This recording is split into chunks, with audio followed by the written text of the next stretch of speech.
Good morning, everyone. I think we're going to start.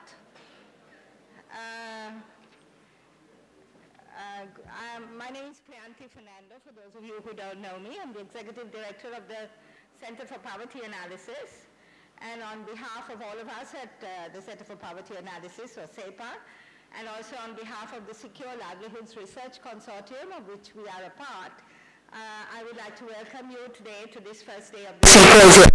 We had an inauguration yesterday, so today we will go straight into the symposium agenda after a few introductions. I need to make a special welcome also to the many foreign international participants who are here today. Thank you for staying the course and being patient through the whole visa and travel process. And I hope that while you're here, if it's your first time or if it's not your first time, that you will continue to experience the hospitality that Sri Lankans are famed for, and that from this symposium you will take away insights as well as share insights that are useful for your work.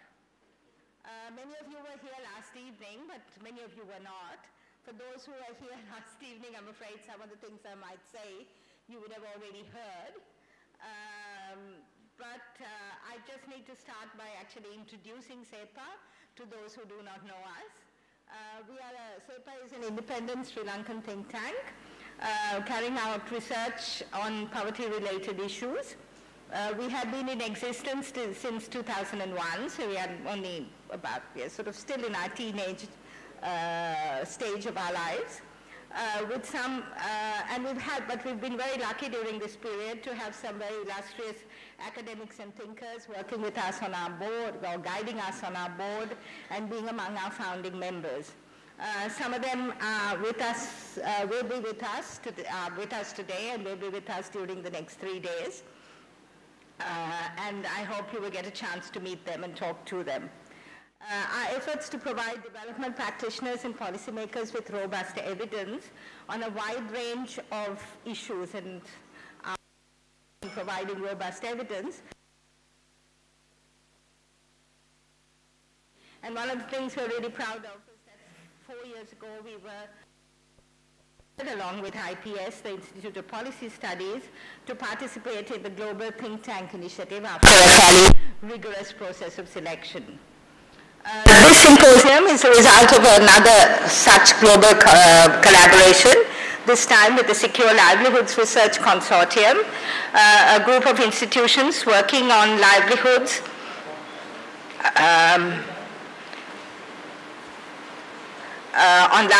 and basic service provision in 8 conflict-affected countries in Africa and Asia. We are pleased to have the opportunity to host this symposium in collaboration with SLRC, and to be able to bring together scholars and development practitioners from different parts of the world, so we can share the different experiences and learning across and between countries, particularly countries in the global south. Sri Lanka is not a special case at all. Sri Lanka is one of many countries grappling with the challenges of post-war development. We heard some of those challenges articulated by Dr. Luca last night, and we're really pleased that at this symposium there are participants who can share the experiences of countries represented in the consortium, such as Nepal, Pakistan, Afghanistan, Uganda, and South Sudan, and that there are others who will bring the experience of other countries and other contexts to this forum. It is a really big opportunity for learning and sharing, and I, for one, am really excited about it. This is CEPA's 13th annual symposium, lucky number, I guess. Each one of the preceding 12 have focused on a particular issue, and each one has contributed to deepening the quality of our research, enabling mutual learning, and also, in a way, sharpening our policy-related advocacy. Development, as you know, in any context is inherently political, in that it concerns relationships between the state and the people, between different groups of people. War and conflict also leave challenging legacies, both in the economic, ecological, infrastructure, psychosocial, and cultural terms. actually requires renegotiating relationships, understanding the complexity of context and the depth of the challenges that we all face. It is this, and I think in this context, it is important to be able to discuss, to disagree positions, and to disagree positions within a constant framework of engagement. And it is this framework of engagement, the perspective of a framework of engagement that informs much of what we do at CEPA, and particularly our institutional arrangements. We work with a range of organizations, from national to local government through academia, civil society and NGOs, the multilaterals and bilaterals, and other organizations like the think tanks around the world. It is also this framework of engagement that underpins the organization of the symposium. We felt that 5 years after the end of the Sri Lankan armed conflict, it was now time to share successes and challenges, and also to reflect and to critique from others. I think last evening, for those who were here, you would have heard Dr. Luka and Justice Veeramantri bring some interesting perspectives to the table. And in the next 3 days, we have the opportunity, all of us, to interact with people from various backgrounds, disciplines, and contexts, who will be presenting their research and their analyses. Of course, CEPA takes no responsibility for their views. In fact, in CEPA itself, it's very difficult to take responsibility for a single view. We have a wide range of viewpoints, but we expect that the views that are expressed in the next 3 days will be backed by some sound research and clear analytical arguments. This is a forum for discussing evidence and having an analytical perspective on that evidence. We hope that the diversity will lead to some very stimulating discussions and debates and learning for us as whether we are researchers, whether we are practitioners, or whether we are decision makers. I need to thank, before I conclude, many people who have made this event possible, because in as much as the symposium is bringing together a diverse group of people, so did the organization also brought together a diverse group of people and institutions.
Via the internet, and we are having simultaneous translation into Sinhala and Tamil in all the sessions that take place in this room. So please feel free to communicate in one of the three languages that you are most comfortable with.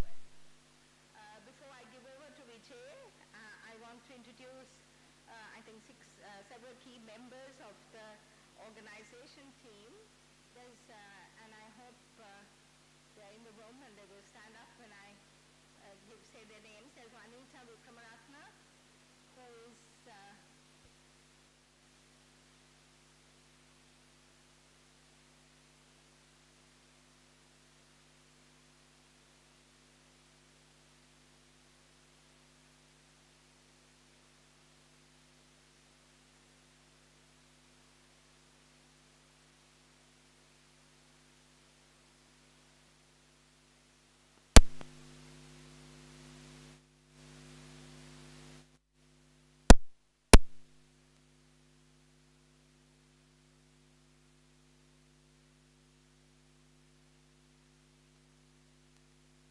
questions about live stream.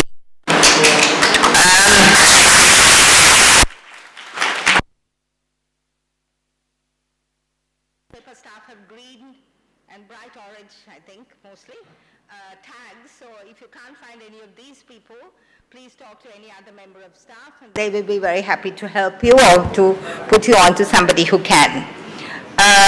The other bit of logistics, I think you have the Wi-Fi username up there so you can access it.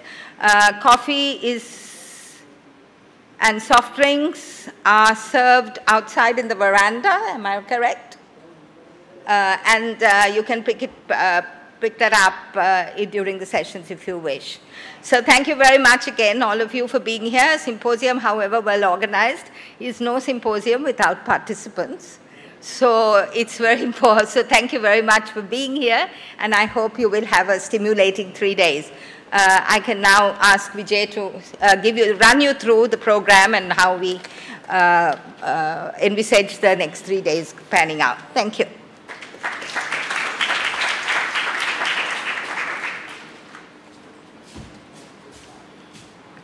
Good morning, everyone.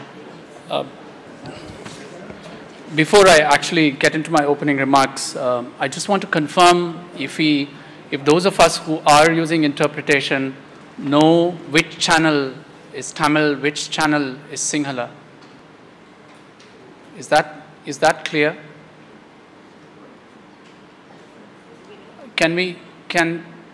Tahira, can you please check and let us know which channel is Sinhala, which channel is Tamil, so we're sure that. And the second thing I want to say is that I'm afraid to say that the applause is premature would be a massive understatement.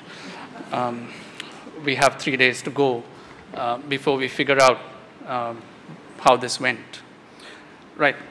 So, ladies and gentlemen, good morning and welcome once again. I would just like to begin a few words by saying a few words regarding the agenda, even though I run the risk of repeating myself, at least for those of you who were here last evening.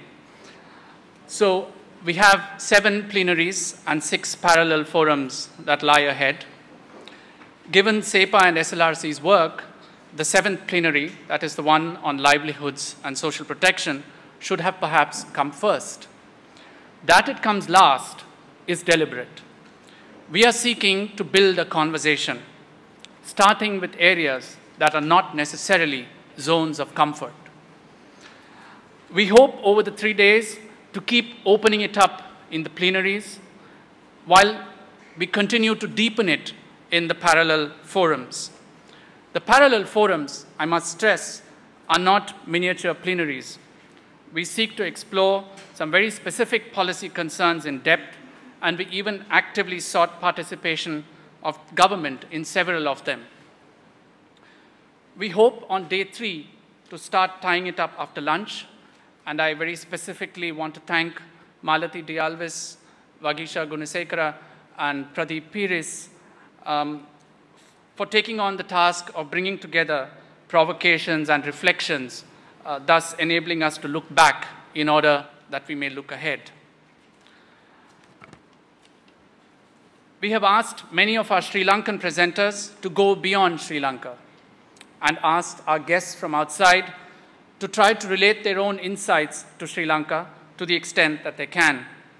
I have spoken about panels, but I have to admit that rather than merely fit people into panels, we have tried to look at ways to challenge speakers themselves and in turn inviting them to challenge us. In many cases, there were no neat fits, and indeed none were sought. Not only is it an ambitious agenda, but it is also one that we, a very heterogeneous gathering, need to deliver together. And that is going to be a challenge, because spaces such as these already pose some risks. Far too often, opinions are mistaken for knowledge. The comfort of known ideas and familiar people are sought over new, challenging intellectual and personal encounters. And presentation skills and linguistic performance are often seen trumping labored substance and tentatively voiced insights. If I am seen as striking a skeptical note, and indeed I am, it is because I urge us to commit to avoiding these pitfalls. Let us not be seduced by performance or distracted into impatience by the lack thereof. It is important for me to stress that more than anything else, CEPA views this symposium as a forum for an exchange of ideas. It is an opportunity for all of us to bring not only our insights and questions from whatever and wherever we are engaged in, be it scholarship, research, activism, policy advocacy, but also to bring our politics grounded in knowledge and evidence to these discussions. But I hope all of us will do so in the spirit of creating a space that nurtures an inclusive, free, fair, frank, and fearless listening and sharing, rather than using the space to grandstand our own opinions. Our chairpersons, therefore, have an important role to play in keeping us focused and maintaining the integrity of the discussions. We urge all chairs to be proactive in this regard and also in terms of keeping time. One small step in the direction of being inclusive in our conversation is the facility for interpretation, though, unfortunately, due to technical reasons, it is only available in this hall. Please speak steadily to enable our interpreters to keep pace. Equally important towards being inclusive and fair is for all of us to respect the time of others to speak, and this I cannot stress enough. So we have a lot to do over the next 3 days, and largely in this here windowless room. But just beyond these walls lie beckoning gardens and shady paths, crafted and manicured with military precision. And just beyond them are shining and popular, but nevertheless contested exemplars of Sri Lanka's own post-war development. And beyond that are many, many other worlds, spanning the breadth of Asia and Africa, all or a lot of which we need to bring into this room. In doing so, we need to be mindful, alert, and sensitive, and at the same time, not be stifled by entrenched opinions, anxieties, or fears, which we hold or share with others. I wish us all good luck. It has been an intense journey for all of us involved in preparing the symposium, and I want to thank everyone involved, especially CEPA staff, volunteers, and also the speakers, discussants, chairs, and all of you participants. Before I conclude, I also want to remember the people who could not make it. The case of one such person cuts to the root of the theme of the symposium itself. Dr. Alfred Babu was forced to flee to the USA from the last round of conflict in Côte d'Ivoire, but could not get travel documents to attend the symposium. We lost at least 3 other speakers from Africa owing to Ebola-related visa restrictions or lack of funding. On that sobering note, ladies and gentlemen, it is time to kick off. There is perhaps no better way to begin than by exploring the broader discursive realities that underpin the construction of war, peace, development, and the relationships or nexus between conflict or security on the one hand and development on the other, and the challenge of dealing with their legacies. Thank you, ladies and gentlemen. Paul, the floor is yours.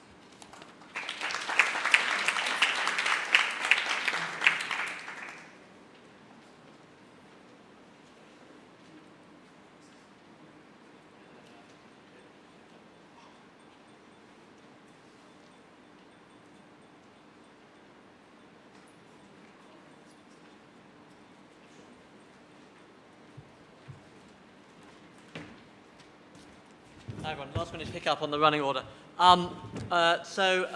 We've got the first panel ready to start, and we have a running order. So we are privileged to have David Chandler do come up, Professor of International Relations at the University of Westminster.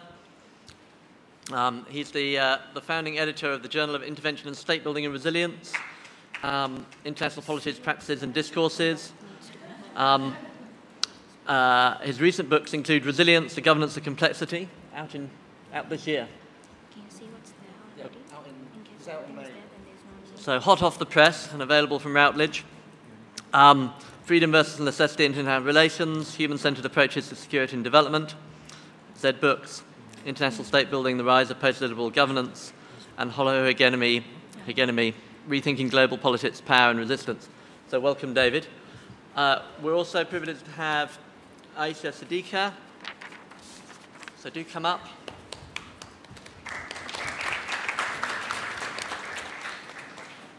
Aisha is an independent social scientist and author of 2 books on political economy of the military. She has a PhD in war studies from King's College London, was a fellow at the Woodrow Wilson International Centre for Scholars, the Bonn International Centre for Conversion, and Sandia National Laboratories, New Mexico. She taught at various universities, such as the University of Pennsylvania and Johns Hopkins in the USA, and written on civil-military relations in South Asia. Also a civil servant and served as the first and only female director of the Naval Research for Pakistan Navy. Welcome, Aisha. We have David Moore. Do you come up, David? I will find somewhere. Is a professor at University of Johannesburg, received his PhD from York University in Toronto in 1989, and has taught in Canada, Australia, and South Africa. His research and writing concerns the political history, political economy, and politics of Zimbabwe, development discourse, political economy of violence, war and development generally. Welcome. And finally, Jennifer. Jennifer might have to help me out. I'm going to pronounce her surname wrong. Hindman. Professor of Social Science and Geography at York University. She's the Director of the Centre for Refugee Studies at York University in Toronto, Canada. Her research focuses on the geopolitics and humanitarianism and securitization of forced migration from conflict zones and refugee camps to resettlement in North America. She addresses the intersection of war with the Indian Ocean tsunami and is the author of Dual Disasters, Humanitarian Aid After the 2004 Tsunami, also of Managing Displacement, Refugees and Politics of Humanitarianism, and co-editor of Sites of Violence, Gender and Conflict Zones. Welcome. And so the running order is going to be David, Aisha, David, Jennifer, and I've realised that doesn't help very much. David Chandler, Aisha, David Moore, Jennifer. I'll be, I've got these. So I won't have the please stop on top, that might be unfair. I'll be reasonably fierce on timings. We want to have time for discussion and plenary questions and answers. So I will be fierce on timings. We're going to run the first 2 speakers and then pause for some questions and discussions, and then have the second 2 speakers and then run the session. On that note, I don't think I've got anything else to add to what Vijay and Priyanthi said about the sort of spirit of the symposium and of the discussions. Do enjoy the presentations, but then feel free to sort of question and challenge them. And so over to you, David. Thank you. Can I stand here? Hello? Excellent stuff. So it was going so well, but I thought that I would, I guess, talk to the general theme of this panel. So looking at the program, in terms of this particular panel, the key questions are, what do critical understandings of the so-called nexus between conflict and poverty or development and security imply for rethinking post-war development? Let's just start with that, because I think that's a pretty big question to begin with. So I think I want to do 3 things in my talk. Firstly, what is this critical understanding? I don't think that's obvious. What are the implications of this critical understanding for the security and development nexus or conflict-poverty nexus, whatever that is? And I guess, what are the implications of those implications more broadly when we think about post-conflict reconstruction? So that's 3 things to do in 20 minutes. We'll see how we get on. So what is the critical understanding of the so-called nexus between conflict and poverty and development and security? What are we doing if we were being critical of these policies? Now, it may be that I have a one-sided approach. I'm an academic involved in international relations in Great Britain. So you have to bear with me. It may be that everything I'm going to talk about might seem strange and alien and not relevant. But I can only do what I can do. And we can just share our different views, and that's all fine. So in my tiny world, people are very critical of international work around conflict, security, development, democracy, everything. People are so critical all the time. And even policymakers are critical. I have never read a policy good news document. And even when it seems like there's good news, they say, these are the lessons learned. You might have come across those. And you might think, hey, we've learned something. Some of that money, millions and billions of whatever monies around the world since the end of the Cold War, has been useful. Finally, we've learned something. And then you open the document, and all we learn is that what we previously thought we knew wasn't right. And then you go right to the end, and that's it. And actually, we haven't learned anything. All we've actually done is unlearn stuff. All we've learned is that we need to be more reflective and more critical, and we need to think more, and maybe pause more, and be more reflective. And we've learned some things, but they're not exactly helpful. They're not exactly the positive solution that we were thinking might have derived from all that work of all those good people in all those nice institutions and the things they were doing. So it seems that critique is commonplace. In fact, it seems impossible not to be critical. No matter how engaged you are, even if your life depends on it, and your wages and your funding, you're still going to be critical. And that's already peculiar, if you ask me, and it's not normal. For hundreds of years, people quite happily did the most ridiculous, meaningless, counterproductive policies, but they thought they were great, and they did more of them. They weren't critical whatsoever. So even beginning to think about why it is that we should start with critique and why it's so easy to be critical is already a sort of problem. That's the first point. Well, no, it's not really the first point. It's the first point in the first point. So what is this critique that we can all do without thinking about it, that even policymakers can do? How do we understand that critique? How does that critique work? What is it that ties them together? Or is this critique different in some way? You would think it would be normal if we're thinking about all these different areas of policymaking in all these different parts of the world, those critiques could be different. As if anything as useful or as positive could come out of the critique, as in at least thinking about why there's some differences. Because even then, we might have learnt something real that we could use in the world. I'd like to suggest that the critique is exactly the same, whatever we're looking at. How does this critique work? So maybe we could say there's three aspects, which are all interlinked and the same, because the critique is pretty mundane. And the critique normally goes something like, these policies are too optimistic. Obviously, people are trying to do something good in the world. It hasn't worked. Too optimistic. And quite often, when if we're super critical, rather than saying it's too optimistic, we say it's too hubristic. That actually there was something bad already with this aspiration to transform something. It was hubris. It was a bad idea. It wasn't a good idea to think about changing things in the world.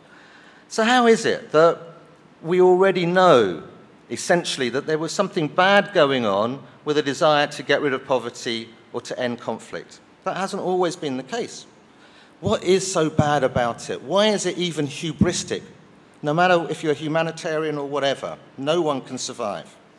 So, the second level, underneath that idea of over-optimistic hubris, is generally a problem of the minds of those people. The people that got sucked in the 1990s into some transformative set of practices in the world. What's wrong with their minds? What were they thinking of? It's quite often what we, maybe not everyone here, but quite often you read books and people that were really keen on transforming things in the 90s now say, what were we thinking of? What was going on? Were we all on drugs, or What was happening? How did we imagine that we were going to globalize liberal norms and democracy and end conflict, focus on issues like the environment, that the end of the Cold War meant we could just solve all those problems everywhere all at once? We know what was going on. And everyone thought it. Everyone did. And if you said anything against it, you were accused of being really conservative and reactionary. Anyway, what was going on in their minds? Sometimes we say liberalism was going on. And we now use that as a rude word, just like trying to transform something is evil and hubristic. Being liberal. Where I come from, maybe not here, just saying how I see it. That being liberal is problematic. Now, what's wrong with being liberal? The way that people tell it, the critical discourse, is that it's universalist. Well, obviously, well, not obviously. They say a few things. Universalism is just one of the small swear words that they use. The really big swear word that they use is that it's reductionist, whatever that means. Generally, they say things like it's universalist, it's reductionist, and another swear word they use is linear. They all essentially mean the same thing. Essentially, they're all saying that this thing called liberalism has this way of thinking which is universalist, reductionist, and linear, and that's causing all the problems.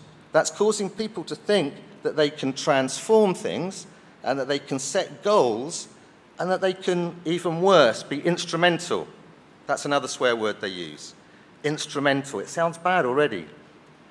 But clearly, the aspiration to do something in the world means having a set of understandings about, often causal understandings, about if we want to achieve this, what might we need to do in order to do it? What might we need to understand? What might we need to intervene in and change to have consequences that we support and agree with? The critical view is that this is a crazy liberal hubristic understanding, that there's some iron laws, there's some way that we can have universal understandings of what's right, how things should be developed, how we can have security, what democracy is. And that's not just bad enough, those goals, but also the means. In the 90s, and until fairly recently, we had policy people developing policies as if they could just take those policies out anywhere in the world. This is the way we do security. This is the way we do development. ABC. We don't do it anymore, well, some people still lucky enough to get some funding to do that. Generally, we think that's hubristic and terrible. The world isn't like that. And we also think it's reductionist. Reductionist is really key because reductionism enables instrumentalism. Because in a reductionist world, we do A, we put in A, we give money for this or whatever, and we expect outcome B to happen. As if we lived in a world that was reduced to we do this, this happens. And not only is that really reduced, that we do one thing and one other thing always happens, but we think that's going to happen everywhere, whatever the time of year, whatever the time of the century, whatever the place, whatever the conflict was about. How did we ever think about causal relations and instrumentalism like that? How did governments ever have programs that, or ideologies? It's unbelievable, the stupidity that we had. Anyway, let's say that that's the critical approach, generally, or something like that. Some of those aspects. I could be a lot more radical and say that this evil liberalist, universalist comes from a history of colonialism, imperialism, hierarchies, exclusions, it's gender-based, all those other things. But even if it wasn't all those other things, it would still already be as bad as I've already told you, even without all that stuff. We don't need to do that, although we can. Anyway, I think that's the critique. And I think it's a fundamentally powerful critique, which even policymakers understand, even governments go with. It's a critique that it's very difficult to stand against without seeming to be evil and hubristic.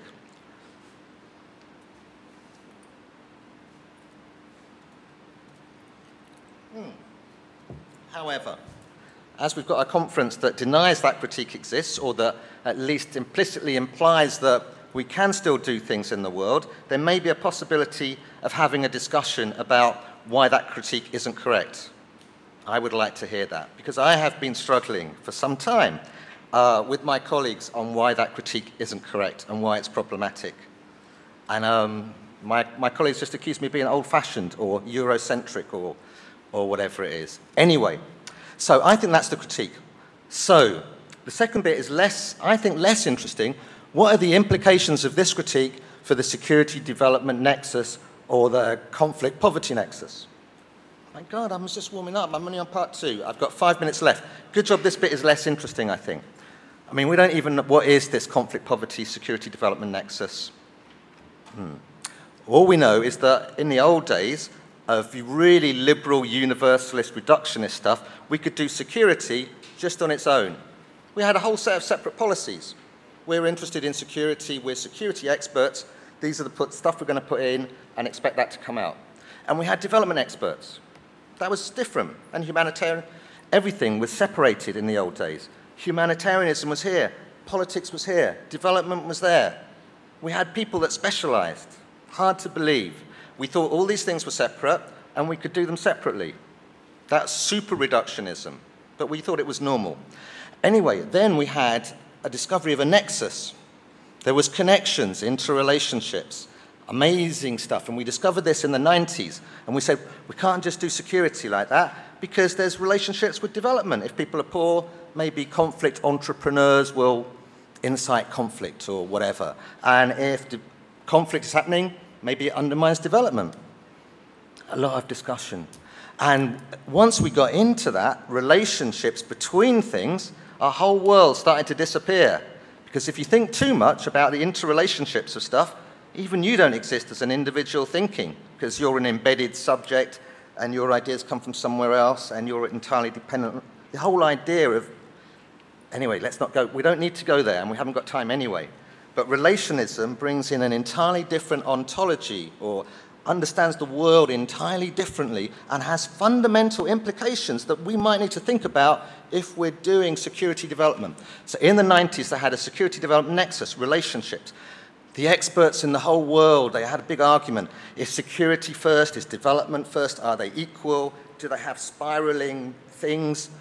It really, really got confusing, and no one really knew much about what to do. There was a small debate. Some people said, this nexus thing is actually worse than what we had. It's more interventionist. It's more reductionist, because the implications of this nexus is that we need to know more about these societies. We need to know what those interrelationships are.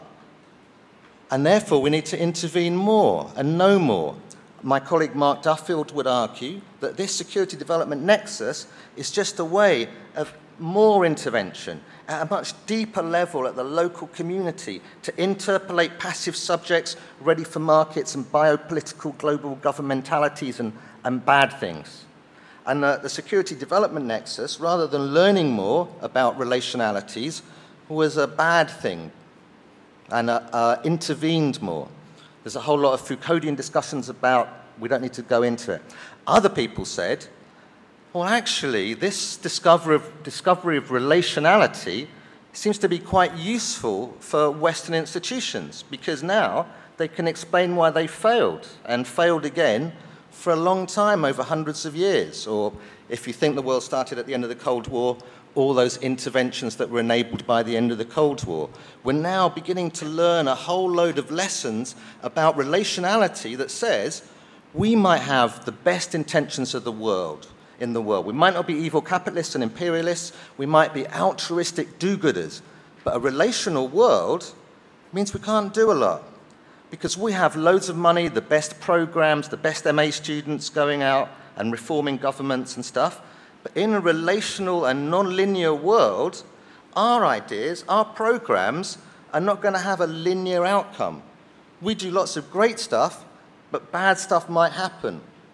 Why is that? Because the world is not blank and empty. We cannot put in A and get out B.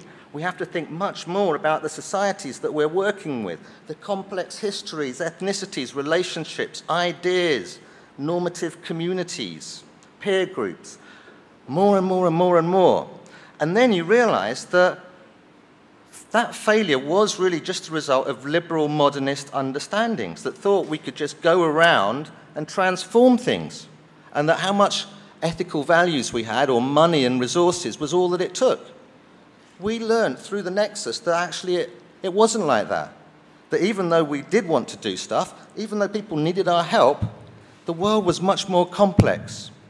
So you could argue, possibly, that the Nexus was about intervening more, or you could argue the Nexus was about, phew, now we don't really have to work that hard. Now we can just get some undergrad students to go along and do experimentations and stuff, because we all know that it's not about how clever you are or how moral you are or how much resources you are. And the more we learn about relationality, the more we learn that actually the people on the ground were much better at it than we were.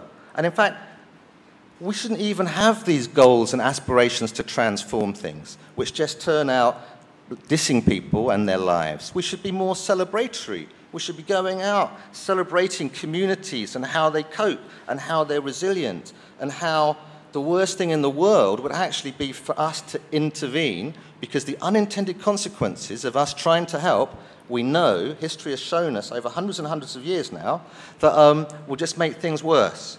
And actually, it's possible that there's a reason why the world is now telling us that.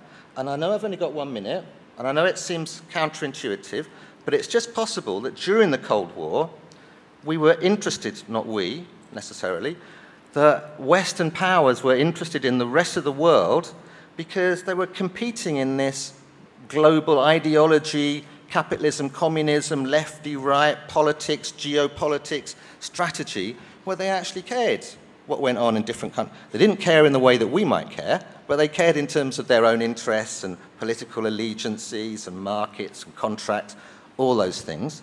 And it might just be that with the end of the Cold War, the rest of the world became less important, that the Soviet Union sort of left and imploded, and then the Americans thought, well, there's much less at stake. We'll let the UN and the EU and the African Union and the NGOs and the school students, anyone can do international intervention. But the fact that we're doing more intervention, possibly, doesn't mean that the meaningfulness and the stakes of those interventions matter so much.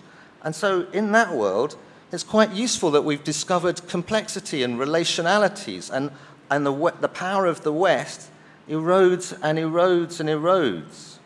I don't think it's a coincidence. So what I'm sort of saying is that even if we did construct modernist, universal, reductionist, linear frameworks in the interests of power, it's also possible that we're constructing complex, relational, and non-linear frameworks that also seem to fit our understandings and our interests, whoever R might be. Anyway, the only point, I know, you have some put up the please stop. The only point is that it's very easy to be critical, but it seems much more difficult to understand why it's so easy to be critical and to be critical of the ease with which it is to be critical. So those are some of the points I just wanted to raise with you. Thank you. Thank you. And sorry to cut him short. We'll open for questions after we've heard from Aisha. Just to wake everyone up on a Monday morning, I internally was practicing my whole new sort of swearing vocabulary that David's just given us. So your task for the next 2 minutes while Aisha's getting ready is to stand up, look at your neighbour, and swear at each other using the new swearing vocabulary. Go on, give it a go. You linear reductionist policymaker, you. Go on, no, I'm serious. Stand up and swear at each other. You've got to wake up a bit.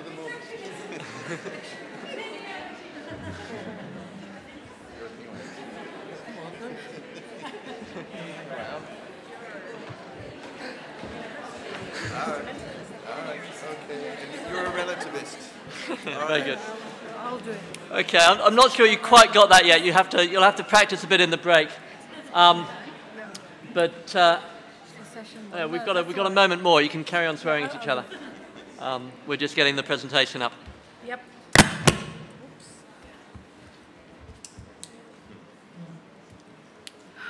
Are we ready? We're good. All right.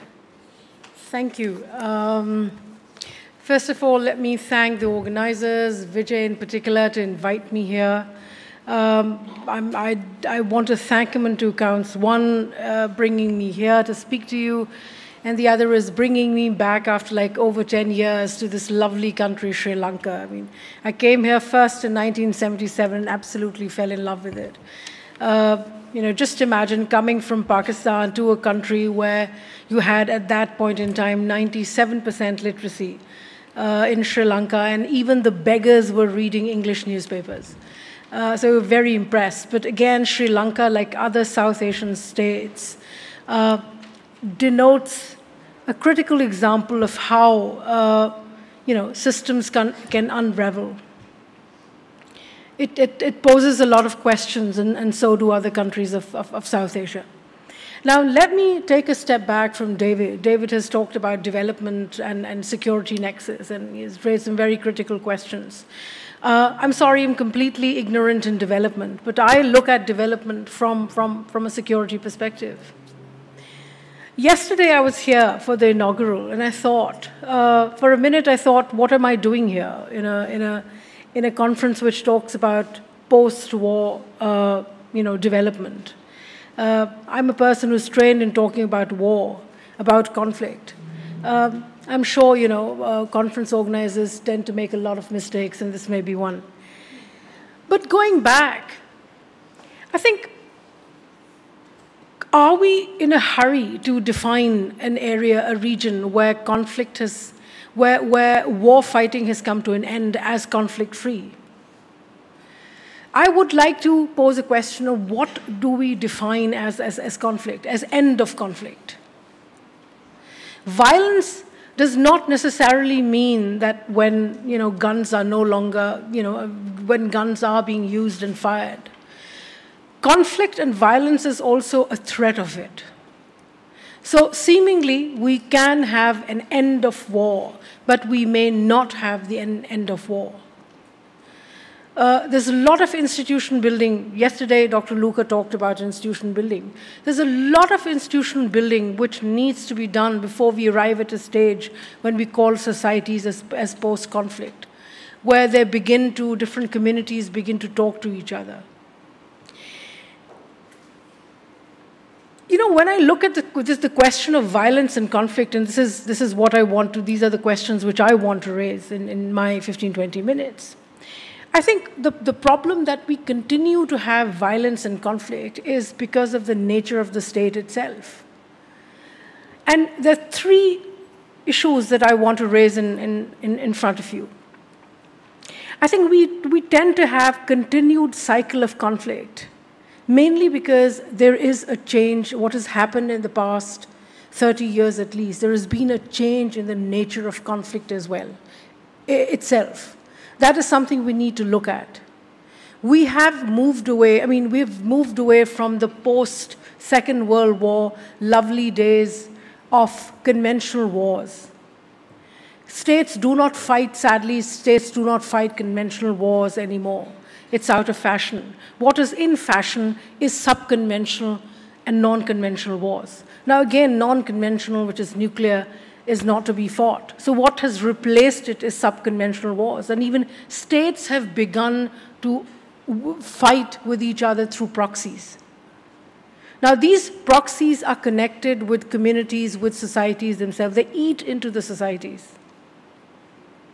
And the presence of that kind of a proxy warfare, which has been happening in different regions all over the world, has changed not just the relationship between states and states, but also between states and societies. States have, in fact, instead of protecting societies, they have begun to use societies as a tool of war fighting. And that is a critical development which has happened in the last 30 years. The second is a redundancy of the concept of nation-state itself. Does it work as an attractive bond anymore? And I'm talking about, and I include here societies or states which are more institutionalized than some of our own societies. For example, what is happening in Ferguson in the United States? or the conflict in many other parts of the country. People rise up. People rise up against the state. It's become, you see more instances of it because the formula doesn't work. The nation state as a formula does not seem to work. And the issue is, why doesn't it work anymore? In that environment, can you actually create institutions? When there is little acceptance of the state, when there is little confidence in the state. And the question which I ask is, why doesn't the formula work? Now, in order to understand why, I think one of the answers, which is my third point, is skewed distribution of resources and control of the distributive system. I mean, the nation state, the concept of the nation state was born in, around the concept of communities which would gel together around an idea of a shared history, shared ethnicity, and many more. Come together, elect a leader, select a leader, and whatever the political system may be, there would be a sense of having access to the distributive system of the state. Now, when that doesn't happen, conflict becomes inevitable. And so you see the state with poor distributive mechanisms are likely to collapse into conflict or not recover from it. And here the nature of power relationship and the contest to control the distributive mechanism, which then takes place within a society or between the society and state, becomes very critical. Now, in order to understand that, what I looked at, and once I'm finished with the paper, which I'll hand over to CEPA, I tried to look at it, and one of the very interesting theoretical frameworks that I found was from Barry Weingast, Douglas North, and John Wallace, political economist, American political economist, who looked at the issue of state violence and social order. Why is it? I mean, yesterday, Dr. Luca talked about lack of institutions. The great justice from Sri Lanka, he talked about lack of knowledge of each other and all of that, of lack of understanding of each other's cultures. I think it's not that people don't have knowledge. I think even people who have knowledge, people who are articulate, people who are educated, can also get, in fact, they're known to be feeding the cycle of violence. Why? Because it's about competing interests. It's about the structure of the system, structure of the state itself. Does it actually encourage institution building?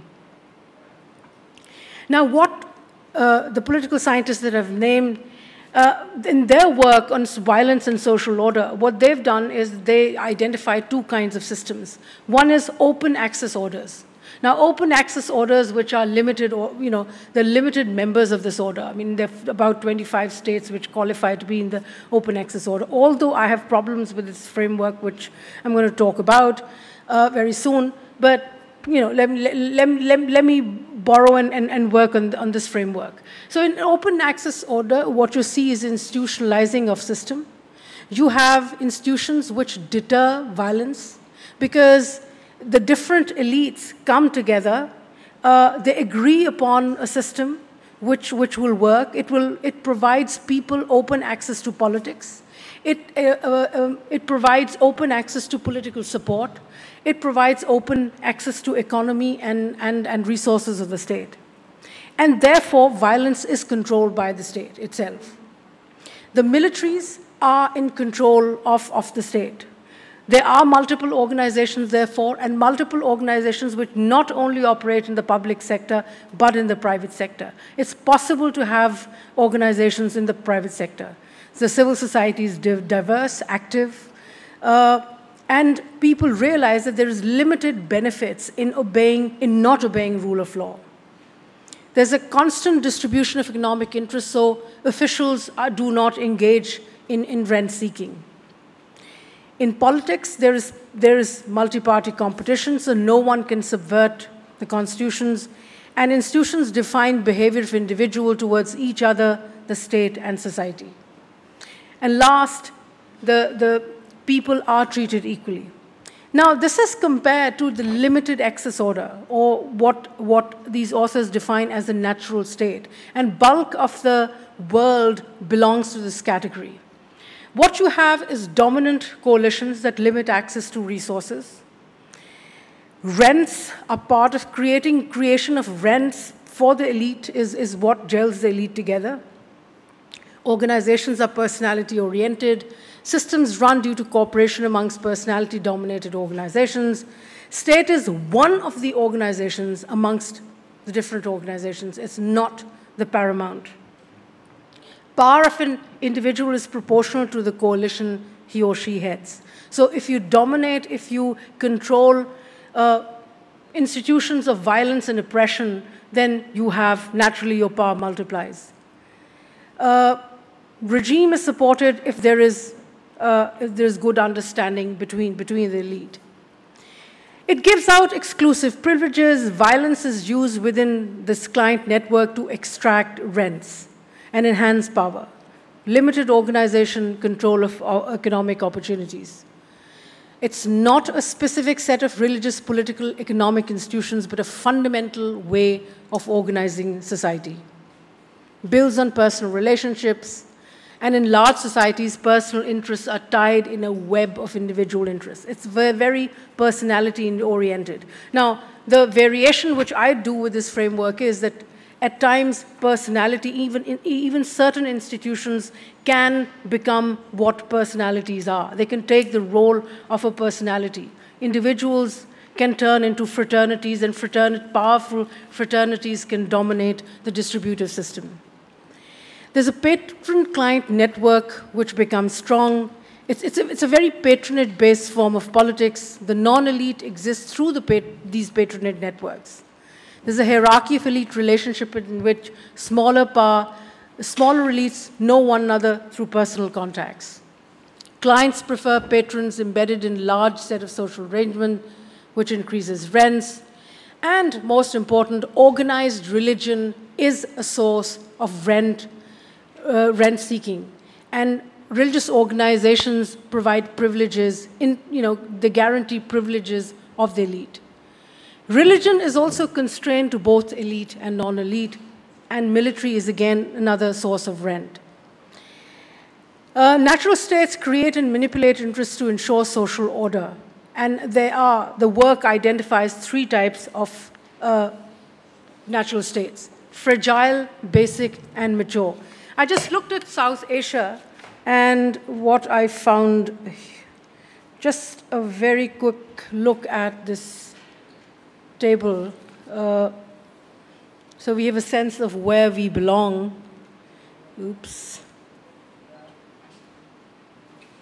Yeah. Now, a fragile natural state is very unstable and weak. There's constant contestation between elite for control of state. Institutions do not have stable structures. Elite negotiate unsuccessfully within a state structure. Violence in patron-client relationship is fundamental for elite negotiation. Shocks can often lead to power rearrangement. Capable of containing, even a fragile natural state can contain violence, but people can risk death when they make political mistakes. Unable to conduct structured foreign policy, that's one of. Then again, basic natural state, which is the second one, they have far more structure to it, far more institutions. Their public institutions are relevant as public institutions do become relevant as they have many users, they provide solutions, they select leadership, succession, determination of rates and taxes, etc. You have greater institutionalized decision-making, which can reduce violence. And then you have the mature natural states in the system where there is a durable institutional structure. This state, it can use violence, but there's greater structure to it. The system supports elite institutions which are not tied to the state itself.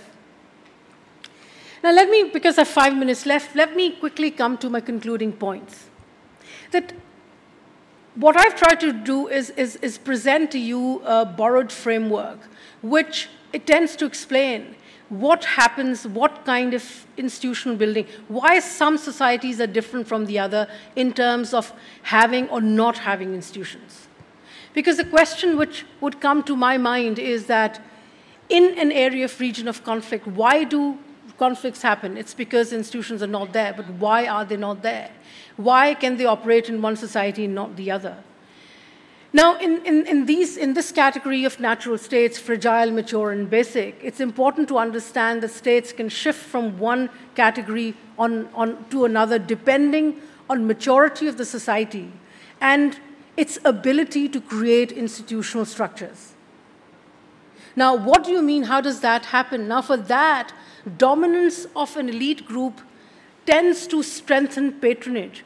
And so, if you want to build an institution, or you want to build sets of institutions, so what needs to be done is melt away that patronage system. That's important. The elite control patronage has to go away. Institution building has to be done, and it's important to understand that, you know, to bring the society, to get the society out of war, and to get to a stage where we say it's you know, when we need to look at post-conflict development, I think institutional building has to happen simultaneously.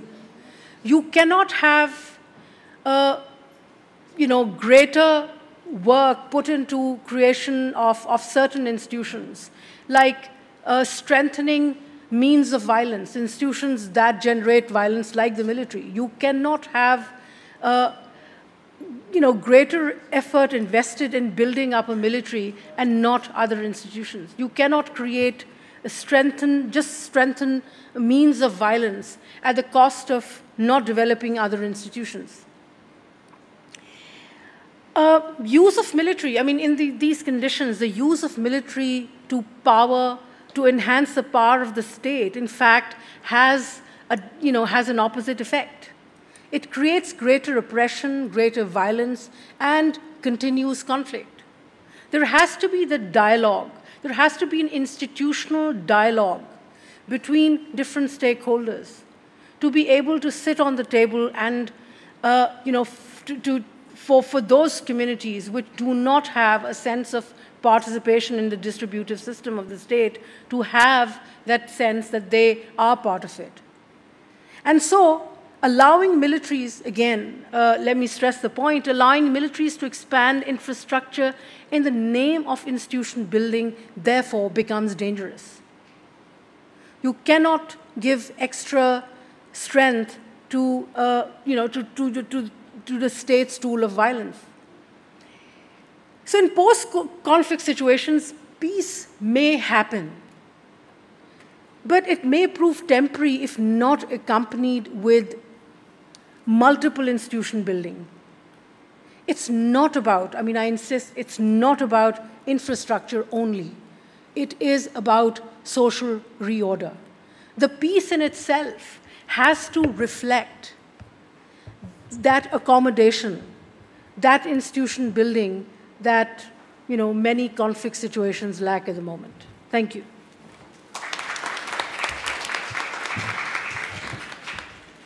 Thank you, Aisha. Right, so let's have a round of 3 or 4 questions, to which we'll then ask Aisha and David to respond to, and we'll see how long that takes. We might have 1 or 2 rounds of that. So if people can put their hands up, if when you ask the question, either shout or do we have mics? Okay. So someone will try and find you with a mic, and do say your name and your sort of organisational affiliation if you have one, before you start your question. So we've got Bisnu at the front here, and then yeah, keep other hands up so I can collect 1 or 2. There we go. Yeah, I've got a couple there, so we're good. Bisnu, over to you with a mic coming up behind you. The might or might not be on.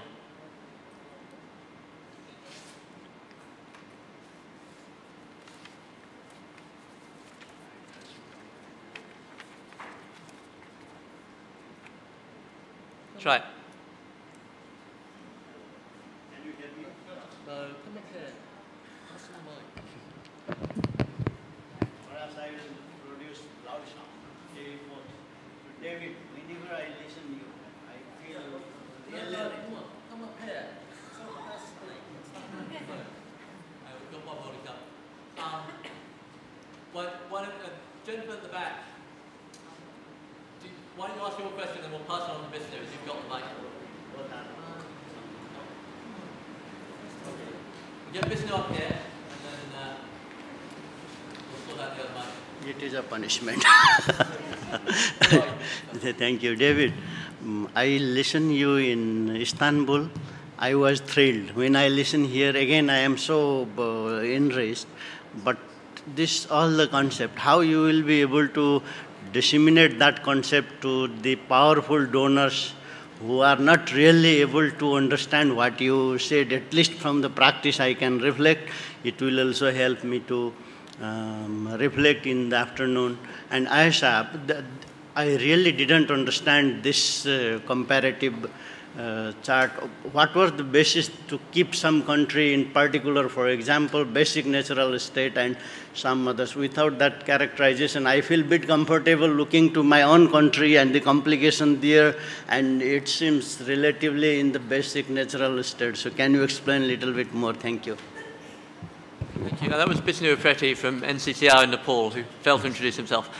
We'll collect three and then we'll ask for reflections from the two panelists. So, gentleman at the back. Yeah, my name is Ahilan Kadirgamer, and my question is to both the presenters. In my kind of small world, the concept of imperialism is extremely important. And you know, how would you kind of, I want to bring that onto the table. I think also, when you're thinking of war, the history of war has always had a relationship with the question of imperialism and accumulation. So to Professor Chandler, the question is it that the West stopped caring, or they started caring about different things? I mean, Thomas Piketty's work more recently on the drastic, you know, differences in terms of inequality globally, and also in terms of the powerful classes in the West. So, and the kind of way in which inequality has been increasing since the 90s. And, you know, how do we understand that? Is it that they started caring about something else, not that they didn't? And the little world of, you know, academics, intellectuals like us, we are just part of that wheel in terms of, and everything's fine in terms of imperialism. And to Dr. Siddique, I really enjoyed your work on military ink. In fact, I think in Sri Lanka we need that kind of a work to start a debate on militarization. But at the same time, I mean, there are the processes internal to the country, but I find the whole discourse of failed states, of fragile states, that being part of an imperialist discourse as well. You know, it allows for international intervention on the basis of failed states. We've seen this particularly since 2001, after with the war on terror. So to be, you know, I feel that we should be very careful about the use of this kind of tables and categorizing states, because imperialism always had a relationship with third world sovereignty and intervention in third world sovereignty, and how states were, despite decolonization, states were not considered, you know, having the kind of sovereignty that the West always had to intervene and correct them, and this kind of tabulation might contribute to that. Thank you. Thank you. And we had a lady at the back with her hand up, so we'll have that one too, and then we'll go back to Aisha and David.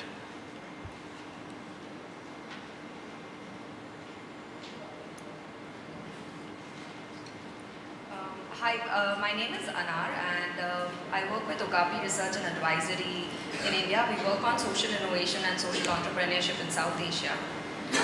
So my question comes from more of an economic development perspective. Have you seen cases of zones which are more economically thriving being more resistant to violence?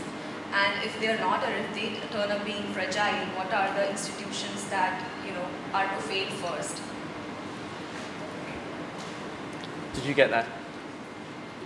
I didn't, so just give it to me one more time. Okay, I'll give it one more shot. You know, when you see in a zone which is economically thriving, for example, Karachi, what are the institutions that are first to fail, and not the institutions that are most to be affected? Got you. Thank you. Apologies for being dense. Right, David and Aisha, back to you. David first, as you're up, and then Aisha. Good questions. And there's so little time to even properly address one question.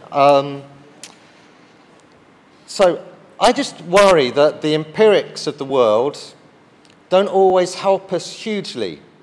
And empirically, it's difficult to tell the difference between imperialism at a new, more voracious and interventionist level and a withdrawal of the meaningfulness of conflict.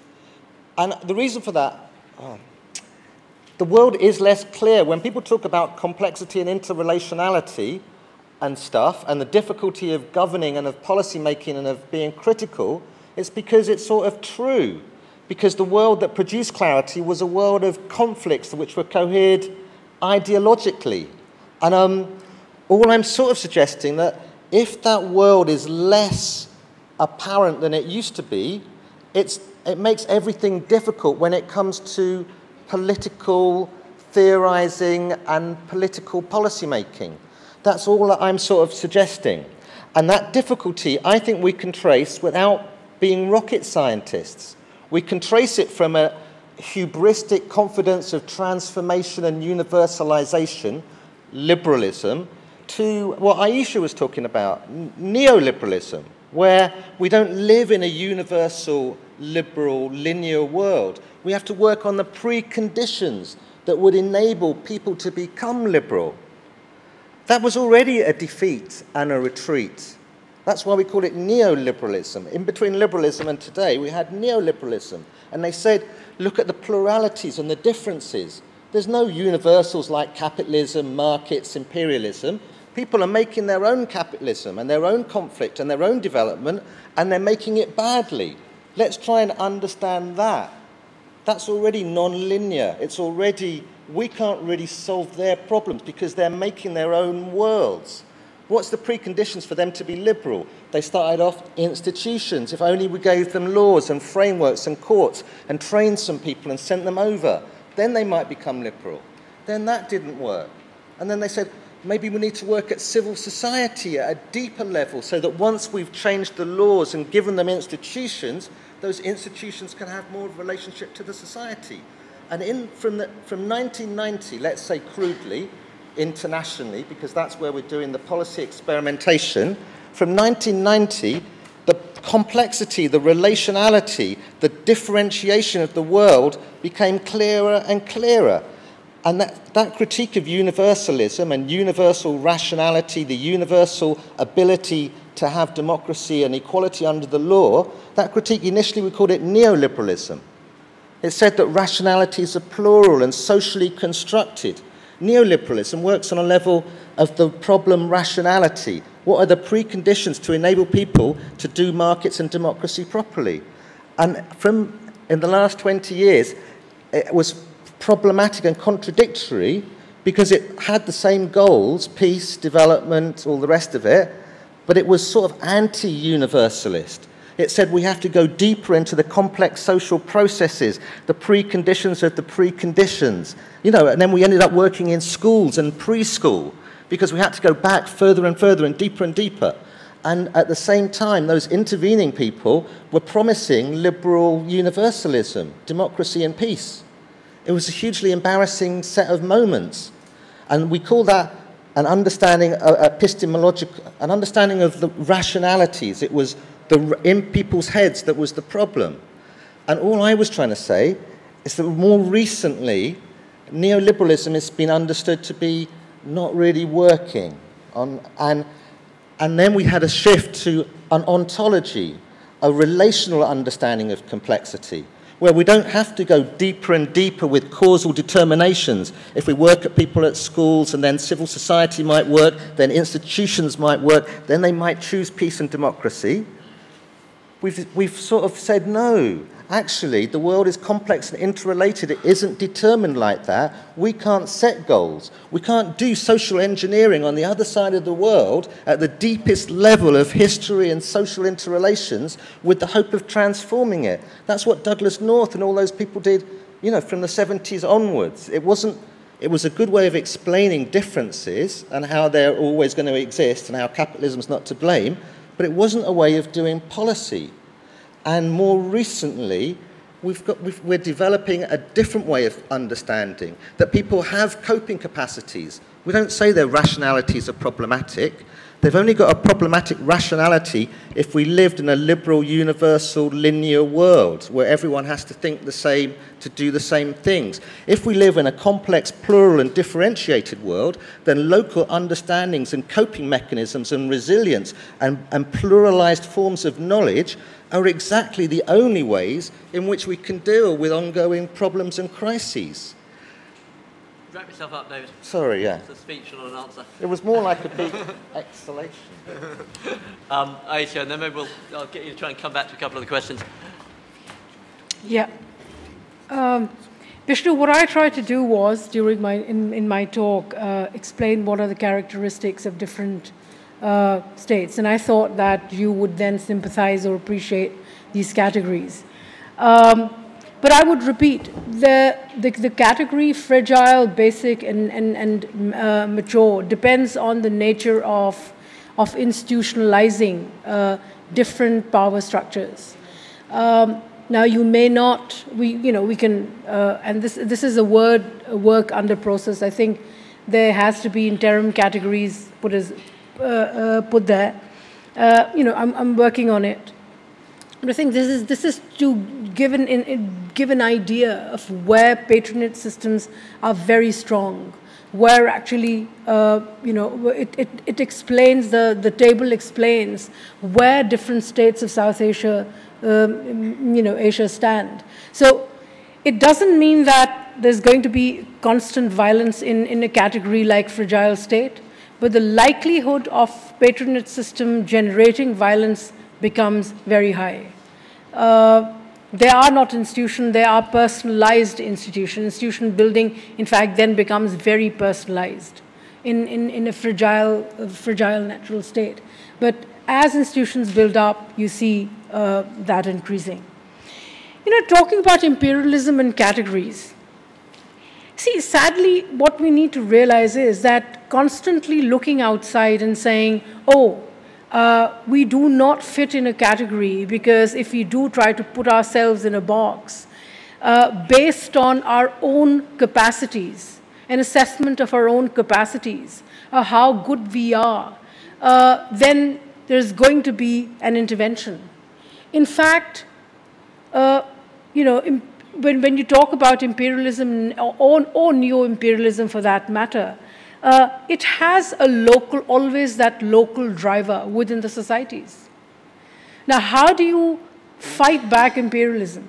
How do you fight inequality is to address what is the nature of the society itself. I mean, if we are fragile, yes, we are fragile. I mean, I come from a country where, at this point in time, as I stand and speak here, there is a war, a political war taking place. I mean, which category do I put my country in then?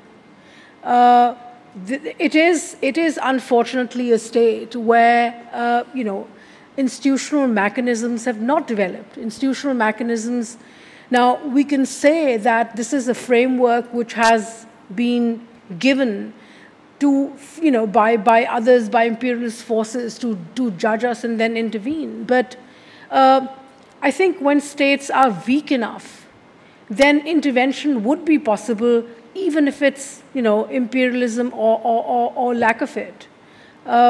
So that fragility, an assessment of where we stand as states and societies, and what needs to be done to bring about improvement, be it creating new institutions, it is critically part of that research, which educates us, which would help us, our own societies, to get rid of those problems. Now, there was a question at the back on what institutions need to be strengthened or what institutions collapse in a region of conflict, especially in a situation where economies are doing well. I think looking at how well an economy does, if you have new roads, if you have new infrastructure, I think that's very elusive. That in itself is no indicator that violence is not going to break out or that conflict is not going to happen. There is an economy. The problem with a fragile state or problem with a natural state is that the economy or the economic cycle itself is driven by patronage. So you gave the example of Karachi. I mean, Karachi, what has happened over years is that there are new mafias which have emerged. See, elites are constantly either renegotiating power amongst themselves or new elites are being created which then tend to want more power. Now, because institutions are not there, therefore they use conflict and violence to enhance their power. That's the problem with the natural state. So Karachi can have a good economy. It can claim to, for example, provide 75% of revenues. Yet the problem is that internally, the internal dynamics of that economic resource generation is that it is dependent on mafias. The new mafias, I mean, there are religious mafias that have emerged. There are ethnic political mafias that are there. And they are the ones which then drive the system. So it's beneficial, but the cost, the transaction cost in this case becomes extremely high. I mean, if you look at Karachi and you're talking about institution destruction or institution building, the cost has at this point in time become so high, the transaction cost, that big businesses are actually moving out. There were times when actually people were coming into Sri Lanka. Pakistani big business was purchasing properties, they were coming to Sri Lanka, they're going to Brazil, any place, other place, which does not then stifle natural competition. That's one, and where the transaction cost is less. So one of the indicators, when you say institutions, I think one of the indicators of not the collapse of a system, but one of the indicators that the patronage system has begun to damage the society and the state is when you begin to see more movement out, when actually the conversation stops. Thank you. We should move on in a second. David, on Bisney's point about sort of how willing donors are to embrace a sort of non-linear, complex world, I wonder if you wanted to sort of give your State Department official example. Yeah, but in my experience, often policymakers are much more critical than Foucauldians and Deleuzians. And I was just saying to Paul the other month, I was at the State Department, and one of the officials there in the Washington State Building thing was saying how we had to give up on having goals and imposing things, and how we had to give up on selecting groups that we wanted to work with, because that often had perverse and unintended effects. And then he said this sentence. He said, we have to find the organic processes and plus them up. I said, I don't believe you said that. Say that again. This is the US State Department finding the organic processes, not choosing anything. They're just there. I mean, that's already ridiculous. And then plussing them up, not having a goal of peace, because clearly in a more complex world, the only goal can be developing the agency of people themselves. You can't say, you have to do these things or we're going to help you. So the world seemed to implode into finding what was there organically and helping them be more organic. Not bringing something, not transforming something, criticizing something. And then you begin to realize the real problem of intervention. How can you do it? How can you even do solidarity today without unifying, homogenizing, and being problematic? It's not just governments. Anyone involved in any sort of politics cannot do it in the way that they used to do it, regardless of how much they want to be imperialist or anti-imperialist. The world is just not amenable to it. Thank you. Can I just 1 second? 1 second. Just very quick second. See, in fact, if we talk about imperialism, the donor-driven intervention itself is a form of imperialism. Because what David was talking about, I mean, one experiences it in different parts of the world. I've seen it in South Asia. That donors are always in a hurry to bring results to the table. And because of that, they then tend to actually impose an imagination of the society itself. That, I think, is a worse form of intervention, of imperialism, because it then dabbles with changing the way, changing the narrative and the intellectual discourse through which societies look at themselves. Thank you. There's huge richness now and huge things that would be nice to explore more. Anar's point about sort of economically successful post-war situations, I think, is relevant to Sri Lanka, as was Aisha's point about militarization. So there's lots for us to get our teeth into. I'm conscious that we've got 2 more speakers to listen to. So I'm going to move over to David and then Jennifer so that we have time. We have at least half an hour at the end for some more substantive discussion. So I've seen hands going up. We'll try to do our best to be able to get through 2 or 3 rounds after the speakers. So I'll be strict with you on timings. Over to you, David. Thank you, Paul. Thank you, David. Thank you, Aisha. Thank you, Vijay. I'll try not to perform. I'll try to be deep and complicated and confusing. And I'll try not to be an organic intellectual. This is what our State Department guy was talking about. Can we find the organic intellectuals in the societies the West is working with to create peace and good order and democracy and happiness and all of these lovely things in the American Constitution? And this, of course, is what Antonio Gramsci is talking about, who's my sort of hero. I apologize to Vijay for not writing this paper until yesterday somewhere. I haven't done this sort of work for a long, long time. I think Vijay must have read a paper I wrote 15 years ago about neoliberalism and post-conflict discourse. And I haven't done a thing since then except try and dig into Zimbabwean history. But maybe that's okay, because Zimbabwe can tell us a lot about all of this discourse. And Robert Mugabe, while stealing white farms and perhaps initiating a process of primitive accumulation, or the initial agrarian revolution, which commodifies land. In Zimbabwe's case, re-commodifying land, which was land in the hands of white commercial farmers, and perhaps turning it into private property, although that's a very contested concept in Zimbabwe now. The government doesn't want to give people private property, whether they're black or white.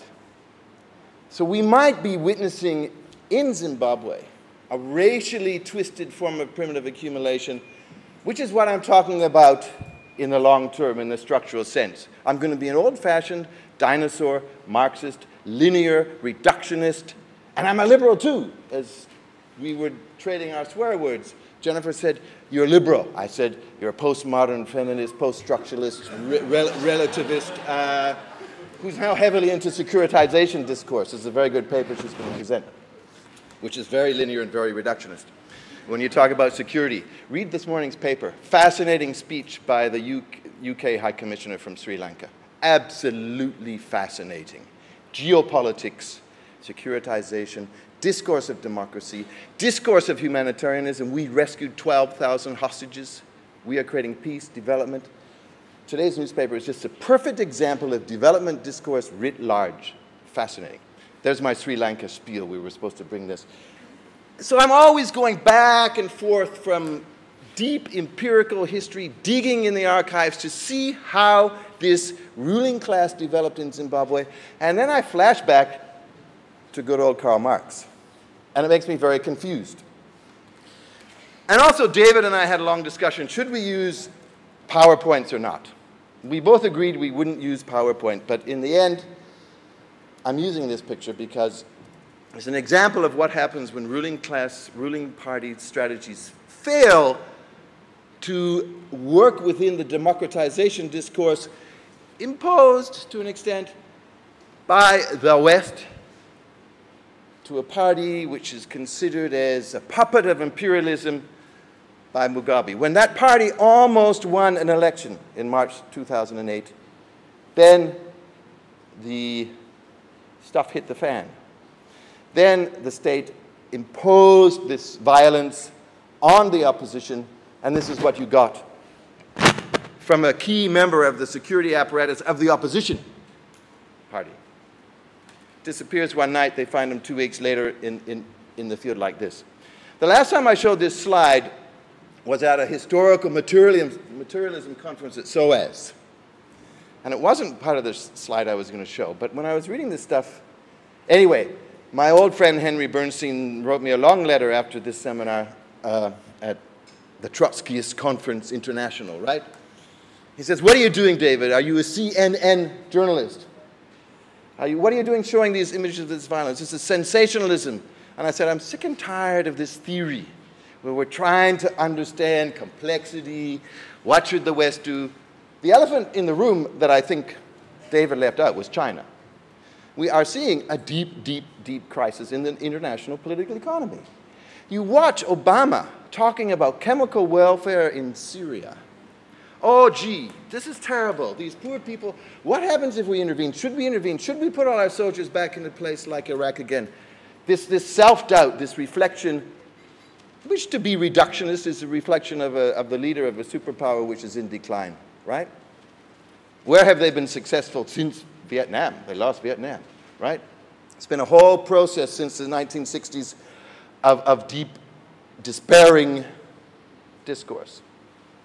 Anyway, we had an election last year and everybody's happy. Mugabe could use his violence or use the threat of violence from 5 years before to encourage people to vote for him. He worked with an electoral running company from Israel called Nikuv.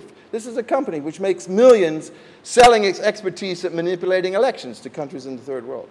So it's a combination of manipulation, voters' rolls which never get published, 1 million extra voters put on these polls, disappointment among people with the opposition party, an opposition party influenced by donors who say, well, yeah, you have a big rally and you sing lots of songs, but you kind of forget to register your voters, you know? So all of these contradictory efforts to create a democracy in the society which is semi-feudal, pre-capitalist, patron-client. You're seeing a blend of all of these modes of politics and modes of production in one society, which makes it very complex. And as David says, we don't know what to do. Canadians never knew what to do. I'm a Canadian, so you know, at one time we're kind of peaceful, and now we have Stephen Harper, who Jennifer rolls her eyes, you know, heads into the Ukraine and says, yeah, let's just throw these Russians back. Israel, So, if I go back to the roots, this is what some academics do in despair. I kind of go deeply back into how capitalism developed. David is skirting in the contemporary discourses, sees this confusion. I would sort of say, well, we've got a conflict here, and it's within Marx himself. Structural determinism, long-term historical processes. What can we do? What can we liberals, and I hope I'll get time to discuss what a liberal means today. What do liberals, what do NGO activists, what do the organic intellectuals of a decent society want to do? How can you affect history without screwing it up so much that you create a mess, a blowback? Goes right back to Afghanistan, right? Support the Mujahideen because they're going to destroy communism and the Cold War, and then what do you get? You get the other war, which is one of the other contradictions which is in the heads of all of these security development people. How do we stop the unhappy subjects of development from turning to a fundamentalist religion, which is going to end up in the core of our cities? I was in London when the underground bomb went off. It was very ironic, those of us who are left-wing academics. The night before the bomb went off, Terry Eagleton was giving a lecture on the terror of the bourgeois order, the terror of the transformation to liberalism, the terror of the French Revolution, how that stuck in the head of all the writers and actors at that time. The next morning, the bomb went off. And we had to go by car instead of subway down to SOAS, where we were going. And Terry, I think, made it back to Manchester the night before. So we've got this, and again, to get me back into Zimbabwe, which is I was just there before I came here, so I can't get it out of my head. We have sort of the icon of Zimbabwean history here, the dean of Zimbabwe history, the kingmaker of Zimbabwean historians and political scientists, Terry Ranger. He's writing back. He's remembering the days in the heady late 1950s and early 60s when he was the first radical liberal academic to teach at University of Rhodesia and Nyasaland at the time. And he's engaging with these bright, dynamic, the first lawyer, the first black lawyer, the first black doctor, the first political modern generation to come out of Rhodesia at the time. And he's just so bloody happy about being involved in that process that he doesn't want to remember the mess that came up later. And he uses as his counterpoint the diaries of a colleague of his, John Reed, an English lecturer who was a Marxist. And he also uses John Reed to say, oh yeah, Terry Ranger gave this great speech that night and everybody was clapping and cheering and isn't he fantastic? And then Ranger puts doubts on this Marxism as being a fatalistic, enervating, disabling discourse. Puts you into these structures. You can't really change history. But, of course, Marxists are trying to change history all the time. As are liberals, as are political actors all over the place, as are people who call themselves conservatives because they're trying to roll back history. All right? So, people are making history, but in the conditions that they don't choose. People change history, but it's being changed in ways that they don't expect. We academics can sit back and analyze all this, but not everybody can be an academic, and who really wants to, you know? I mean, I think I failed a test to be in the diplomacy service. That's why I'm an academic. Try journalism. Try being an NGO activist. Try being someone in the state who's working at the nexus of state relations as a state is reforming itself in a post-war situation, which is Aisha was saying. How do we perceive the new elites that are being created in this state that might have been or might be a patronage client state, or I would say it's a state mired in the contradictions of primitive accumulations. It's mired in the process of becoming capitalist, right? Russia and China, they were modernizing states, excessively bureaucratic states which destroyed the old order, as was American history, the British imperialists, the British colonialists, genocide. You destroy the old order. You create capitalism on this old order. But it doesn't happen as quickly in most parts of the world as it did in the New World. In the United States, Canada, Australia, New Zealand, right? Doesn't happen nearly as quickly. Doesn't happen the way the Marshall Plan worked, which of course is a model for development aid, right? The Marshall Plan was recreating a capitalist system. It wasn't creating a new world. Aid, development is creating a new world, completely new, non-capitalist world. And it takes a bloody long time.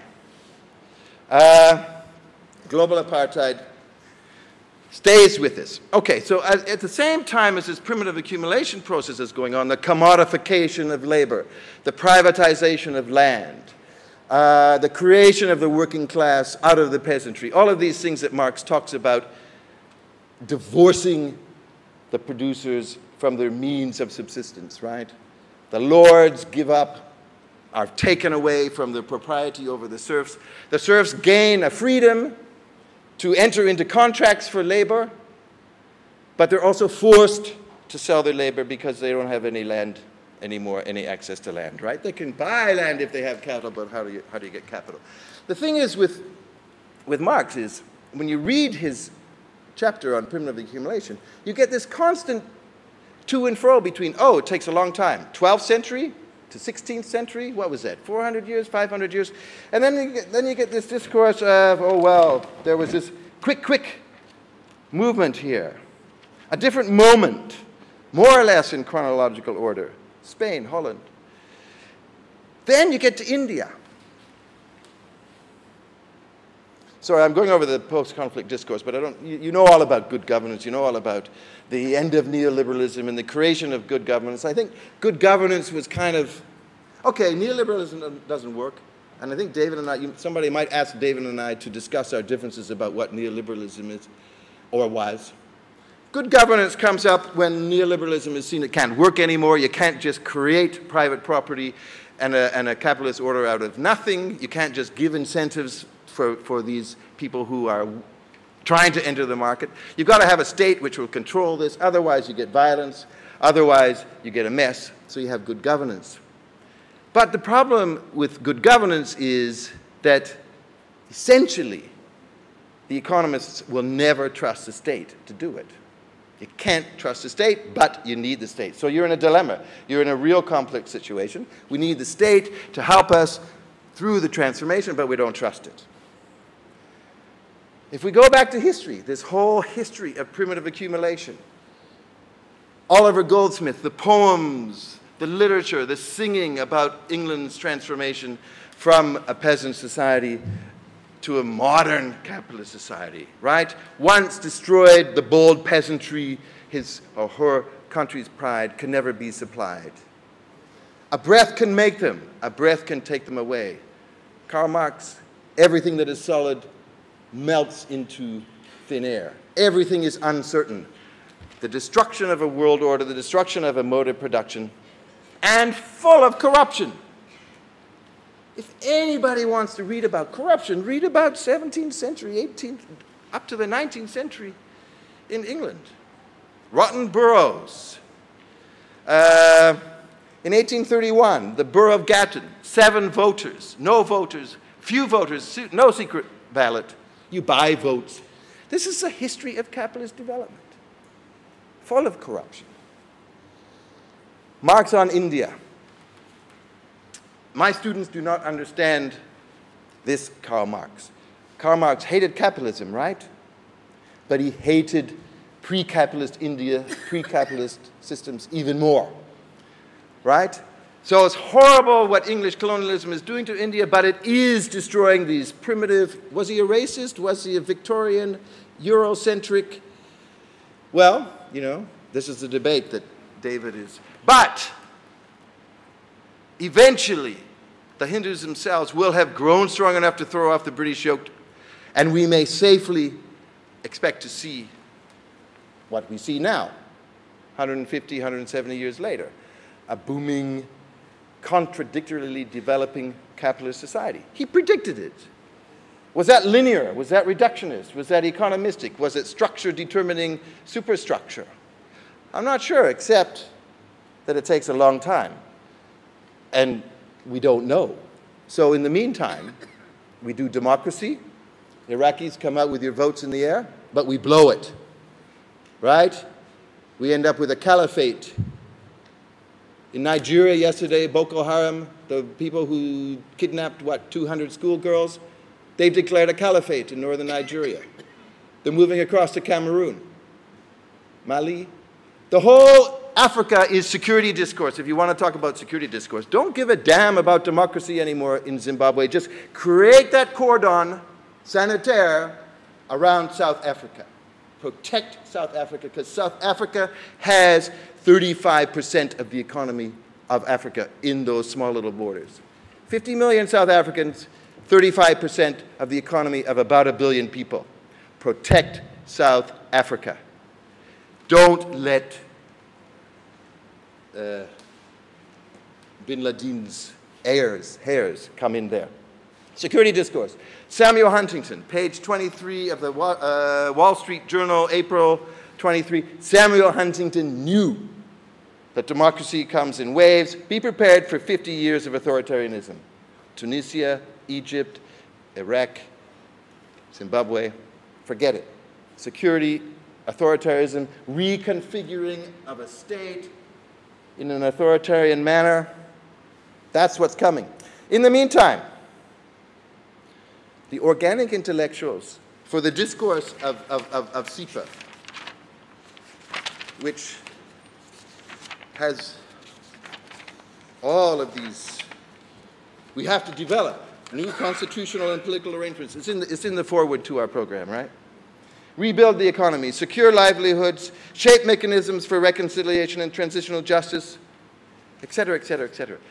The main theoretical point that I didn't make, 1 minute, right, or 10 seconds, is a book I just read about a year ago and gave it to my honor students to write papers on, is by David Priestland, called Merchants, Soldiers, and Sages. For him, the class struggle, or what he calls the caste struggle, but he obviously hasn't spent enough time in India or this part of the world.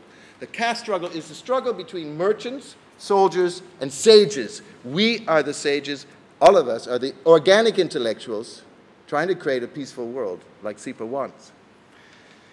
But I'm suggesting that if you're going to figure out what's going on in your society, you're going to have to look at what Aisha was talking about, the reconfiguration of a whole social order along the lines of what Priestland is saying. Who had power?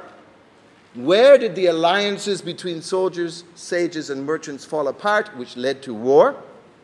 And it's a global process, too, because we're talking about the merchants of arms as well as the merchants of sugar and spices and everything nice.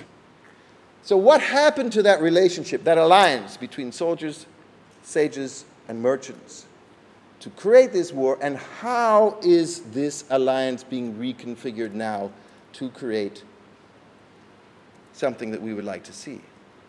So I'm just kind of suggesting that unless we get back to looking at these social forces, not just the state, but the social forces around the state, we're not going to get too far. And with that little bit of, that's the end of my spiel. Thank you. We're running a bit late, so straight over to Jennifer. Obviously, moments away from the red card, but you're there just in time. Jennifer, over to you. You need a presentation. Yeah, I've just, it's here somewhere. So thank you so much. I appreciate the introduction. I would like to thank the organizers, of course, Priyanti, Vijay, and the entire team. My paper was, I think the one that you have on your jump drive is like August 27th, so also not exactly on time. What I'd like to do in the next few minutes is talk about this concept of securitization, which perhaps does not fit with my persona, as David called me, rightly, feminist, post-structuralist, all of those things. So without further ado, my argument has three parts. First, I want to make the argument that fear is a powerful political resource that is at once an expression of vulnerability to political threats, real and perceived, as well as a rationale for security measures against them. And I'll unpack this in a moment. Securitization, then, is the strategy to produce such fear and danger, if you like, as well as a certain kind of consent to what is quite common now, militarized development. Let's hope it doesn't become the norm, but in post-war situations, it certainly is not that exceptional. So basically, securitization ushers in a kind of emergency, dangerous context that requires militarized aid, perhaps, to enable growth on the one hand and meet some of the norms of lenders and others who have a stake in this post-war context, but also to combat the very threats that have supposedly been defeated. And finally, securitized development may seem like the logical outcome in such an environment, but I want to argue that it's not. It's not the only alternative by any means. So let me bring this to let me bring it down to some examples and so on. But first, a very brief definition of securitization, not the securitization of stocks and futures in the financial world. But, and again, I could go on about, there's a French school of securitization with Bigot, there's a Welsh school, there's the Copenhagen school. I'm not going to bore you with those details. There's a few of them in the paper. But basically, some time ago, in the late 1990s, the Copenhagen School of Critical Security Studies introduced this idea as something that analyzes how a social or political problem becomes read through a security prism. So by that I mean it's a process of social construction that moves an area of regular politics into the area of security by employing what might be called a discursive rhetoric of emergency, threat, danger, aimed at justifying the adoption of extraordinary measures. And so, let me just give you one example from Canada, since the Conservative government of Stephen Harper was mentioned. I'd just like to give you a small example of how asylum seekers have been securitized in the Canadian context. So in 2006, this government was elected as a minority government. Hence, it couldn't immediately usher in new laws. It had to start slow, win hearts and minds, and 2 years later, it did actually win a majority government. But in the first instance, the government had decided that it's too expensive to process asylum seekers under the current system. It takes too long. And anyway, most of them are bogus. So you have this discursive shift from asylum seekers, or what we call in Canada refugee claimants, to bogus refugees and to irregular migrants. You have this whole discursive rehearsal for several years. In 2008, when the government gets into power, it starts writing the legislation. We now have extraordinarily punitive legislation for asylum seekers, especially if you happen to arrive by boat and you get designated as an irregular migrant. Things like 1 year of detention without review. Should you be found to be a genuine refugee, you may not have permanent residence for 5 years, which also has implications. You will not see your family for somewhere between 5 to 10 years. So what has happened is you have this extremely exclusionary system. It's very hard to get to Canada now. But you also have, if you do arrive and you are uninvited, you are considered part of the bogus refugee category, in contrast to, and directly out of the playbook of the Australians, the good refugee, the one who waits her turn, who is selected from a camp in Dadaab, Kenya, or in Mae Sot, Thailand, who's waited and waited and waited, perhaps a couple of decades, for a chance to come to Canada. This is a completely discretionary program, the good refugee category. The bad refugee category, I should note, is codified in international law. You're actually allowed to make a refugee claim in Canada because it's a signatory to the International Refugee Convention as well as national legislation. So the punchline is this. After 1 year, in 2013, all this new legislation came in 2012. In 2013, asylum rates in the world went up 28%, in large part due to the Syrian crisis. In Canada, in 2013, asylum rates went down 49%. So that is how securitization of migration, and particularly of asylum, has worked its way out. How might then this apply to development? How are vulnerability and fear used to underwrite development initiatives embedded with violence and/or possible displacement? So again, I'll draw ever so briefly. I will bring this back, and the paper has more examples and connections to Sri Lanka, so I'd invite your feedback, comments, objections on that. But let me just quickly trace Canadian aid to Sri Lanka, which is something that I worked on between 2002 and 2008, roughly, so during the period of the war. Canada was taking on good governance and aid effectiveness, and this is one of the statements not specifically related to Sri Lanka, but to the global south, the so-called third world. I don't know, again, I keep thinking that that's not relevant, but then we have the Ukraine, and anyway, things are That's terminology that's not that important. But here's the punchline from the CETA document, Canadian International Development Agency in those days. Let me just add that that agency has now been renamed Department of Foreign Affairs, Trade and Development.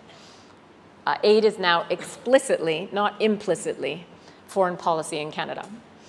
So Canada's border is long and open to both commerce and people. Since disease does not need a visa, we cannot be healthy in an unhealthy world. And I mean, Vijay's comments earlier this morning about 3 participants, or at least a couple of people, not being able to get here because, of course, the unhealthy world has been cut off from the healthy parts of the world, and people from West Africa unable to get here. But this kind of language ushers in this precautionary management of geopolitical threats, in this case, public health threats. So number one is, this is a really retrograde way to get global north countries, the populace who may not want to give aid abroad, to give it, because if we don't, look what might happen. But let's give development aid to people in their regions of origin so they stay there, on the one hand, and on the other, for Canada, we need to militarize or at least seal our borders against anyone who is not invited. So again, this is really migration, development, security. But I think hopefully the pattern is becoming a little clearer. Jeff Huysman's work on securitization is also interesting. He looks at it in relation to immigration and asylum as well. And it's really the first sentence here that I want you to pay attention to. The green refers to the quotes. The white is me editorializing with far too much text on these PowerPoints. But I took out a lot of the pictures. I can show those to you another time if you want. The pursuit of freedom from existential threats institutes political communities of insecurity. I want to suggest that in a post-war context, these existential threats are not that existential. They're actually threats that were there before that are no longer there but can be conjured and used very strategically to create and institute political communities of insecurity. If people feel insecure, then they'll consent to all manner of things. Emergency measures, none of this is particularly rocket science to those of you who are Sri Lankan. But I think, just to finish it off, Huysman says, it's a peculiar process of constituting a political community of the established that seeks to secure unity and identity by instituting existential insecurity. And if you read the Sunday papers, I could give you a number of examples that would fit well with this logic and this thinking. Moving briefly, and I'm not going to refer to any more sort of literature after this, but I think this is an important intervention as well. Eredau and Van Munster look at how decision makers and those who govern try to tame the future in a post-9/11 context in their writing, but this could be in any post-war, post-terrorist, post-danger kind of context.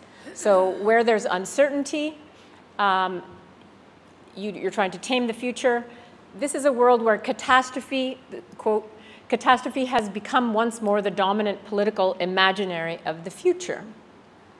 And their Foucauldian approach, for what it's worth, focuses on how presumably incalculable catastrophic risks, such as terrorism, are governed. Different policies such as war, surveillance, injunctions to integration, drastic policies against antisocial behavior, in fact function with a dispositif of precautionary risk. So this notion of precautionary risk is something that I think we need to be very wary of, especially as it infiltrates and/or seeps into development discourse. Very briefly then, I want to talk about tourism as a site of securitization and development. We know that the IFIs, the IMF, the World Bank, quite like tourism as an export-oriented strategy of industrialization, brings in foreign currency, pays off debt, etc.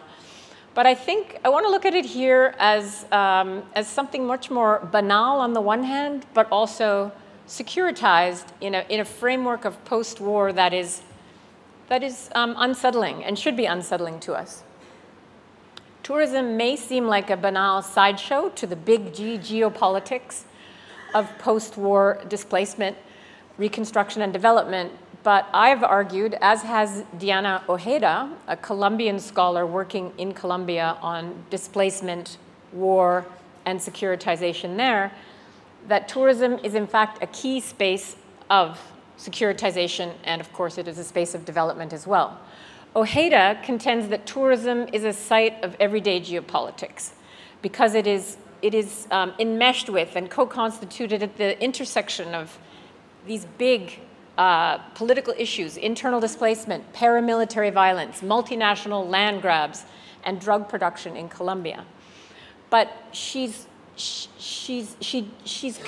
convincing in her argument that the everyday cannot be separated out from these paramilitaries and these what might be called bigger geopolitics, using, and this is especially for David, a feminist geopolitics framework. I've done some work on this myself. She shows how the quotidian leisure practices of tourism are inseparable from national and international politics. So let me quote her in a moment. But I think that tourism in the precarious context of ceasefire Colombia and in post-war contexts like Sri Lanka invokes national security as a rationality for suitably militarized protection practices against possible threats. So it's a post-war context, the dangers are still lurking. What must we do? And here I quote Ojeda. Tourism and militarization have been enabled and maintained by shared routes, itineraries, landscapes, and spaces such as those of Vive Colombia. And I won't get into that because Latin America is not on that list of continents that we're supposed to be studying, but I think this particular quote is most moving to me in the Sri Lankan context. She says, that those places that tourists can finally visit again are those to which millions of displaced people cannot return speaks to the multiple violences that through the discursive and material production of tourist destinations, an intensive process of what she calls touristification, are supposed to have made Colombia safer. War tourism. This is an activity undertaken at the end of military conflict, but it's often seen to be a sadistic, voyeuristic curiosity, something in very poor taste. But I would argue it's much more than that. The tacit reproduction of a possible threat, a resurgence, the reminder that there could be a resurgence of rebel insurgency, and by the way, look at all this hardware here, or precautionary risk as part of the tour, serves to actually securitize development or create enough of a sense of danger that development has to be securitized. There's simply no other way to safely move forward and ensure economic growth and prosperity for all. You can see, there's a little tongue-in-cheek there. Hopefully you can see the tongue in the cheek. But it also produces consent to this. And I think it's that consent which is very worrying. There's not a lot of pushback. Thanks. The possible return of terrorism and war provides a rationale for the militarization of development, as Carl Dahlman and many others have called it, war by other means. So this is just, this picture is here because we don't have very many pictures. Oh. Oh, we lost the pictures. Oh, that's too bad. Okay, so precautionary risk. What was I going to say here? Sorry, I'm going without notes, assuming I have my PowerPoint to remind me. So precautionary risk is a projected danger that we must guard against at all costs. And this, as I said, creates a rationality and a kind of consent to militarization of not just development, but of all kinds of civilian spaces, of the civilian person, and so forth. What I wanted to say here about no trust, no development, I think it's quite self-evident. You can have macroeconomic growth, but that's not development if there's no trust among the various parties and if you don't have political inclusion, economic inclusion, and social inclusion in this project of development. You can have really nice roads. You can have fabulous new arcades and sites of consumption. But this is not development without a kind of integration of the political, the social, and the cultural. Really something that our speakers last night spoke about in terms of why war occurs and how things break down. So basically, my last image, which I can't show you because it's missing somehow, this is the Microsoft wars that continue in another kind of post-war context. But it was an image of a plaque at Wilpatu National Park. So if you have the chance, if you haven't been, it's worth going, of course. But for those of you who've had the chance to take a round and look at the bungalows, one of the bungalows, the name of which is going to escape me now because it's written on the plaque that I was going to look at. But one of the bungalows has a plaque that's a tribute to the infiltration of rebels in 1985 and the death of 120 people at in that location at that time. So while you're on holiday, or you think you are, and you think you are, in fact, looking for leopard, be watchful because there may be other feline creatures lurking in the forest. So with that, I will stop. And I have one last task which I was asked to do. I'm quite happy to do that. And that is to try to bring out, in 3 minutes or less, the threads that pull this panel together. With only 20 minutes left, I will strictly stay to my 3 minutes. And I will ask for a strong stop now. I will get it. OK, good. So I think certainly there are a lot of commonalities here. Not so much in substance, but I think the notion of the conflict poverty, conflict security, poverty nexus comes out. And David introduced that to us at the outset. I think that he also cautioned us against, as others have, against the black box of that. How are security and development entangled? What are the articulations of power, violence, and so forth? So I think that's something that goes through and hopefully a thread that pulls all of our papers together. He cautions us, of course, of the perils of global liberal norms and the overuse of that discourse. He flags neoliberalism, which is something that I think underpins all of these talks as well. Ayesha's talk, again, I enjoyed all of these, and I can't do any of them justice, but my goal is to, again, pull the threads through. Ayesha asks, should we be in a hurry to call a context post-war? And I think the answer is no, we should not. War by other means is alive and well, and we should think that through. The role of the state has been highlighted and underscored by all the participants in this panel, I think. And one thing that Ayesha's talk raised, we talk about peace dividends, but we have not talked about war dividends. Is it too profitable to give up all of the spending, the profitability of war for certain actors and certain players who may be very powerful? And for me, Ayesha's paper raised that question in terms of things that we should think about. Finally, David's paper, again, picks up on many of these links. I think his paper and mine, even though he reminded me last night that we apparently had an argument 20 years ago. I couldn't remember what it was, but he wins for remembering that we had one. But I think we're both, in some ways, he's talking about hegemony, and I'm interested in the ways in which consent is being produced through securitization. And I actually think the other panelists are well, I hope they're interested in that, even if they didn't speak directly to it.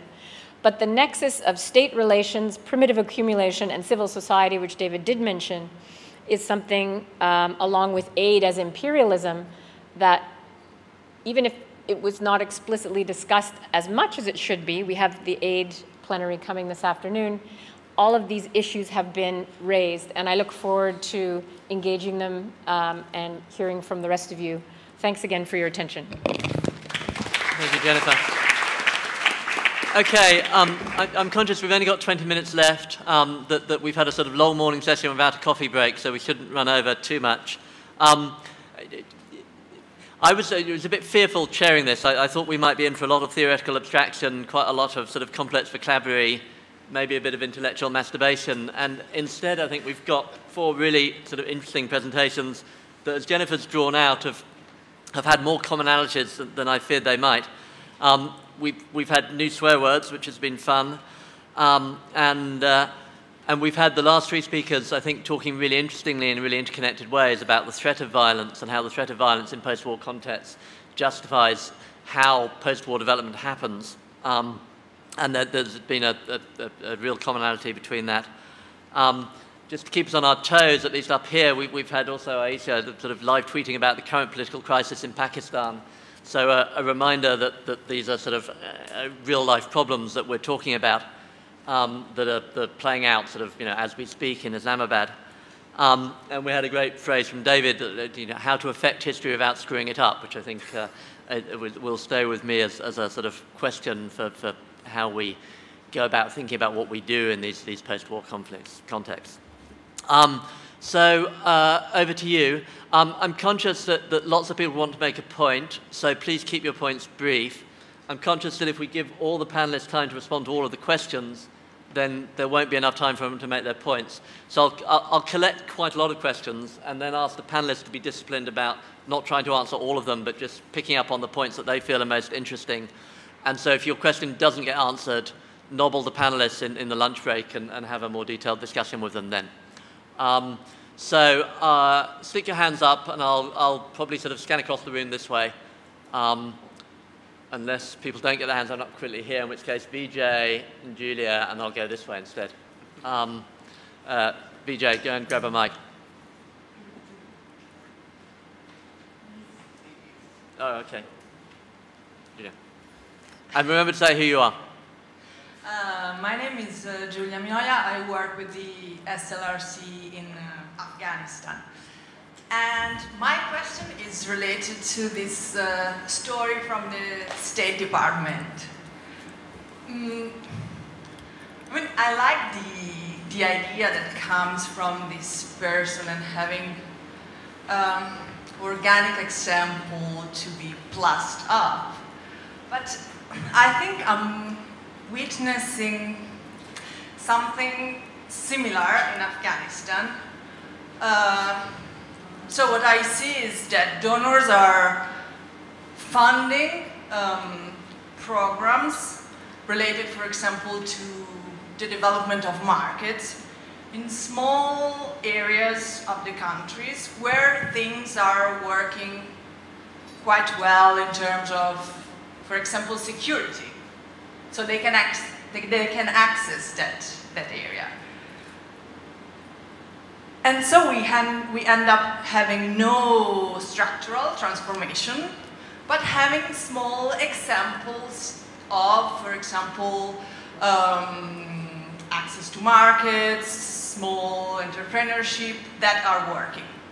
And so you have the funders, the donors coming to you and telling you, oh, but we have this great example which is working, but that's just like a tiny, tiny, tiny thing that they are doing, while the rest of the country is having no example of success.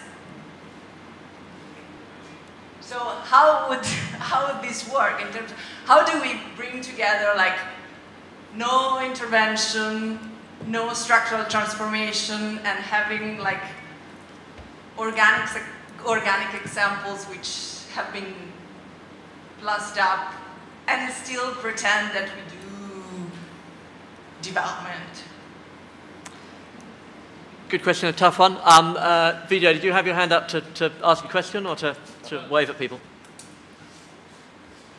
No, I just wanted to say that recently when we were having a conversation with a friend about economic development and conflict, he brought up the question of the Basque conflict in Spain.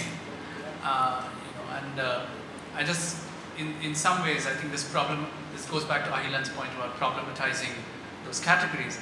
That's a country that had functional institutions and so on and so forth, fairly strong levels of economic development, gave birth to the ETA, Basque. And I think that somewhere I think we need to find ways of also deepening our analysis so that we are able to kind of explain those kinds of relationships between development and conflict, not poverty and conflict, but development. Let's have a couple more. Gentleman at the front, woman behind him, and then we'll see how the hands and the time's going. Hi, I'm Anam Khan from STBI, Pakistan. And actually, I have a question leading to Julia's question. Speaking of international interventions, and I totally agree that the approaches at times are completely wrong and they've caused some problems and all that. But there are occasions which we've seen that delayed intervention or no intervention has caused further problems to the conflict, and where later on international pressure has actually resolved some sort of conflict. So here, David, when you were speaking of where you should let these, because they are born within their own universe, these states, you know, and so they can handle their own problems. But here what I see is that if you ignore, or if you have, I'm no expert in conflict, but what I understand is there's always a dominant side to a conflict, and to ignore or to let them handle it by itself, if that's what I understand, without intervention into such areas, will it not cause even more problems, or will it not prolong the conflict in a more, like instead of, you know, it will cause greater costs in terms of humanitarian lives, human lives, in terms of economy, all sorts, because it will go through a longer period of time for them to solve it themselves, for them to understand it and then solve it? Or will international intervention actually help it in some cases? Yeah. Gentleman at the front. Yeah, I'm Naushad from the eastern part of Sri Lanka. Having listened through from David to Aisha to David, then Jennifer, I think Jennifer summed it up by saying no trust, no development, no war, no peace, and no intervention. Should we end it that way? You know, we have had no peace, war, intervention, no trust, no development, and should we end it by saying no intervention? Would that solve the problem and make it more organic? You know, how do we bring this vicious cycle? Thank you. Okay. Do we, the panel, do you think you can very quickly respond so that we have one more round? So be disciplined and on your toes. Let's start with Jennifer and go this way.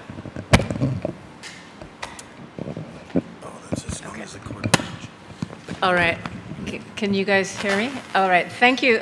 This question at the end is such a difficult one. How to bring the vicious cycle to an end? Would adding no intervention be the answer to that? Ultimately, the state, you know, should have enough, thank you, the state should have enough legitimacy that it's not seen to be an intervention, but it's seen to be representative of the wishes of the people of a place, granted not always all the people, but ultimately the fact that you are posing the question as such means that a great deal of trust needs to be earned before development can move forward. And I'm going to leave it there because I think it's a brilliant question. I can't do it justice. Oh my. There's always intervention. Comes through the market, quote unquote. Comes through missionaries. Comes through this long, long process of imperialism, which is actually a gradual transformation of the world. As, you know, since the slave trade, since capitalism began, it always had global tentacles.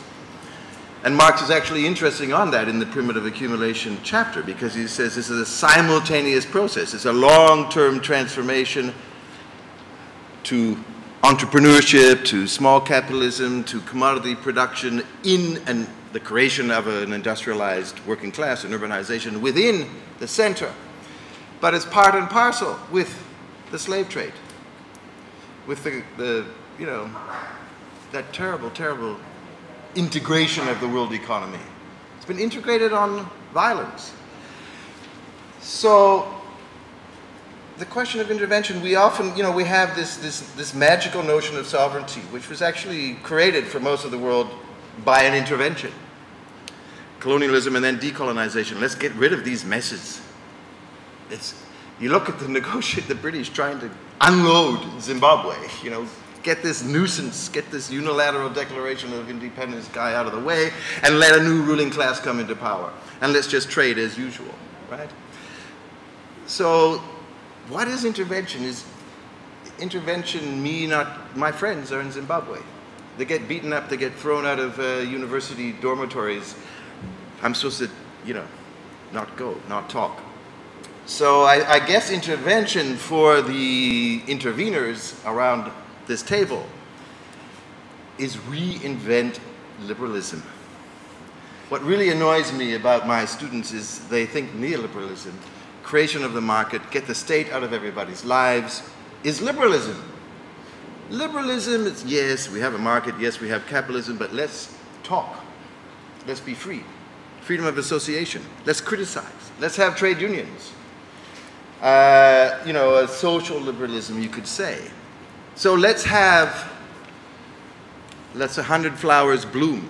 Let's work with the organics where it's safe or where your intervention isn't going to hurt too much. Let's not bomb everybody with military humanitarianism. Let's not confuse these terms of humanitarianism and securitization. Call a spade a spade. Don't call a rose by any other name.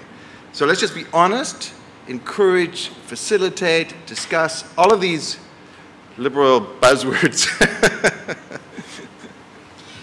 So the question is that, is intervention, is not having intervention, is that possible? Especially in places where institutional structures have broken down to a point where arbiters are then required to talk. You and me are not talking to each other, so we need arbiters, which appear to our eyes as neutral arbiters. And that's where the story of intervention begins. You bring it upon yourself. So to ask the international community and say, well, please do not intervene until we tell you. Actually, we are telling them, do intervene, because we don't have the capacity to talk amongst ourselves. Now, intervention, of course, is not just benign. Intervention is not done to facilitate you and me talking. The interventionist has their own purpose as well. Which brings me to, to this conversation with Julia was trying to have on, giving examples from Afghanistan, what happens, what donors do there. I think that is donor intervention is also another form of intervention, which we very happily in conflict-ridden societies bring upon ourselves. It's actually the donors which are setting agendas. They're telling us, oh, your indigenous patterns of justice, of talking to, of community, building community relationships, they were wonderful. Why don't you try it again? Instead of telling us that, no, you have to have rule of law, you have to have greater institutional building. I mean, let's face it, societies cannot remain poised in this indigenous imagination. They have to move on. Neither states nor societies are static. But here we're looking at what's happening, which is that donors are then determining what these societies are like based on the very, very scanty information that they pick up while some of the people are in the field. Extremely, extremely deeply problematic. Vijay, going to your comment about, where places where stable societies, stable economies, I think it's not. I mean, I completely agree with you that, when I look at militancy, for instance, that's my current work. I find it very problematic when people argue that militancy happens because of poverty. Poverty is a contributor, but not necessarily a driver of violence within a place, within a society. But situations where economies are doing well, places are doing well, they have structures, and yet something happens which turns it around. I think the change happens not because there were institutions there, because we were not watching and there were no institutions there. Because in a society, elites tend to, elite formation is not a static process in itself. Every country, every state has its own formula. But there is a constant process of elite formation and elite circulation. Now, once you do not have, and these elites, mind you, these elites would want power, they would want share of the distributive process. Now, once that doesn't happen, it doesn't happen because the structures are just not there. And that's when suddenly we realize that things have collapsed. The pearls are going last, David. You've got about 45 seconds. I think it's a funny discussion where we just make assertions about the world, or assertions about books, without reflecting upon what makes those assertions possible. And even asking questions, how can we do something? You know, we're doing something. It's possible. We just have to reflect upon how it's possible, and how it's possible to change the world and spend all this money on development and ignore structural transformation.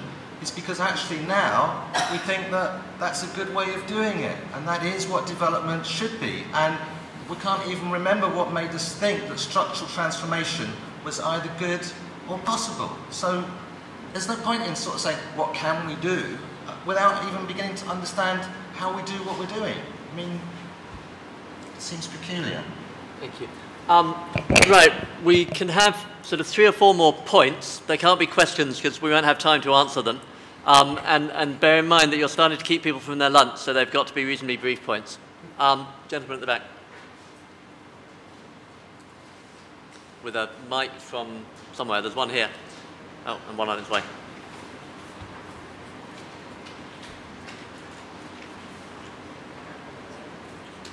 Thank you. I am Anantagiri from the Madras Institute of Development Studies, India. Thank you, all of you. I have a quick query to Jennifer. Now, what is the alternative to securitization? Is it a fad or something can be done about it?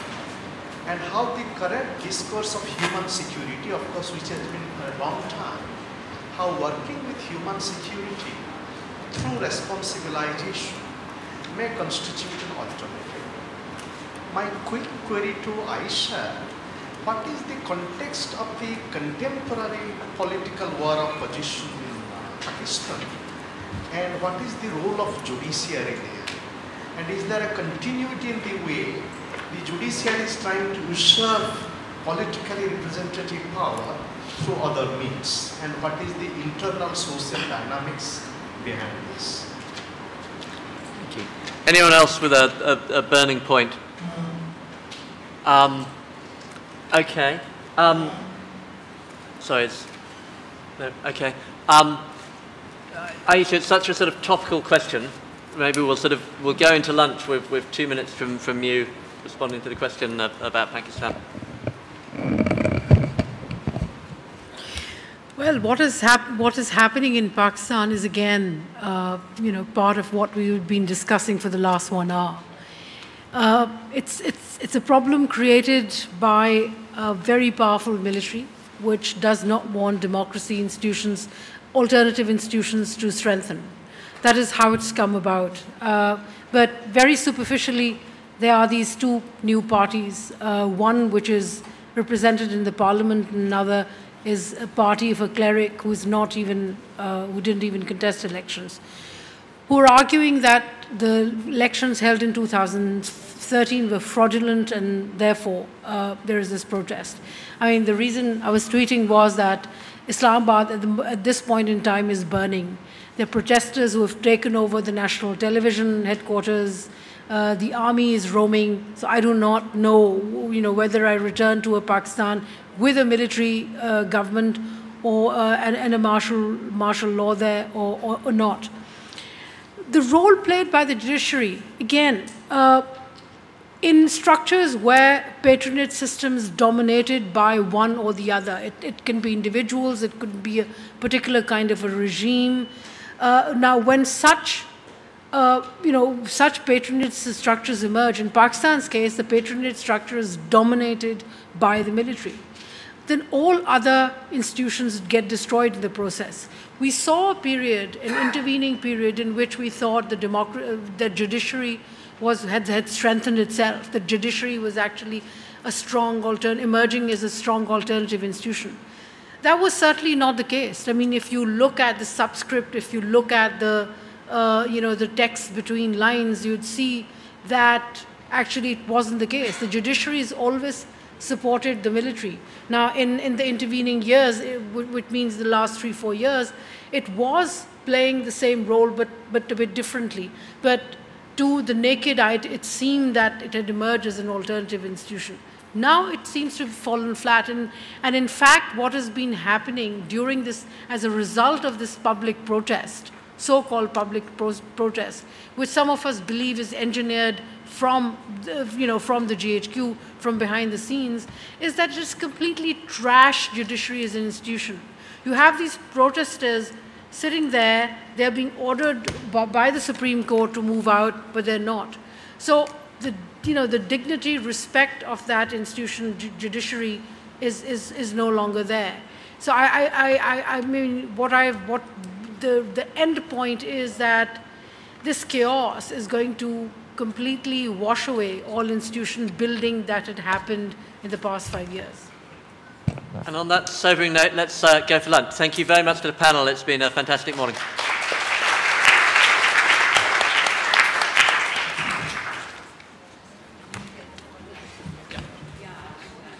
Yeah, just a very quick announcement. We are breaking for lunch now. Lunch will be served.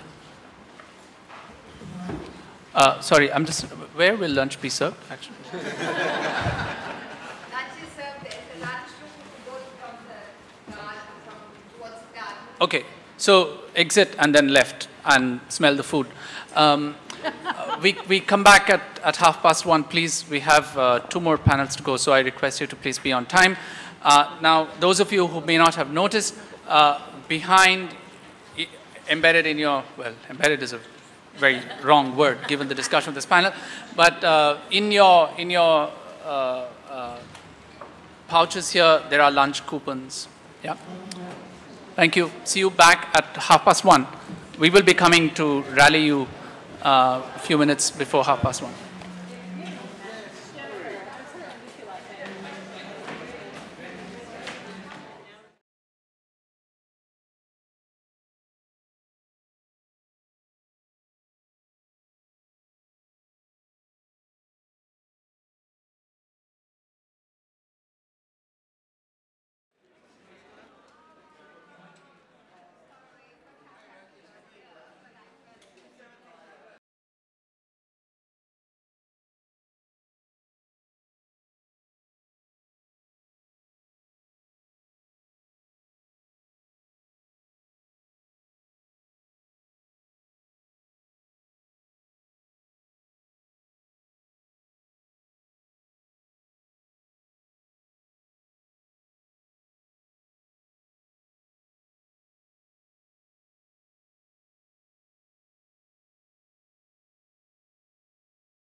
Right.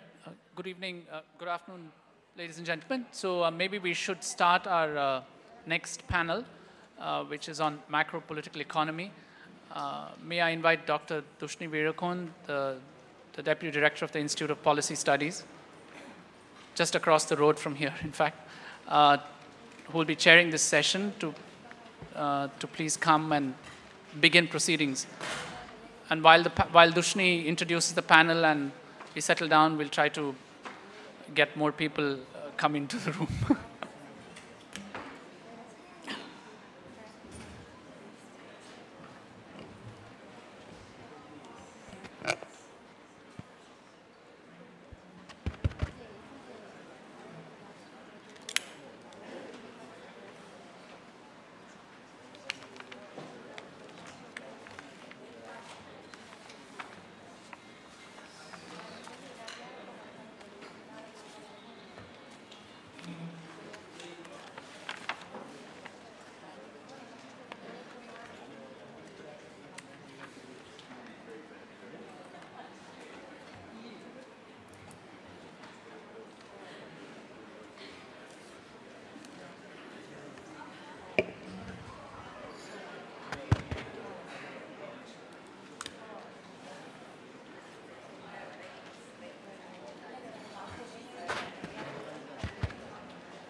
Good afternoon.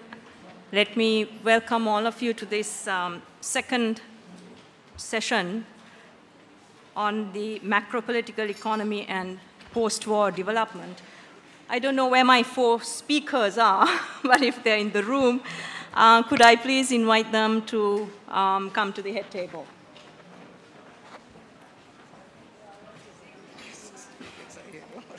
Where? I've had 3. 1 is missing? Okay.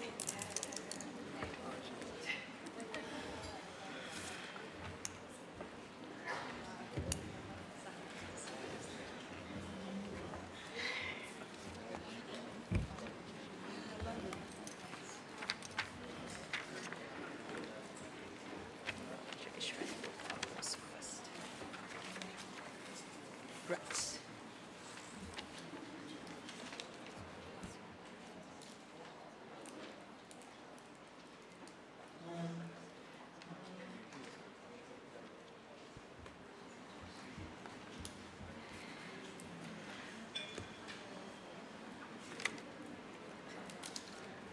I assume everyone's had a very heavy lunch. Post-lunch sessions are not the easiest to chair, but I think it's a very interesting topic and a very distinguished set of panelists here to give their thoughts on this issue of macro-political economy and post-war development. When I saw this, the blurb that had been written up for the agenda, one of the first things that struck me was, is it the underlying assumption that post-war development necessarily requires a different set of policies, whether economic or political, but particularly economic policies than a typical set of countries that have not gone through a conflict or have not gone through a political crisis? If you look at the literature, I think the suggestion is that yes, post-war development requires a bit of rethinking, given that countries that have gone through a conflict are more likely to see a recurrence of conflict. There are issues of equity and regional distributional issues that may have been the cause or the root of those conflicts. Most conflict countries that have come out of it find that they have very fragile fiscal situations. That means they have to rethink about development finance, whether it's conditionality-related aid or whether it's increasing tax revenues, etc. But I think the most important element to all this is the political economy. How does the conflict end?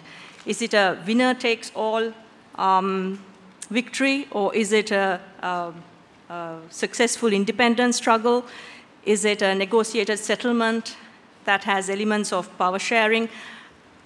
I think that's very important, and that really comes back to Sri Lanka, because if you look at those elements, Sri Lanka's post-war development and the policies that we've followed are, I think, very closely aligned to the winner-takes-all victory that the country experienced or the government experienced.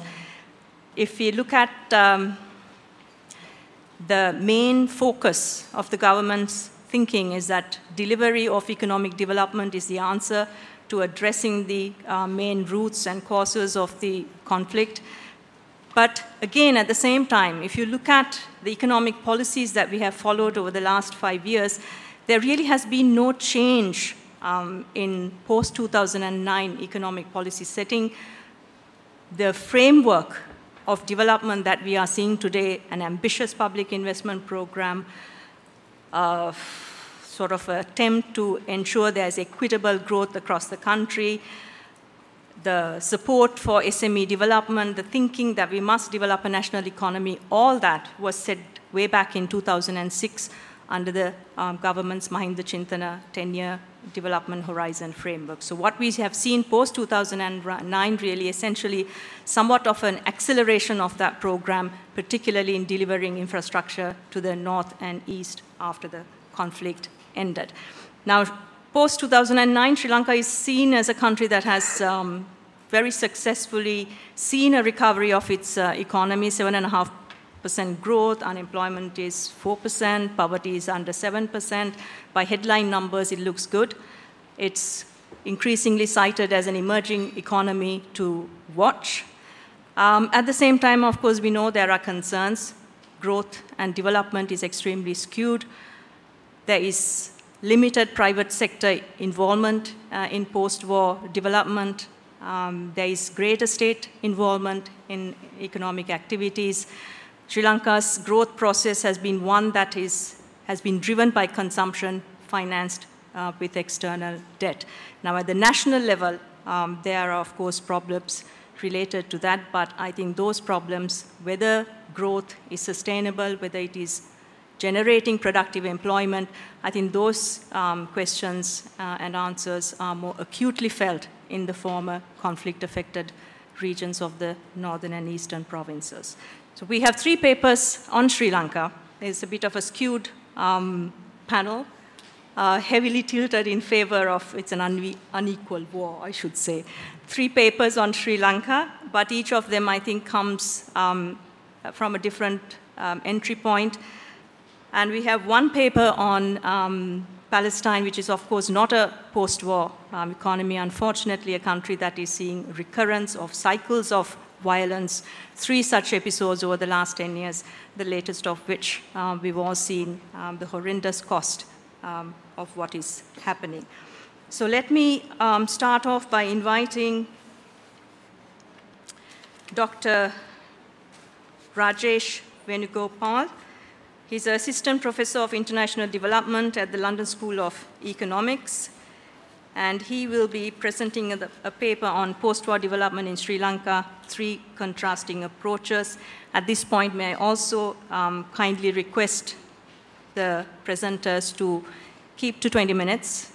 15 would be ideal, but 20 minutes maximum. Thank you. Dr. Venugopal.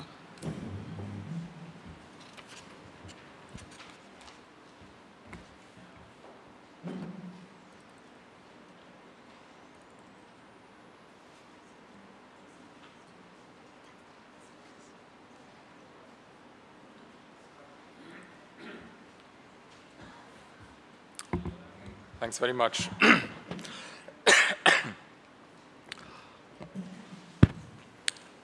Thank you all. Before I start, let me just make a very warm note of appreciation to the organizers of the conference, and particularly Vijay and Priyanti for inviting me and for having me here. In this paper, I want to make a contribution and address the broad topic of this panel, the political economy of post-war development. Now, the paper itself, which unfortunately I don't have in finished form, is very broad and it touches on quite a large number of issues. So what I'm going to try to do in the time that I have now is to give you a tour of the salient points. I'm going to talk about the genealogy and the comparative literature of post-war development, the different approaches that have been clustered into being in Sri Lanka in the last 15 years, and the importance of reorienting the study of post-war development so that it speaks more from within, as it were.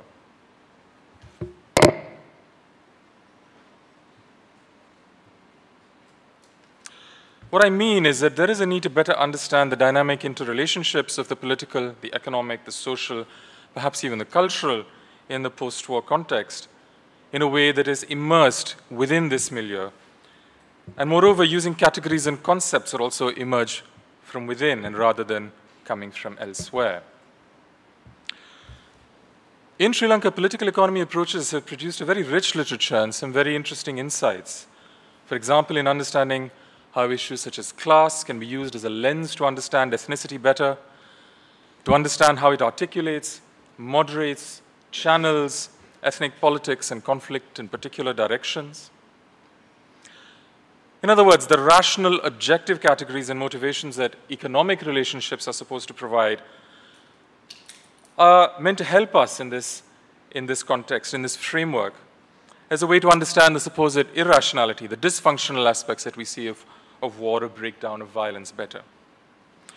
Now, this was a debate, interestingly enough, that was very vibrant in Sri Lanka in the 1980s, and one can think particularly of the pioneering work of people like Newton Gunasinghe at that time. But there are also very many other important contributors to that trend, that train of analysis. McMoore has written on it. Sunil Bastian is over here, who's also written some very interesting work using that framework. My own work on political sociology of the conflict in Sri Lanka has highlighted three broad features. Firstly, a longer historical economic demographic transformation from a declining agricultural sector to state sector employment mediated by free education that became very significant from the 1940s and 50s onwards.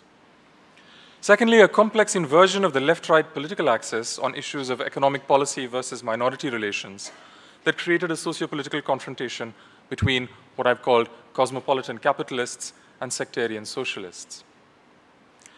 Thirdly, the consequences of the important new development paradigm that emerged after the market reforms of 1977 and its complex overlap with the war after 1983 that created myriad configurations of development mixed up with destruction.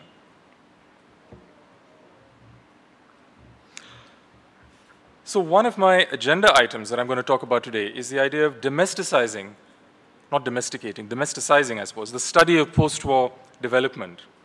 And that means two things. Firstly, moving away from a position and a perspective where the primary objective of the research and academic inquiry is to understand how aid can be better designed and how international actors can be more effective. Secondly, there is the more challenging task of questioning the larger comparative concepts within which this field of study is framed and analyzed. And I say this because the contemporary academic literature on post-conflict reconstruction and peace building is noteworthy for, I'll just say, three big features. Firstly, a significant part of it has its origins largely in international relations and international security studies, rather than in the political and social histories of those conflicts themselves. Secondly, it dwells very heavily on cases where there is a significant international presence, such as Kosovo, Timor-Leste, Sierra Leone, Afghanistan, whereas there are many cases that occur well outside that limelight and where aid and liberal externals play a very different, often minimal role. Thirdly, the critical conceptualizations of reconstruction that have emerged under the rubric of liberal peace building since the 1990s has advanced along three broad levels. Firstly, there is a critique which is operational of external actors. That is, peace-building missions are often poorly conceived and executed with weaknesses in sequencing, footprint, funding, coordination, and priorities. Secondly, there's a very different kind of critique, a different level altogether, which is more of what I would call a cognitive critique or theoretical critique, in which these operational flaws are not problems in themselves, but they're really symptomatic of far deeper cognitive failures in the model of external intervention, which is found to be naive, technocratic, inappropriate, and based on a weak understanding of local society and specificities. Now, removed from these first two is a third critique that comes under the liberal peace-building rubric, which is this idea of power. And it argues that liberal peace-building is part of a neocolonial logic of political, economic, military, and cultural assertion in which the hard power agenda of outside, largely Western actors, lurks behind the putatively benign and benevolent rhetoric of peace and development. Now, labeling something as liberal peace building in this way can link it to a variety of different kinds of countries and critiques, and it also connects it to larger international frameworks, agendas, and templates. But in doing so, I am concerned that it still prioritizes the international and leaves the domestic only as a residual terrain of study that can in itself only better illuminate the problems with the international and how donor aid and external intervention could be improved. This is, I think, a challenge to address, that is, of producing knowledge on this subject matter in a way that goes beyond the needs of better external intervention or even of immediate domestic policy impact. Now, I say this with all due humility because in post-war Sri Lanka, there has been a lot of very exciting and impressive work that has been done. And quite a bit of it is on display at this conference, even indeed among my co-panelists here, two of whom are talking on Sri Lanka and are actually among the most interesting and vibrant scholars that are doing work on this field. But I think they would both also agree that this is a field of study that is still in its infancy in many ways. There is still much more that we have to uncover and learn, and it remains an exciting field of study to engage in.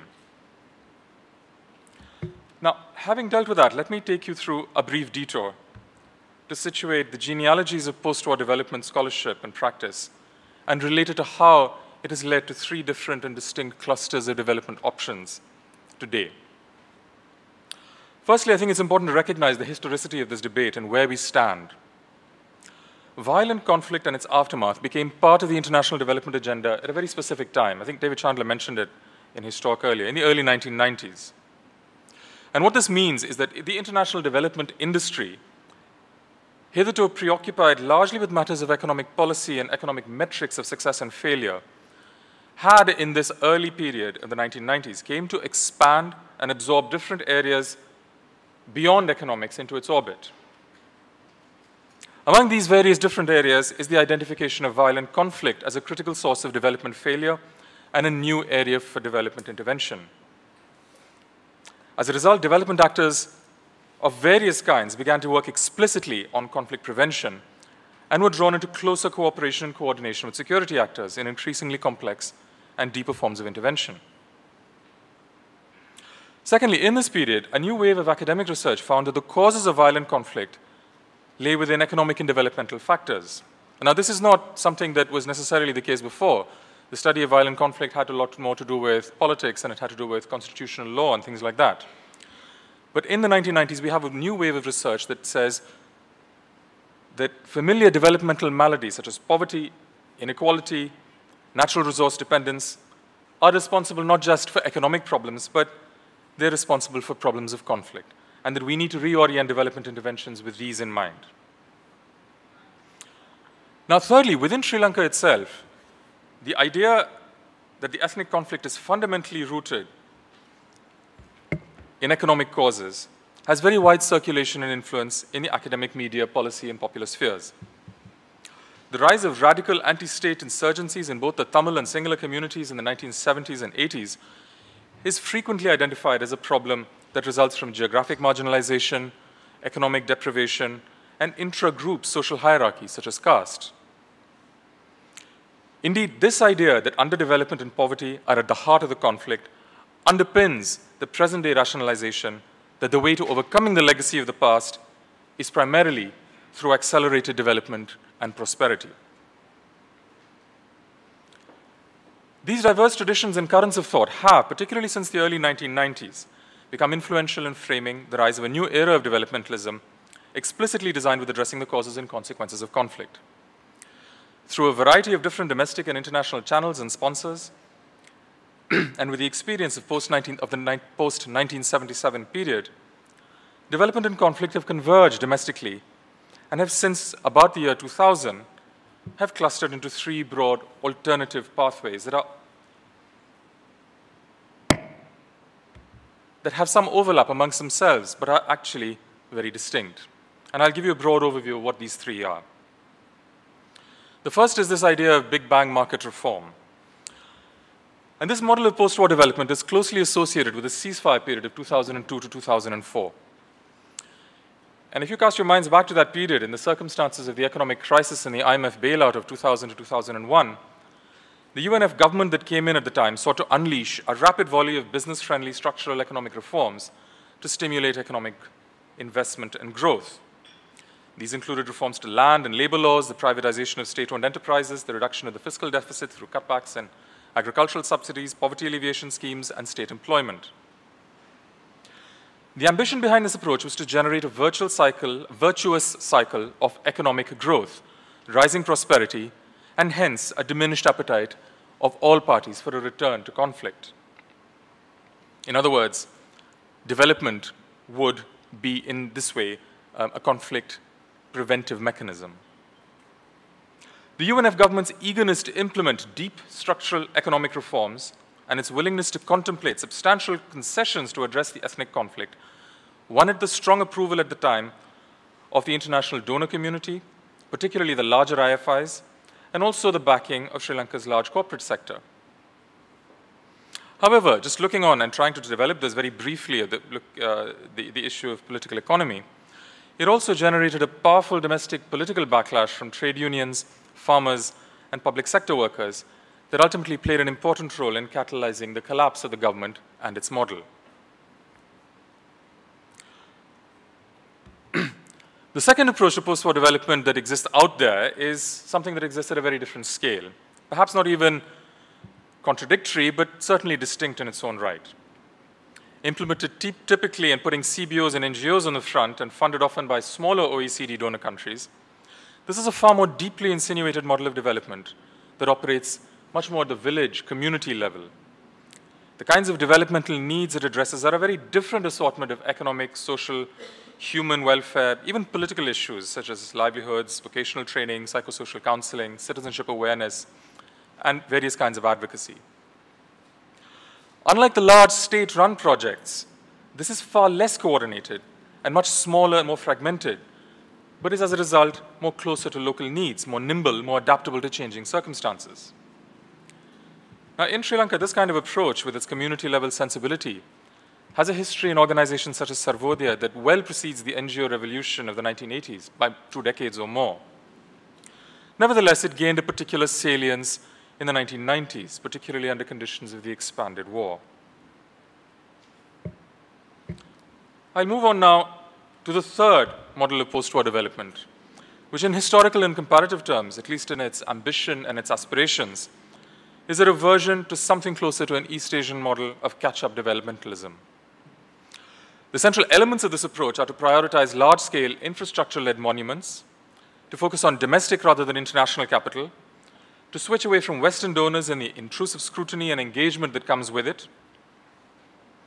In this model, the state gains renewed importance and is closely connected to certain elements of the domestic private sector. State policy strategically channels rents to subsidize and incentivize priority economic sectors in pursuit of a structural transformation. Indeed, this accords quite closely to the present model of post-war development. It involves, for example, the use of trade policy, which is not something that is prominent at all in the big bang market reform model, where there was a big emphasis on trade liberalization. And indeed, if you look and see, trade import tariffs have increased significantly in recent years in Sri Lanka from an average of about 13% to 28%. The main drivers of economic growth in the post-war period have not been the internationally connected segments of tourism, garments, and financial services as much as in the past, but a little bit more towards the domestic public sector infrastructure projects, construction, transport, utilities. Even within the manufacturing sector, it's a sectors connected with the domestic market, food, beverages, tobacco, that have seen some of the most impressive growth. I think it's important to note that this approach reflects a clear rejection in the market reforms of the 1977 to 2005 period, and a significant de-emphasis on the traditional sources of international capital. Since 2005, most market reforms and all privatizations have been suspended indefinitely, and there's actually been a minor expansion in the public sector with the nationalization of 37 underperforming private sector companies in late 2011. Moreover, this approach is also clearly in favor of hardware, that is, of larger bricks and mortar projects of roads, bridges, and airports, over the software of the NGO community-led smaller scale development projects. Now, let me just come to, how much time do I have? Okay, so I'll close up. The point I want to make here is that the idea of using development as a way to address and overcome conflict is not a novelty of the post-war period in Sri Lanka, but is situated within a broader political consensus that predates it in the domestic sphere and that is well connected to contemporary international practice. That said, there are in the Sri Lankan context these three distinct and to some extent mutually contradictory models that need to be understood in their own right. Now, I have much more to say on the consequences of these approaches, but let me just end by circling back to the earlier question that I had raised about the use of grand critical conceptual categories and their relevance in illuminating post-war development. As with the polyvalent and multi-purpose use of the term liberal peacebuilding as a label to identify and critique a variety of very different and even opposite types of international interventions, I also want to cast a little bit of spotlight and ask us to think about another critical term of interrogation in political economy, which is neoliberalism, and ask whether it continues to serve as an adequate critical concept for us to understand what is going on. I've written actually separately about this much more extensively on the issue of neoliberalism, and I'm happy to share that with you. But this is a term that has a great deal of circulation in the political economy of development, so it's something that we need to take very, very seriously. Now, what I want to ask you first to consider is which one of these three variants of post-war developmentalism that have emerged in Sri Lanka can be characterized as neoliberal? I ask this because although the first is perhaps the most easily identifiable as such, the reality is that within the broad corpus of neoliberalism literature out there, which is such a vast, multi-headed, diverse project, that all three can effectively be described as neoliberal, and indeed are done quite frequently. Neoliberalism encompasses market reforms of the UNF, the NGOization of development, and the tight state-business alliance that is at the heart of the developmentalist state, even though that last one, in terms of its own positioning, consciously identifies itself as non-neoliberal and post-neoliberal. Now, in order for neoliberalism to be all of these diverse projects, which have very different constituencies of domestic and international support, it must be either a very vast, overwhelming force that insinuates itself in multiple forms, or else it must be a kind of a given, a historical backdrop, a wallpaper in the background that doesn't necessarily explain, but that provides context, a grand historical periodicity that connects a range of ground-level real-life neoliberal events to a larger international project. In either event, I think we need to reflect on the relevance and ask where this kind of analysis and tagging leads to. I'm not saying we need to leave this aside or that it is no longer relevant or a lot of the things that have been described as neoliberal are not so. But I think we need to ensure that this becomes the entry point of the analysis rather than the end point. In other words, neoliberalism is not an explanation for what is going on, but I think it is something that should lead us into seeking further explanations. Let me just stop here. I've touched on a large variety of different issues in this very brief talk that covers some glimpses from a larger paper. Let me conclude by saying that there are compelling reasons to engage in an empirically grounded exploration of the political sociology of post-war development, which speaks from itself and for itself. This is a vast agenda and a vast palette, and I think it's a very promising one. Thanks.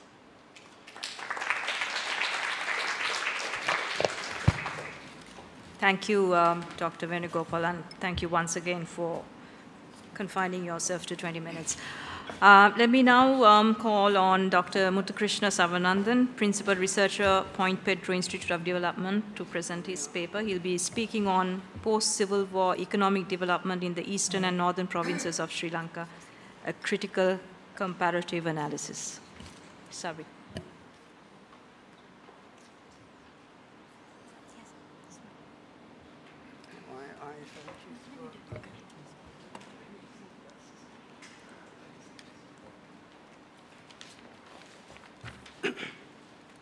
Okay, thank you. The title is a bit different.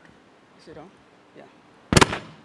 your title is a bit different from what was originally given. It's basically a simple exercise of comparison of Nepal's and Sri Lanka's post-war economic development in terms of certain critical macroeconomic indicators, as well as to compare Sri Lanka's own experience during the ceasefire time between 2002 and 2005 and the post-war period, because this government or the authorities, both bureaucrats and political authorities, claim that Sri Lanka has done extremely well in the last 5 years of post-Civil War development phase than any other time in the post-independence period.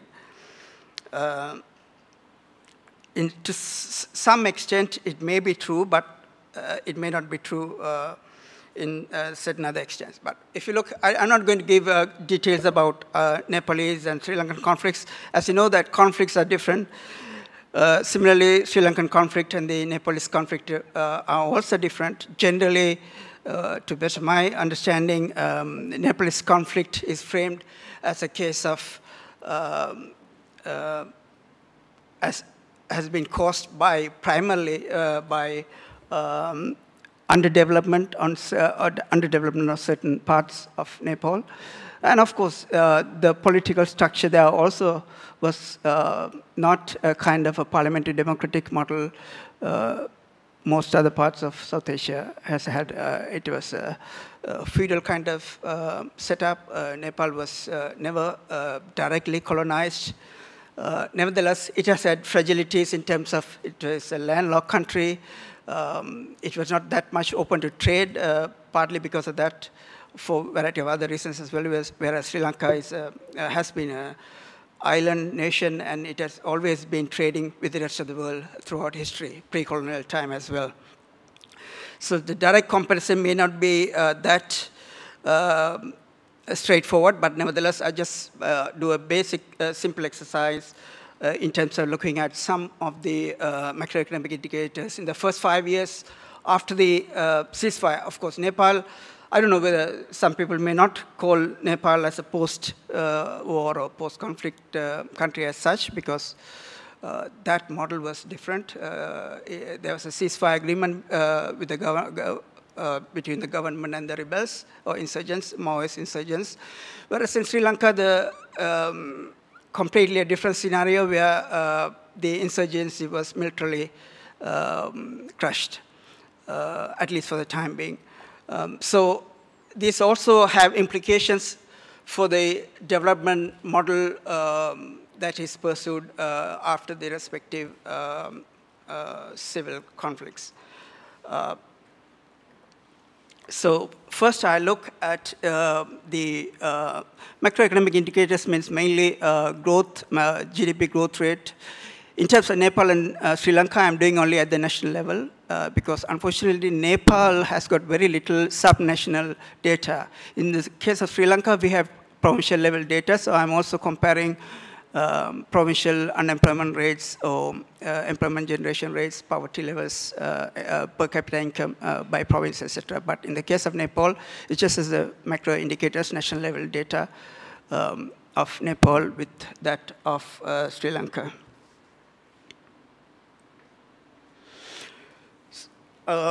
Anyway, this paper will be distributed, I suppose, in hard copy or in soft. So this just one table captures the GDP growth rate in terms of current prices and constant prices, and per capita income growth rate. It's a cumulative growth for the whole 5 years. In the case of Nepal, it was between 2006 and 10. Sri Lanka between 2009 and 13. The Sri Lankan provincial level data is only available till 2012 so far. For this table purpose, I'll use up to 2013, but subsequent tables will have only 2012 data because that has got provincial breakdown of data. In terms of GDP growth, in terms of current nominal growth, that is in terms of current prices, Nepal's growth has been marginally higher than that of Sri Lanka in the first 5 years after the end of the respective civil wars.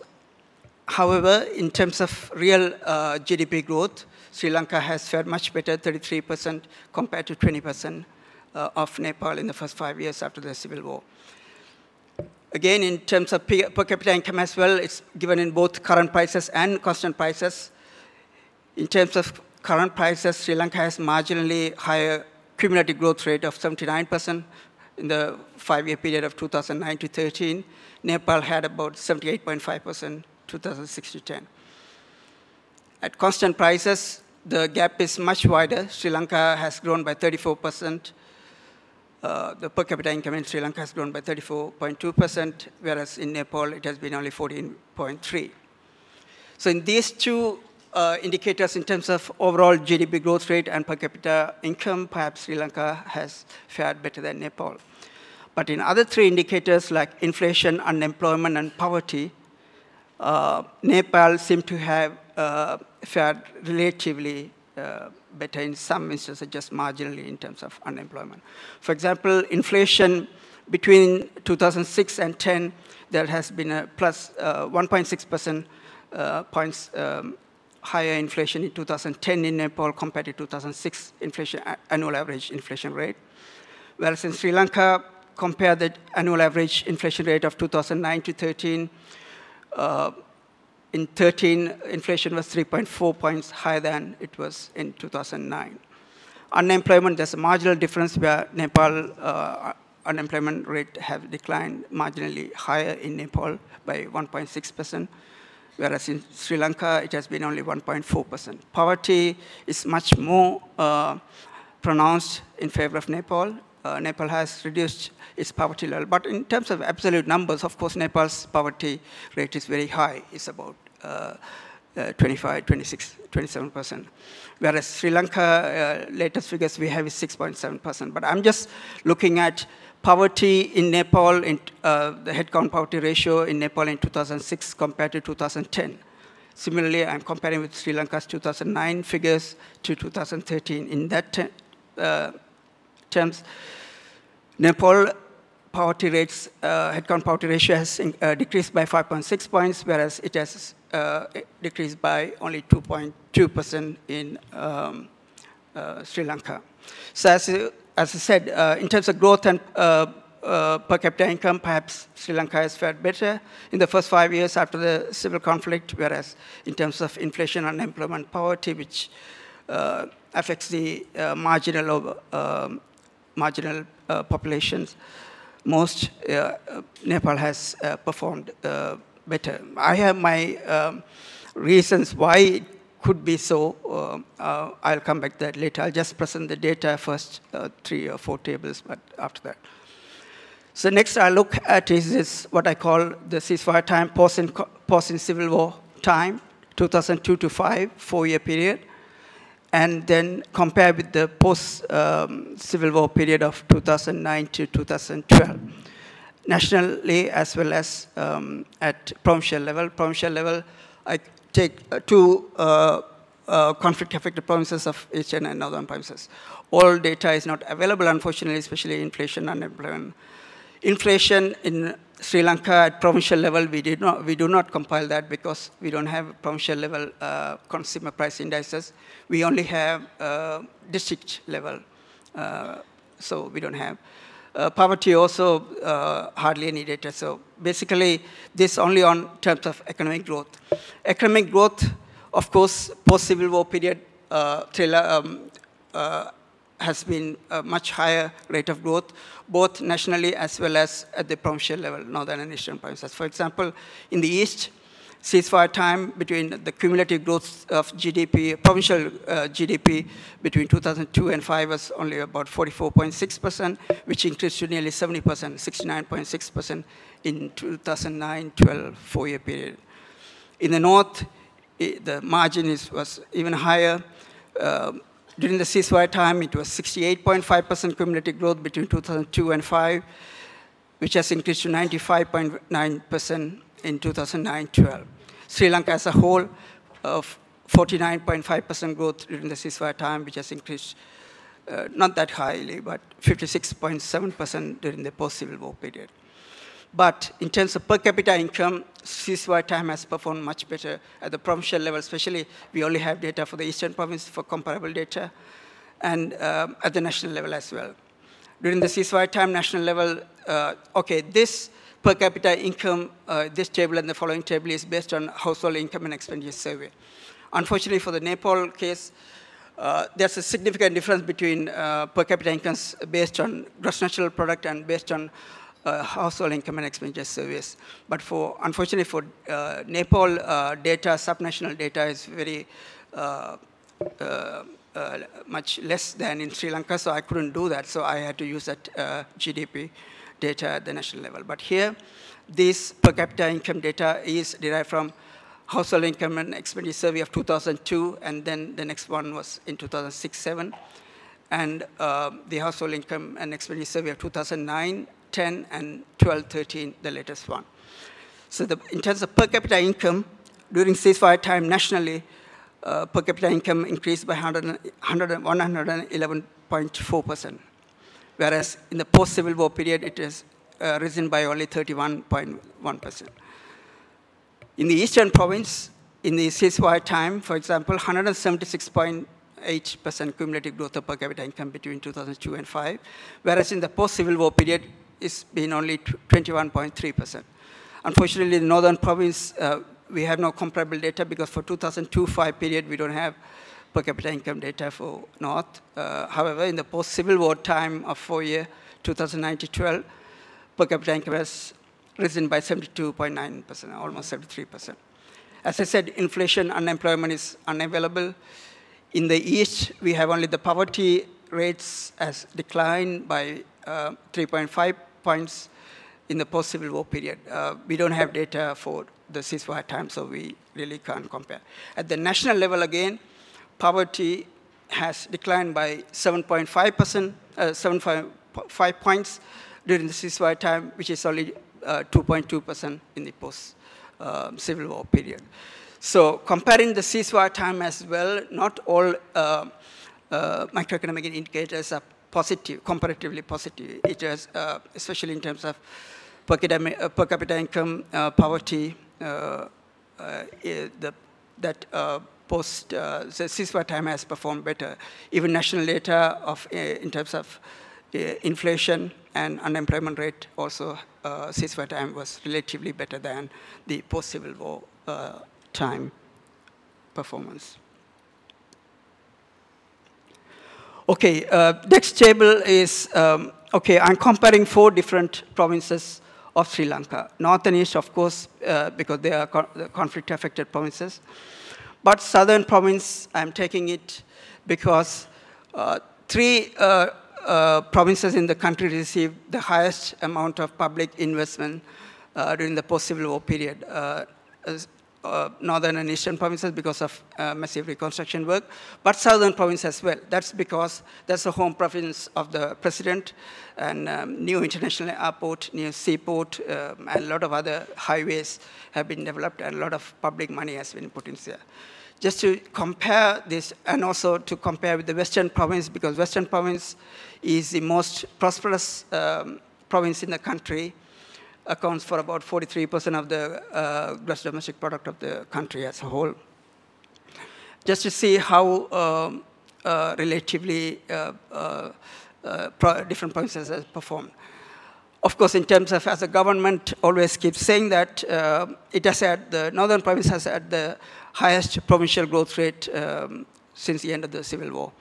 Cumulatively, in the 4-year period of 2009 to 12, it had a 95.9% growth, followed by Southern province, 71.4, followed by Eastern province, 69.6, and of course, West is even much lower, 48.5%.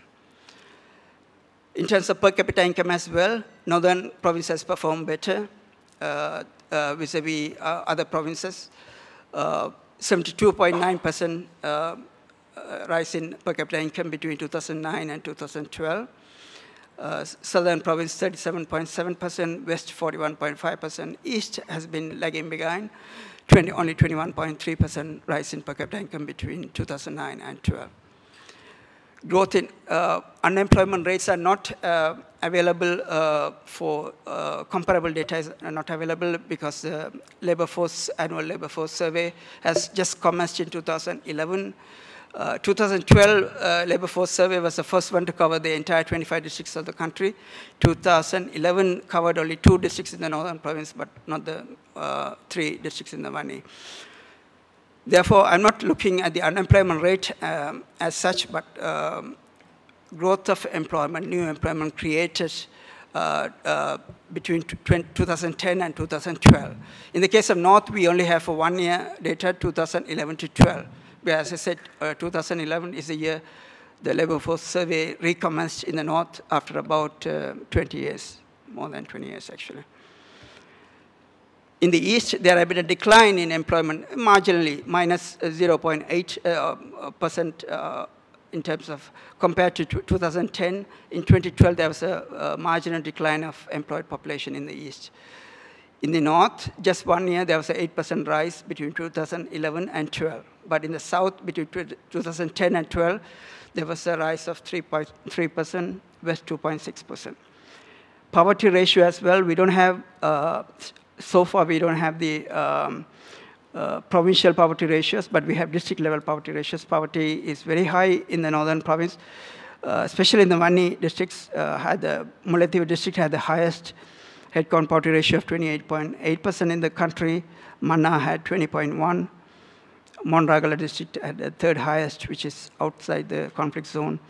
Then Kilinochchi 12.7, Jaffna 8.3, only 3.4. So just to sum up, in terms of comparison with Nepal, as well as in terms of comparison with Sri Lanka's ceasefire time, only in terms of gross domestic product growth rates, we can claim that the post-civil war period has stimulated greater growth, economic growth in the conflict-affected provinces. In terms of per capita income, not so. In terms of employment generation, not so. In terms of poverty ratio, also not so. So this also leads us to, there's one more table, but I don't want to take your time. I just want to go into the analysis because there's another table I'm comparing sector-wise or sub-sector-wise economic growth and the employment growth between 2010 and 12 at provincial level, especially East, North, and Southern province. It will take a long time, so I'll just say. Okay, how do you explain that, the development? As you know, the countries are different. Nepal is still sort of emerging out of conflict. It has a feudal political system. Now it's trying to transform into a parliamentary democracy. So therefore, they are focused on constitutional. As I said at the outset, the general literature on the conflicts in Sri Lanka and Nepal, if you read, generally, of course, there are differences of opinion, but generally, underdevelopment is cited as a primary or major cause of the Maoist insurgency in Nepal. Whereas if you read on the Sri Lankan conflict, generally it has been more in terms of land, language, and political rights of the minority communities. Although, as Rajesh highlighted, there is stand of literature, especially from the left-wing academics, who have been claiming that, rightly or wrongly, that economic marginalization of the provinces where Tamils mostly live has been the primary driver of the conflict. But generally, overall literature in the post-independence period on the ethnic conflict in Sri Lanka, you read mostly of the political nature. Despite that, both the countries followed two different sets of, in a contrasting set of economic development strategies. Not economic development as such, just post-civil war or post-war recovery strategies. In Nepal, even until today, it's almost 8 years since the ceasefire agreement was signed. They are very much focused on constitutional reforms, reparations, truth and reconciliation kind of issues. And very relatively less emphasis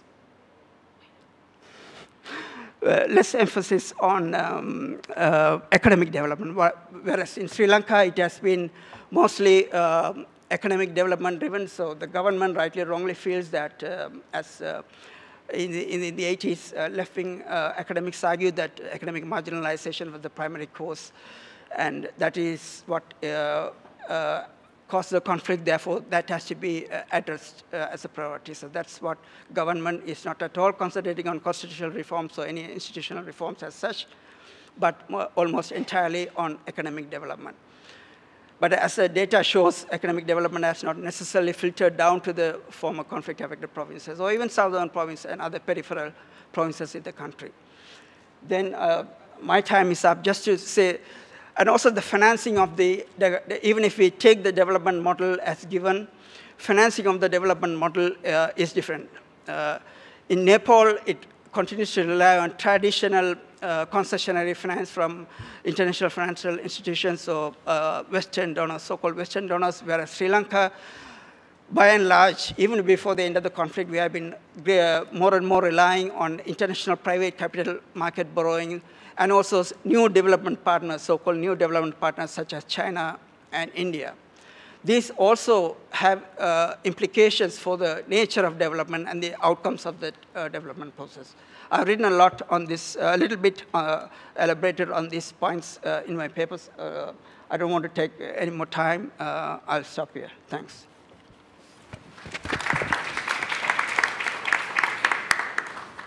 Thank you, Savi. Since we've had 2 presentations and there are 2 more to come, if you have any questions, we can park them with the 2 speakers and they can respond in the question and answer session. That is, of course, not to say that they'll not be able to take more questions during the Q&A. But at the moment, if there are about 3-4 questions to be taken, anyone wants to pose anything to the speakers? Yes. May I also request you to please identify yourself, and if you're directing your question to either of the speakers, please do so. Thank you.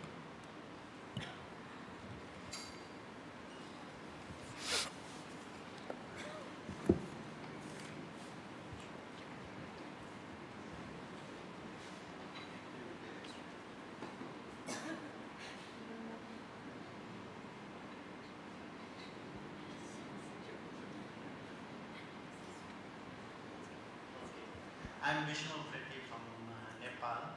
I am also conducting the research on the conflict peace-related issues, so I was quite interested to listen Dr. Saravanathan, the comparison with Nepal.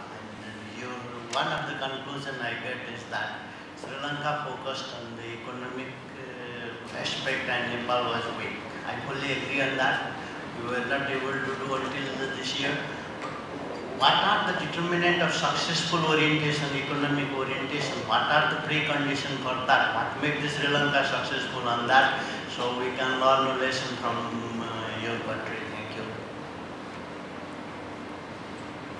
Thank you. Yes.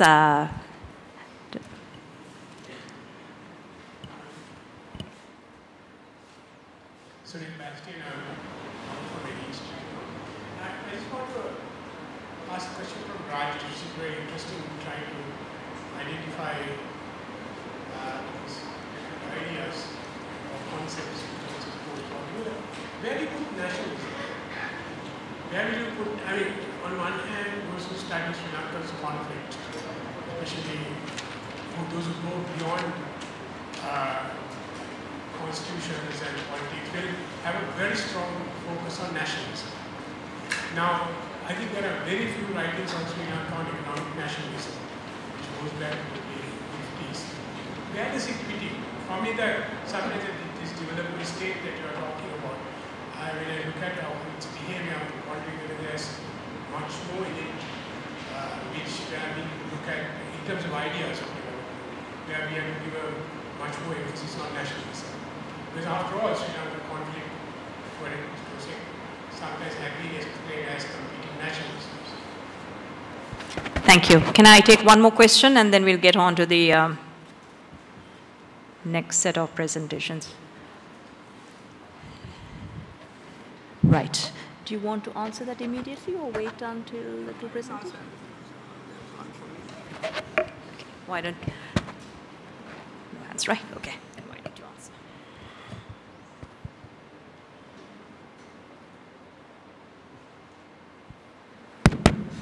Okay, just to say, it's not easy to tell why India, I mean, there's a big difference. Even in the base of Nepali economy was much at a lower level than Sri Lanka.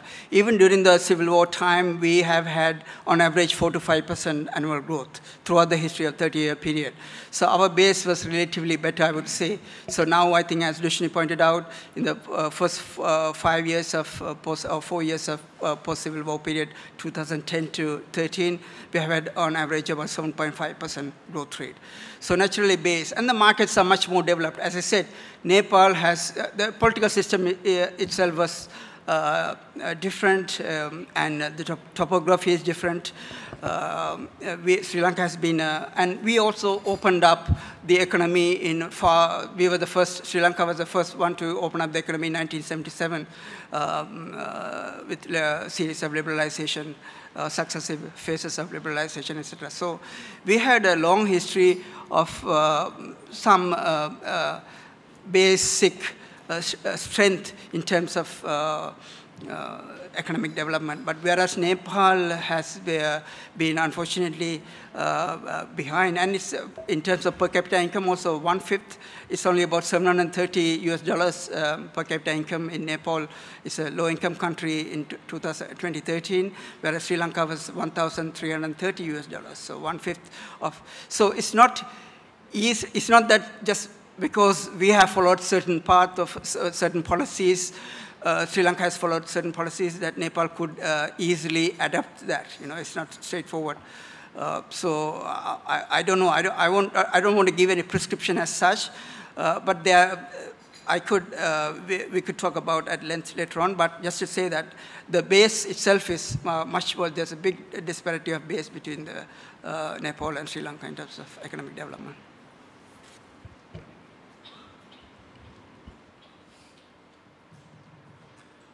Thank you. I'm responding to Simon's question. It's a very important question and thought-provoking.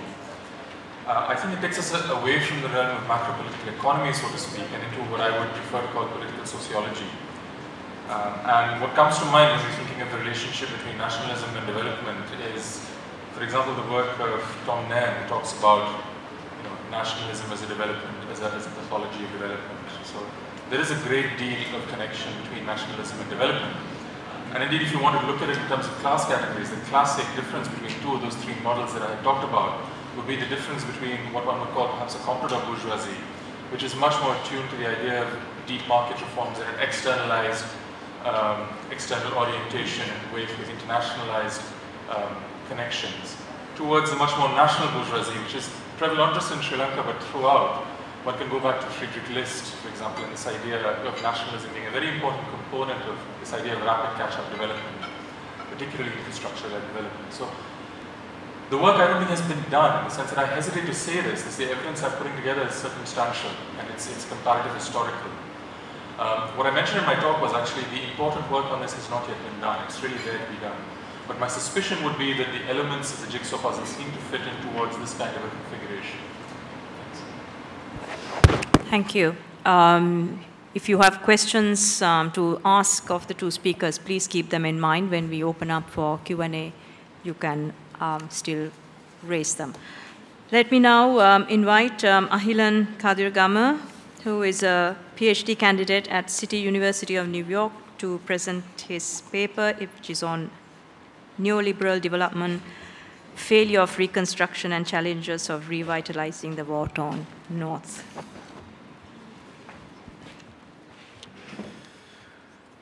Good afternoon.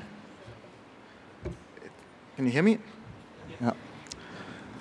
So it's always hard after lunch, and by I think the third speaker, either I have to be very provocative to kind of wake you up or completely knock you out. So we'll see which way it goes. This paper is one of the chapters for my dissertation, which is on post-war reconstruction in the North. And it's a chapter that comes between two other chapters, to just give you some sense. It's a chapter between my first chapter, which is what I called the second wave of neoliberalism in Sri Lanka, so about political economy, countrywide, national level, and global influences. And the chapter that comes after this is on rural incomes and debt, very much focused in Jaffna and my field research.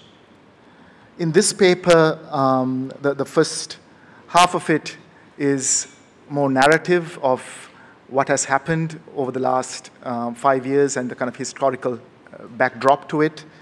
What I feel is the failure of Reconstruction. And the second half, I want to raise some theoretical questions about post-war development. I think at the outset itself, though, I also want to kind of start, I think, dialoguing a bit with my co-panelists. And Rajesh's comments about neoliberalism in particular, I want to start there because I think, you know, I come from a certain entry point about neoliberalism. And I think in the morning panel also there was some references to neoliberalism. You know, I brought up the idea of, you know, the importance of bringing imperialism to the table. But I think for this conference, you know, for all of us to think together also about the relevance of the concept of neoliberalism, not that any of us have one correct answer, but how we understand it. The way I approach neoliberalism, and as I mentioned, you know, unlike Rajesh, I think since 2009, I say there's a second wave of neoliberalism, a clear shift and an acceleration of neoliberal policies from the policies that were there, the open economic policies from 1977 onwards. And the way I see that is in terms of the conjuncture created globally with the global economic crisis of 2008, the flow of capital to what are called emerging markets, which Sri Lanka also became not only an emerging market, but also a post-conflict or post-war market. And that was how it was framed. The importance of having an authoritarian regime, a stable, securitized space into which such capital can flow. And it was characterized by policies of financialization in particular. And financialization was also tied to urbanization. And you know, over the last 5-6 years, Sri Lanka has floated something like $7 billion in dollar-denominated debt alone, right? So the kind of capital flows that have been characterizing Sri Lanka in the post-war context. Then a certain emphasis on the individual, and I will be getting into that also, that, you know, from collective organizations, an emphasis on the economy, on individuals. So that's what I think of as neoliberalism and this kind of acceleration of neoliberalism. And that's also tied to, Rajesh put it forward as a neo-developmental state, but I think of as a neoliberal state, which, you know, not only in Sri Lanka, I mean, it starts with Pinochet in 1973. Neoliberal states are repressive. There is a merging of security and development, or a process of militarization that has been characterized. And these repressive states create the business conditions for global capital to come in. But I think this can be an ongoing dialogue. So to start my paper, 5 years after the war, Reconstruction has for all purposes failed, with faltering incomes and massive indebtedness. In my field research in Jaffna, I found that even landless labor are indebted on the order of rupees 200,000 to rupees 400,000. Indeed, indebtedness and the related dispossession has become the defining feature of the North after the war. Agriculture and fisheries incomes have also been failing for various reasons, and there are few avenues for regular monthly incomes, and outmigration to the Middle East for regular incomes is on the rise. This is, you know, the picture of the North. How did this come about? And I want to give you a bit of historical context for those of you who don't know much about the North. Before the war, there was some level of capital accumulation in the North. There was a cash crop and fisheries boom in the 1960s and 1970s, which led to accumulation by rural households and the strengthening of social relations and local institutions, including cooperatives, farmers' organizations, fisher cooperatives, and various other kinds of community-level organizations that also built on that kind of accumulation. There were also progressive movements struggling against caste oppression. The Palm Development Cooperative, which was put forward by the United Front government in 1972, made major gains in strengthening the toddy tapping community, and oppressed castes were beginning to gain dignity. The accumulation in the rural economy during the 1960s and into the 1970s saw broad sections of society building, for example, cement houses, and cooperatives and educational institutions gaining resources. So that was in the 60s and 70s, and I would argue that the war economy, during the decades of war, that kind of capital accumulation provided some cushioning for the survival of particularly the Tamil community in the north. And it was such accumulation that also allowed for people to send their children abroad to the formation of the Tamil diaspora, which became also important in sending remittances necessary for the survival of the community during the war. However, as with any protracted conflict, the war weakened society, social relations, and in time it created dependency on remittances as well as donor and NGO initiatives providing subsidies and livelihood programs. After the war, the government and the donors' reconstruction policies focused on building infrastructure, the integration of the market, the opening of the A9 road, and the integration of the market. For the first time, the North felt the full force of the open economy reforms which had come 3 decades earlier. And the process of financialization, including the expansion of credit. The process of financialization in the North is linked to the processes in the entire country. This question of, what is specific to the North and what's happening in the entire country that the chair brought up at the beginning, I think it's an important question, but we have to, I'm very cognizant of the fact that the North is very much within this larger kind of juggernaut of neoliberal policies in the entire country. And the kind of debt that has been seen in the North is linked to that. For example, the Bank of Ceylon is one of the largest lenders at the local level in almost every village. But the Bank of Ceylon also floated $1 billion US, and that's significant if you look at the economy of Sri Lanka. I think our total foreign aid disbursements in 2012 was something around $1.3 billion. So this one bank managed to bring in $1 billion in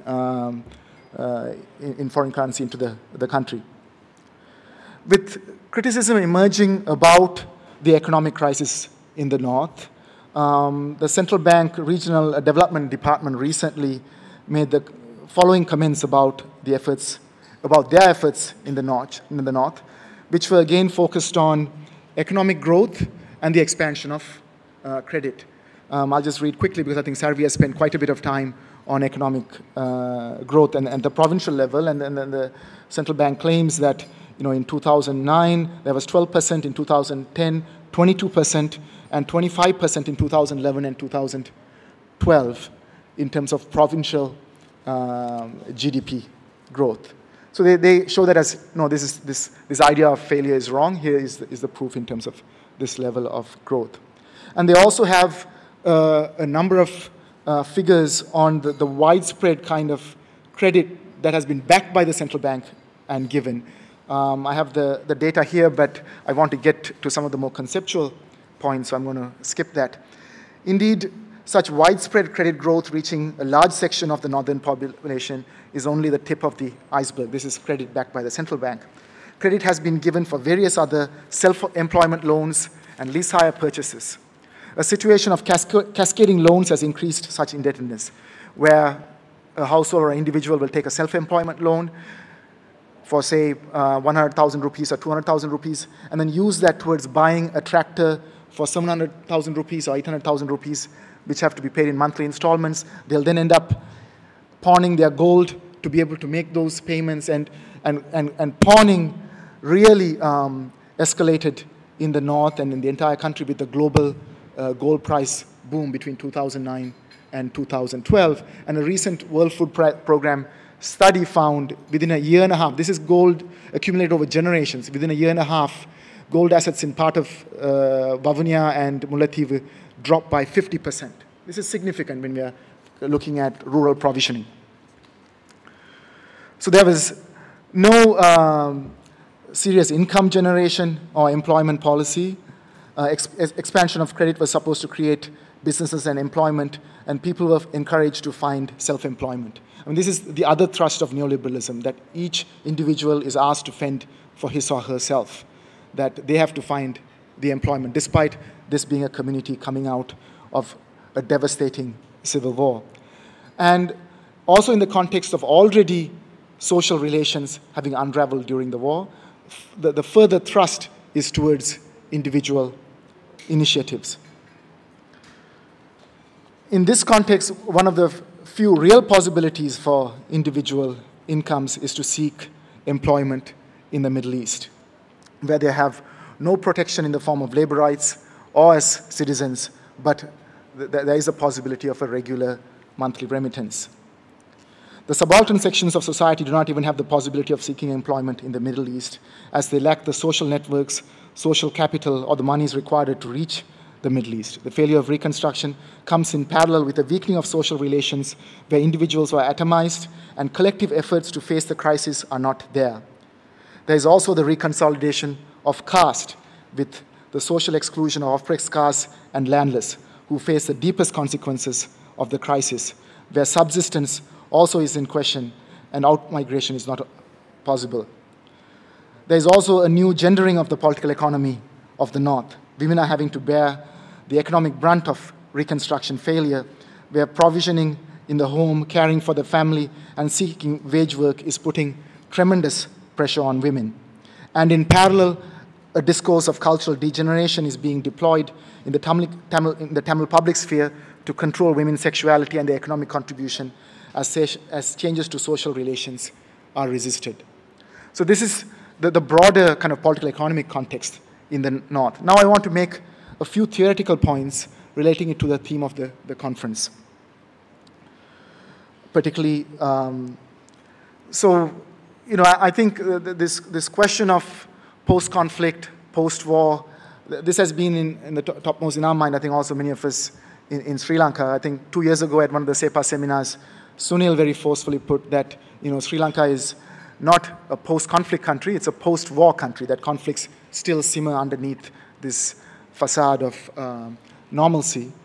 But for the purpose of this conference, I also want to question the concept of post-war development, which is also in the title of this conference. And because how do we understand it? In the idea of post-war, right, the first part of that, there is an emphasis on the break from the war. But I want to look more carefully at the continuities from the war. That is, continuities at the level, I mean, people are very much aware of the continuing militarization, but continuities at the level of the weakening of social relations and the atomization of individuals, as well as the overwhelming dependency that has been created during the war and into the period after it. The second part of the concept, post-war development, which is development, requires interrogation. Development is often deployed as in a depoliticized way, relating to economic growth and so on. I want to emphasize that what is happening is neoliberal development, focusing on growth, the building of infrastructure, and financialization with expansion of credit. Such neoliberal development has in fact led to dispossession with rising indebtedness and is weakening social relations. David Harvey, whose conceptualization of neoliberalism I draw on quite a bit, in his brief history of neoliberalism, has the following to say about such neoliberal development. Quote, "The process of neoliberalization has, however, entailed much creative destruction, not only of prior institutional frameworks and powers, even challenging traditional forms of state sovereignty, but also of divisions of labor, social relations, welfare provisions, technological mixes, ways of life and thought, reproductive activities, attachments to the land, and habits of the heart." Right? So this is the kind of development we are looking at. I think it's very important to politicize what we mean by it. And that's why I want to kind of interrogate this whole idea of post-war development itself. Second, I want to critique the notion of transition. I think it's in the abstract of our panel as well. Many argue either explicitly or otherwise, that is what is going on in the North, is a transition to a market economy, that this process will lead to a certain normalcy. But I want to argue that the processes launched by Reconstruction policies are not a return to normalcy, but characteristic of new forms of dispossession and social exclusion. I draw from the profound work of Kalyan Sanyal in his book, Rethinking Capitalist Development, Primitive Accumulation, Governmentality, and Post-Colonial Capitalism. Some of you might want to look at this really important work, I think relevant for our economy as well. For Sanyal, neither with the emergence of capitalism as with primitive accumulation, nor with capitalist growth generally, is there a definite process of transition to what we consider a capitalist economy. Rather, a process of exclusion from capital also takes place, particularly in post-colonial societies where an informal sector and economies for subsistence, in part removed from the capital, emerge. So even with the process of capitalism, people are excluded from capital. Third, for any society devastated by war, the problem of capitalist development or reconstruction brings up how we understand the need for capital. During the war, there is limited production and hence little capital accumulation, and therefore need for capital for development after the war. And I take that seriously. We do need capital in the North for development. In fact, this argument is made by policymakers for financialization and the expansion of credit we see in the North. Here, I want to, like the speaker in the morning panel, I want to go back to Marx in Capital Volume 1, in the concluding chapters on primitive accumulation, that is on the emergence of capitalism. He has the following to say. Capital is not a thing, but a social relation between persons which is mediated through things. We know that the means of production and subsistence, while they remain the property of the immediate producer, are not capital. They only become capital under circumstances in which they serve at the same time as means of exploitation of and domination over the worker. And this is not just about primitive accumulation and the emergence of capital, but also what David Harvey now calls accumulation by dispossession. In other words, capital takes different forms of exploitation and accumulation, not just through the production process, where it can also create employment, but also accumulation through the process where people are uprooted from their land, for example. So when considering capital and its accumulation, the emphasis of Marx, in terms of what he says of capital as a social relation, is important. I think part of my paper is to emphasize the ways in which social relations have continued or changed in the context of the post-war context. My fourth point is about accumulation. And I'm running out of time, but I'm going to very quickly go through this and just one other point. Accumulation even continues during the war, right? But for whom? Accumulation continued for small arms producers, military equipment producers. So accumulation continued during the war. In the post-war context, accumulation continues through this process of financialization. Rosa Luxemburg has an amazing analysis of this process of accumulation. How, for example, the military sector is important when you're looking at the two departments of production. And similarly, she even refers to, for example, the Opium Wars, which created the possibility for accumulation in China in the 19th century. In some ways, if you actually went and talk to people in the North, finance and credit and debt has become the new opium in the North. The kind of bonds that these have created are so deep. And in this context of dispossession and accumulation, dispossession, what has happened is that people, the only avenue available is to go work in the Middle East, send remittances, but part of those remittances are then siphoned off to pay bank loans, which then end up in the accumulation of global capital. This is what I see in some ways as the new circuit of neoliberal accumulation that we are seeing. Just one point I think I need to stop on what is the alternative. If reconstruction has failed, what is the alternative? Some of us have been part of a number of discussions in Jaffna on trying to think about, what is the model of reconstruction that we can think of. And clearly there is a need, agriculture and fisheries have their own problems in terms of the market and prices and so on, but there's clearly a need in terms of how to create regular employment. And many of us have been focusing on cooperatives as one possible way. Also rebuilding social relations, that you have to get people to work collectively after this process of war and devastation. I have more to say, but maybe I can address that during the discussion. Thank you.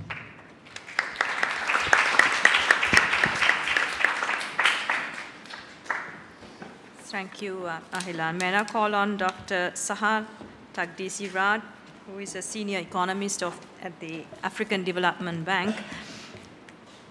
She's going to take us away from the discussion on Sri Lanka and will be talking on the political economy of aid in Palestine from development delayed to faded nationhood.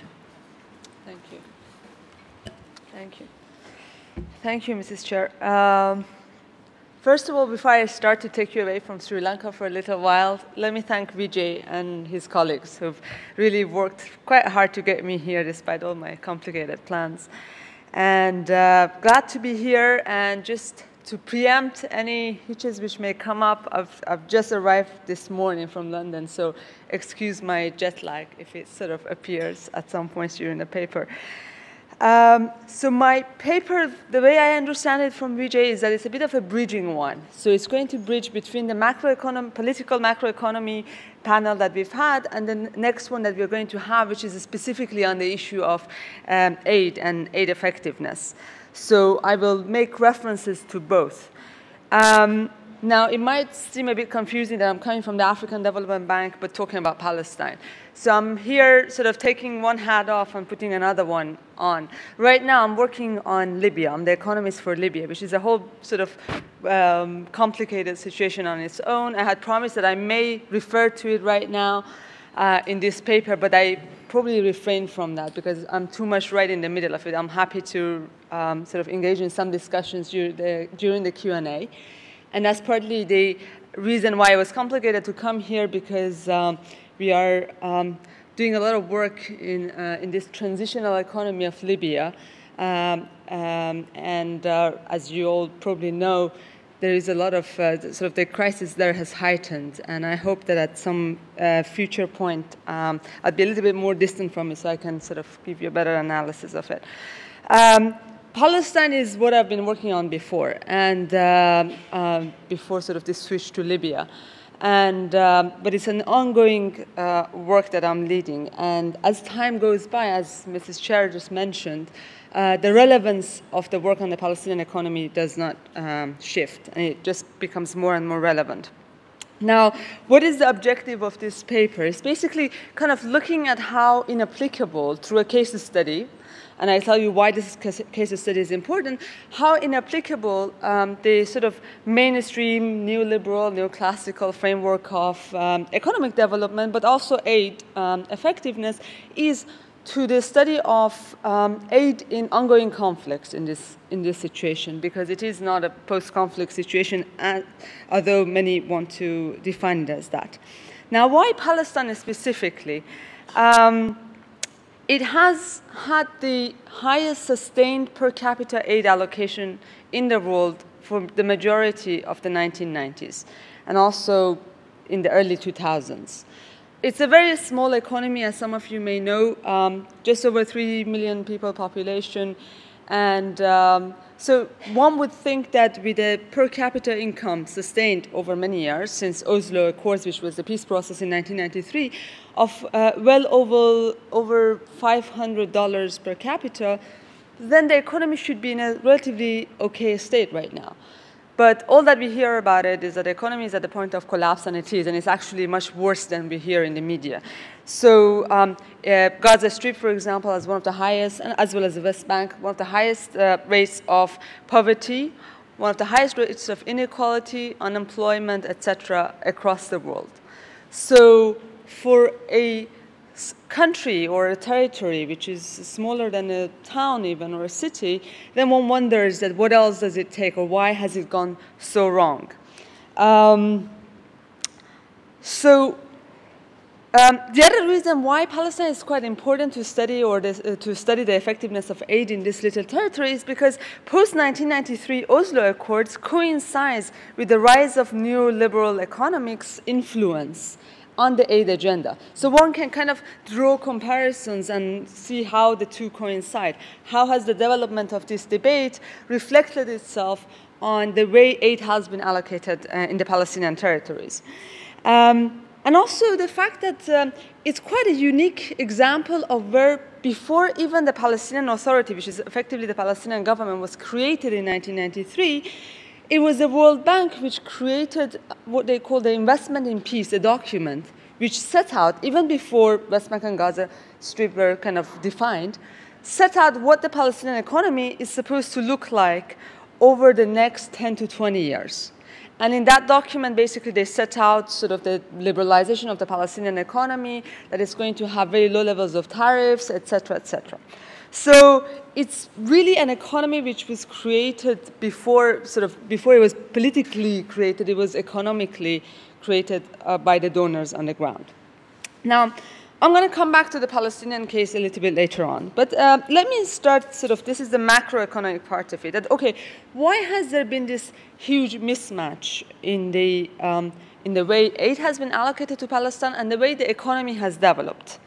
And I've kind of looked at how I've taken the second intifada. Intifada was when you had an uprising in 2000 in the West Bank, and the level of violence, etc., increased. So that's a good threshold to see whether the donors, how did they respond to that? Did they kind of change the way they were operating in the territories, or did they continue to finance the same projects as before? And as I'll show you later on, they obviously completely missed the point. So there is a huge mismatch between the way they dealt with the situation of conflict and the economic needs of that conflict situation, in this case, Palestine. Now, the question that I raise is that, okay, so what explains this mismatch? And to me, from the study of Palestine, there's two things specifically. One is the inability of the neoclassical, neoliberal, call it what you will, of the sort of mainstream framework to deal with the situation of conflict, especially if there is one which is slightly complicated, which is one that goes on beyond a peace agreement is signed. It's quite a complicated case for a mainstream economic framework which is rushing, as our speaker this morning mentioned, to call a situation, a post-conflict situation, to deal with. The second one, the reason for this mismatch is the unwillingness, and that's where the unwillingness of donors to engage with the real causes of the conflict. And that's where the politics of it all comes in. And there lies this contradiction that really can aid be apolitical, the way it wants to be, the donors want to project it, particularly in a situation of conflict, whereby by simply dispersing the aid, you are becoming a political actor in that situation. Now, so on the one hand, you have the inability of the macroeconomic framework, and then on the other hand, just to make matters worse, is that there is a lot of political interest in this conflict, as there is in many other conflicts around the world. Now, very quickly, just to run you, I'm not going to go into details about it. As we all know, how the aid effectiveness debate has developed over the past since the Second World War, really, whereby aid was originally looked at as a kind of a lump sum addition to a country's savings, the old Harold Dahmer model. And it was basically bringing the capital required for investments. Later on, it was expanded to the two-gap model, whereby aid was also helping the foreign exchange gap. Now, these were theoretical discussions which completely ignored how aid can actually create dependency and ignored the ways in which growth in a an economy, even forget about it being conflict affected, how that economy could have been affected, or its growth, by other variables, political or socioeconomic variables. And then, as colleagues have mentioned, during the 1990s, that's where you've got this core of the aid effectiveness debate that we're discussing right now, which is that it being expanded to the issues of good governance and essentially, sort of, we have, I think for me, I don't know what my colleagues think, but there's one paper by Burnside and Dollar, which said 1997 and then updated in 2000, where effectively, kind of for the first time, brings the aid in interaction with this policy variable in an equation and says basically that for aid to be effective in any country in the world, it needs to be dispersed in a good policy environment. And there are three categories of policies: fiscal, trade, and monetary. So this really has shifted the sort of the ground quite a bit. Now, what are the sort of major weaknesses of this aid debate? So here I'm kind of referring to the larger macroeconomic framework surrounding aid. So the first one is, I think, kind of the economic assumptions. I've put it very basically as irrelevant economic assumptions, particularly I'm saying in the conflict zones. So it might seem too obvious that in a conflict zone, things such as economic growth, such as inflation, etc., rate of savings, they are affected by a much larger number of variables than are considered in a normal GDP growth equation.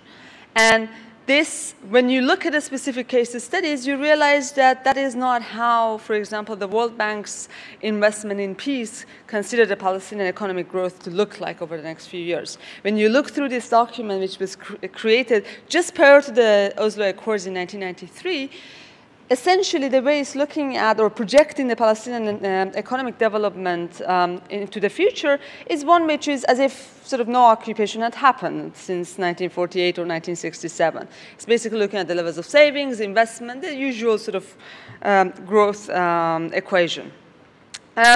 So in a sense, it's not really looking beyond sort of either the physical destructions which have been forced onto the Palestinian economy since the beginning of the occupation, nor does it look at realistically at the risks and uncertainties which are still ongoing. Because as I'll come back later, they're still looking at it as a post-conflict situation because Oslo Accords have been signed. Now, the other weakness of the aid debate when it's dealing with these countries, again, another weakness of the macroeconomic sort of framework in general, is this depoliticization of the conflict. But there lies this big paradox that we all know about, that on the one hand, you have the sort of donors wanting to intervene in an entirely apolitical manner. Therefore, they choose which areas not to invest in and what sectors to invest in. But then at the same time, increasingly, particularly since during the course of the 1990s, they have become more and more involved, as I'll show you in a minute, in kind of institutions building, democracy promotion, sort of workshops in Palestine. So basically very sort of nitty-gritty political stuff. And at the same time, if you ask them that, well, why don't you then put pressure on, for example, while you're promoting the reform of the trade sector or trade institutions, why don't you put pressure on the other side to open up the trade, the barriers to trade, essentially the borders on the Israeli side? Then they will come back and say, well, that's too political for us to get involved in. Whereas actually, the Palestinian Authority is a creation of the donors. The very sort of nature of the Palestinian government exists because of the ways in which sort of the World Bank particularly had envisioned it to exist. So there is that. Then there is the other sort of weakness, which is a complete lack of supply-side analysis. And I think that sort of exists for a lot of the aid analysis in most conflict zones. And the fact that basically this the funny concept of fungibility has created this sort of, given a justification for a complete ignorance of the role of donors. So whereby you are arguing that aid can become fungible if you give it to the wrong government, because that wrong government can put it towards expenditures which are sort of hidden, etc. So in a sense, it's not looked at, that aid money is not looked at as a transaction between a supply, which is essentially what it is. It's the money going from A to B. So if something is happening to that money and it's not working the way it's supposed to be, it could be the fault of either of these two guys. But right now, there's a particular sort of emphasis on the role of the recipient in the conflict zones. And that's why, again, sort of for most of the 1990s and early 2000s, even after the uprising in 2000 and 2001, there's still a focus on reforming that, aid is not working, the Palestinian economy is falling apart because the Palestinian Authority is a corrupt entity. Now, let's forget about the fact that the World Bank created it in the first place. Now, specifically in sort of coming to the issue of how the debate is incorporating conflict itself, there's a few points that I want to quickly sort of mention here.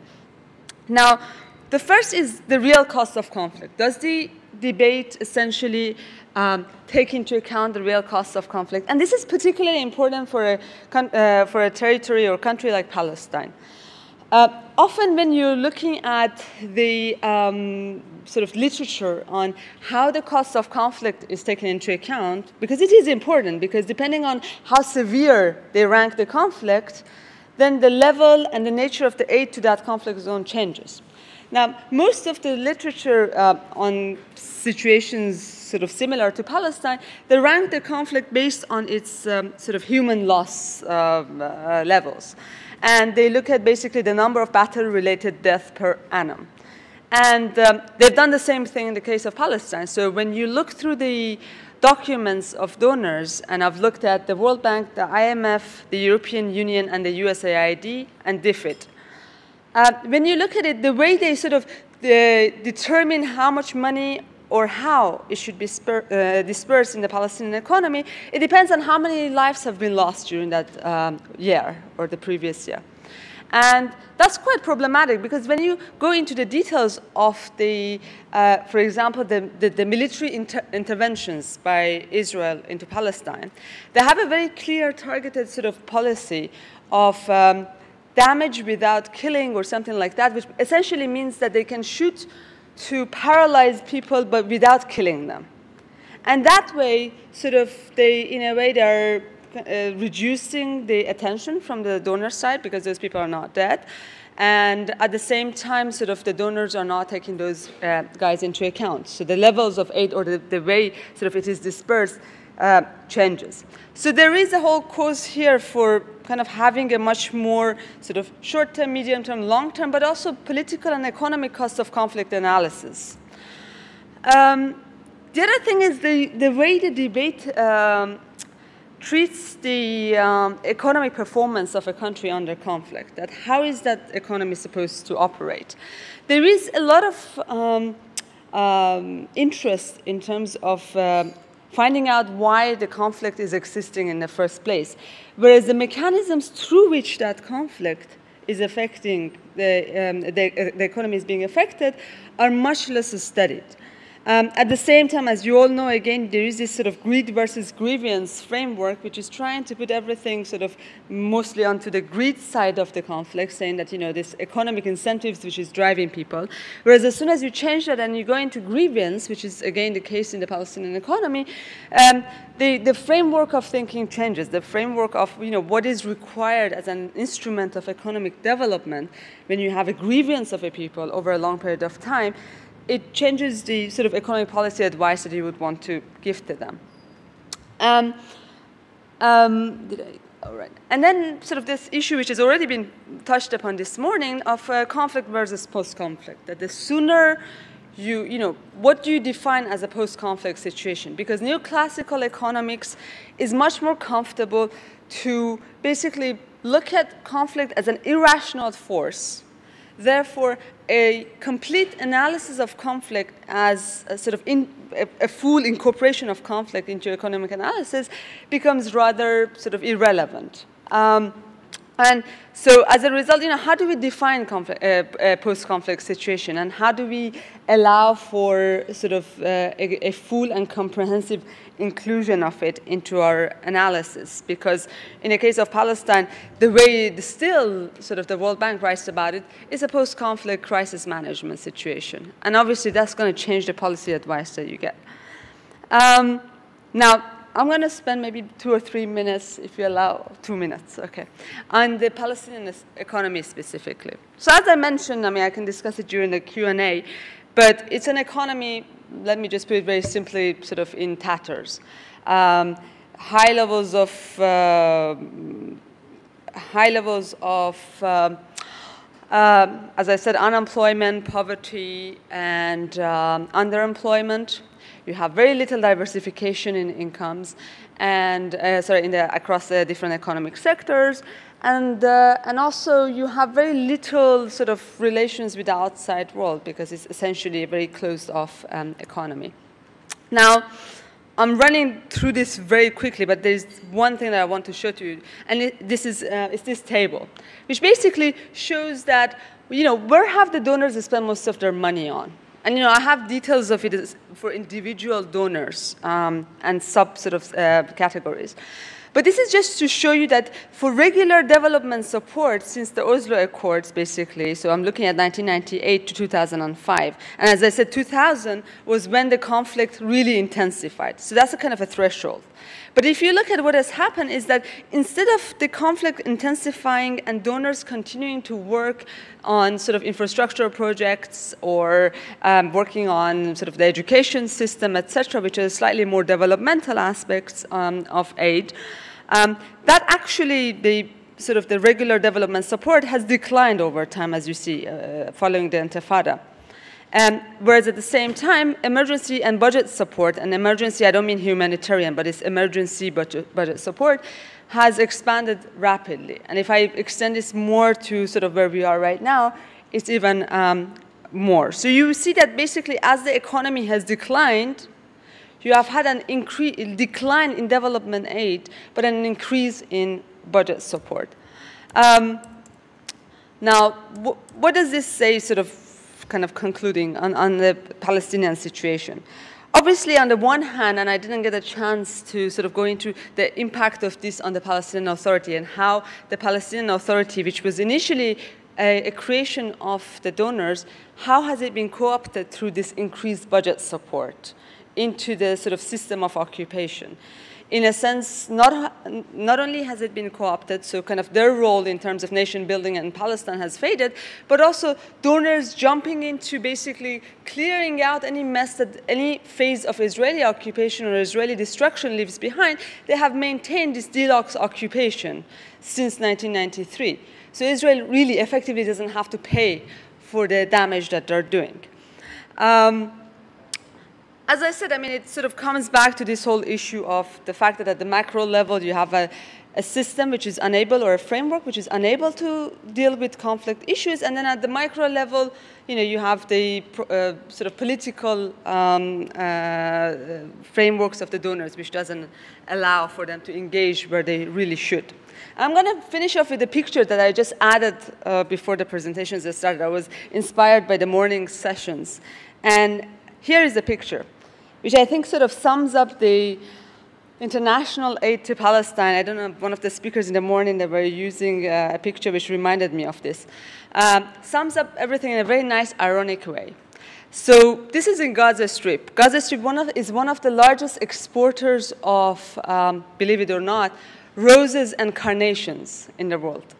And since the Intifada, so since 2000, basically, there's been a huge system of closures in the Palestinian territories, which essentially sort of, you have to go with your truck if you're sort of selling citrus fruits or flowers to the border and wait there to get the next truck. It's called the back-to-back system from the Israeli side to then export it onwards. Now, what has happened is that Israel, every now and then, in order to put pressure on the Palestinians for political reasons, they sort of stop the borders, or they just delay the procedures for the transfer of goods. So as a result, basically, since 2000, what has happened is that over 80% of the carnations and roses which are being created, which are being produced in Gaza, they perish at the border. So what the Palestinian farmers do is that they bring it back and they feed it to their animals. So this whole feeding of the carnations to animals, i.e. sheep and camels, I think is a very telling story of how aid has been in Palestine. Thank you.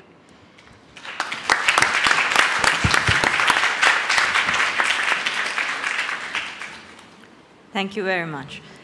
Right. We've had 4 papers taking up various issues. We had the first paper by Rajesh talking about the 3 contrasting approaches, the Big Bang, economic reforms, the involvement of CBOs, NGOs, the East Asian catch-up development model.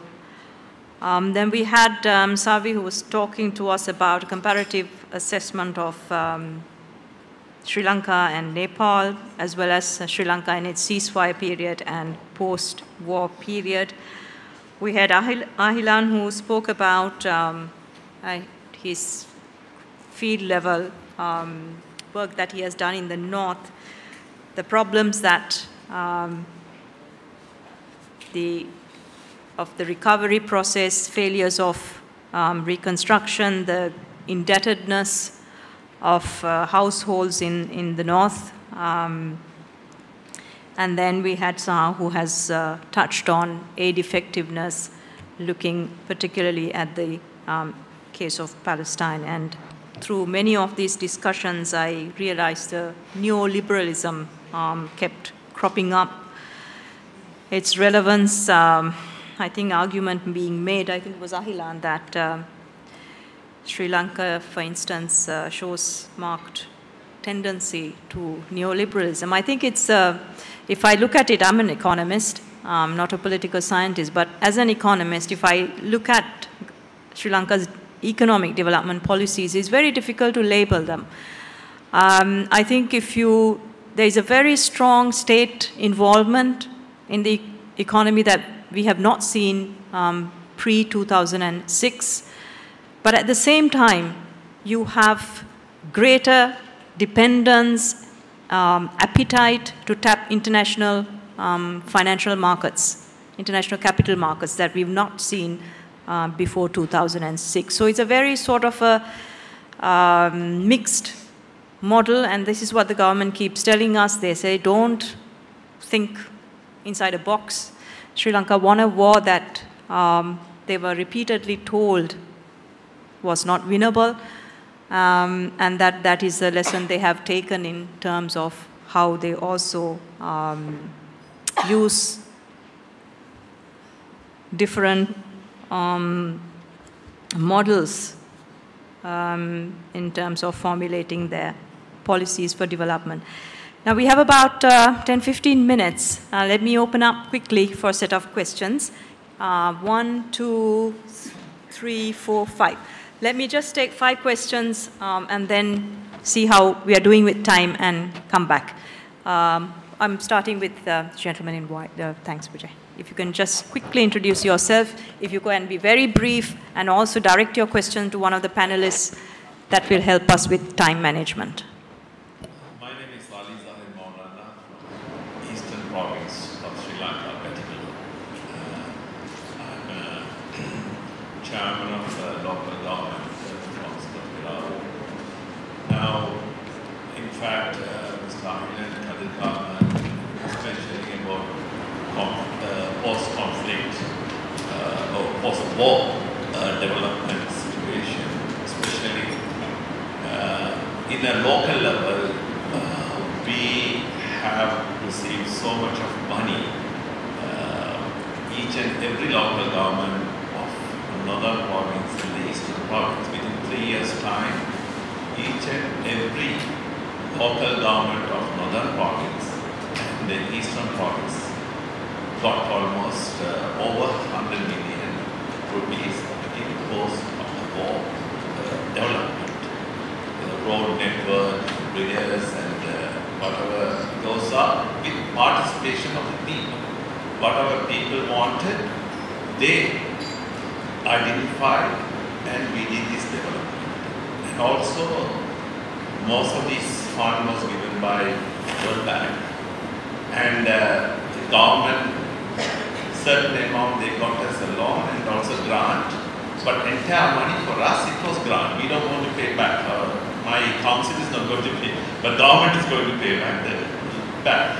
Anyway, and with the participation of the people, only we identify this program. For their, the program called NELSI, Northeast Local Improvement Program, supportive program.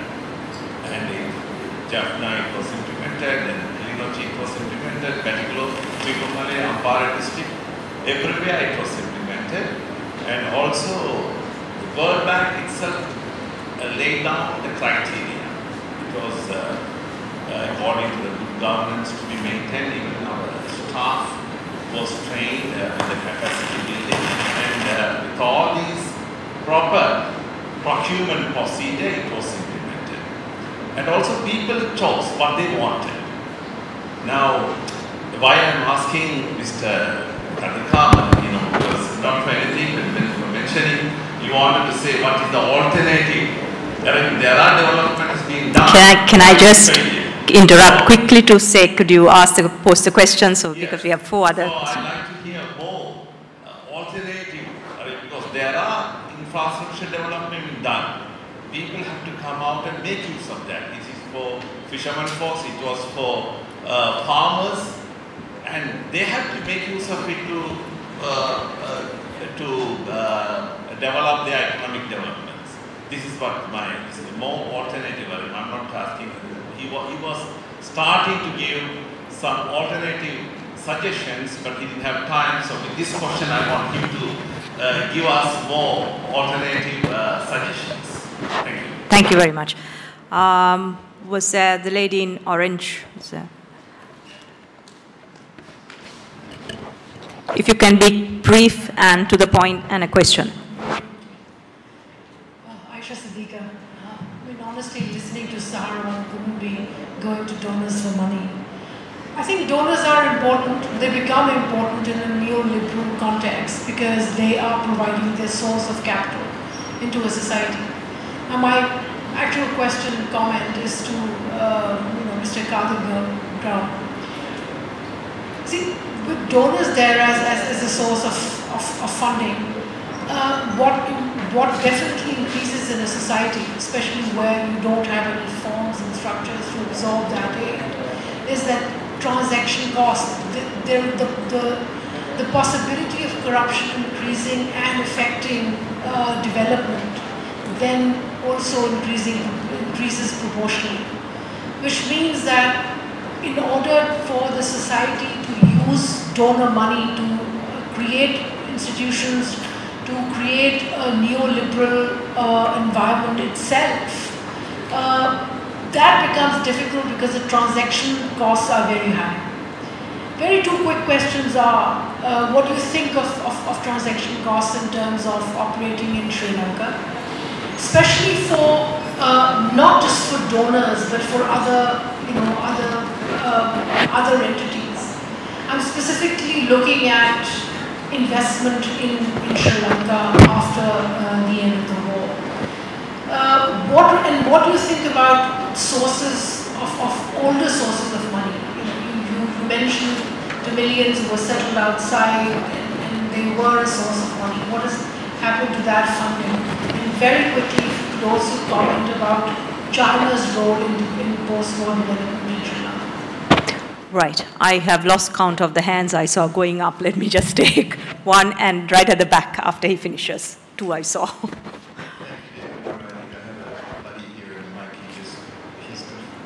I'm going to try to give quick questions to all 4 people, and I want to try and get at this: what is neoliberalism and what is neo-developmentalism?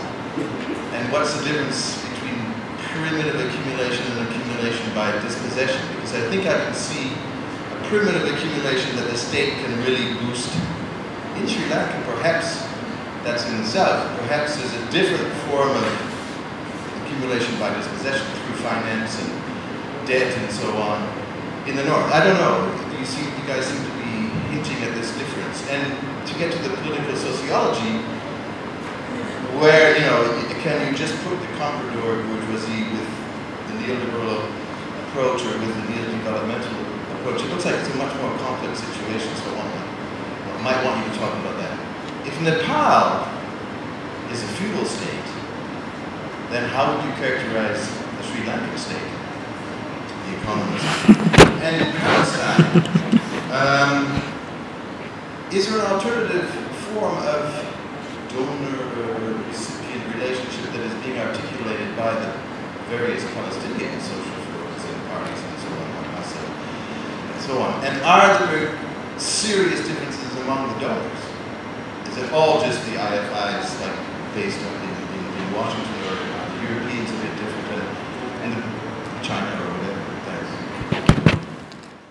at the back.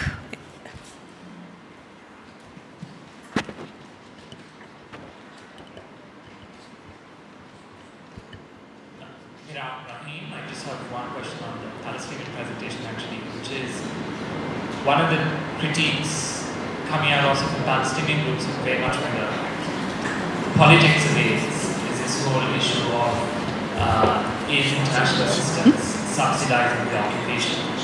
And I was wondering what your response would be, because that's one of the larger, and even in the Sri Lankan context, when you take particular projects, that's always been one of the issues of particularly relocation due to, say, military occupation or economic development projects where you have internationals getting involved. But in terms of the overall, as you pointed out, like buttressing the Palestinian Authority, then what is the responsibility really of the international community in this context, where it funds the reconstruction after the destruction, as we will probably see in Gaza. So what is the role of the international community in actually sustaining that whole system post-war? The lady in that table, if you there is a mic.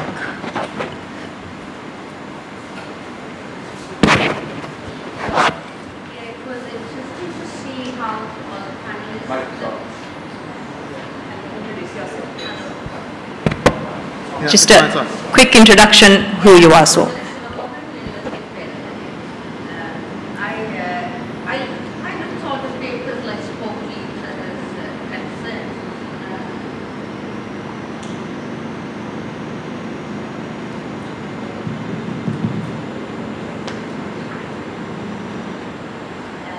So anyway, just to be very quick, I have a question for Dr. Venugopal.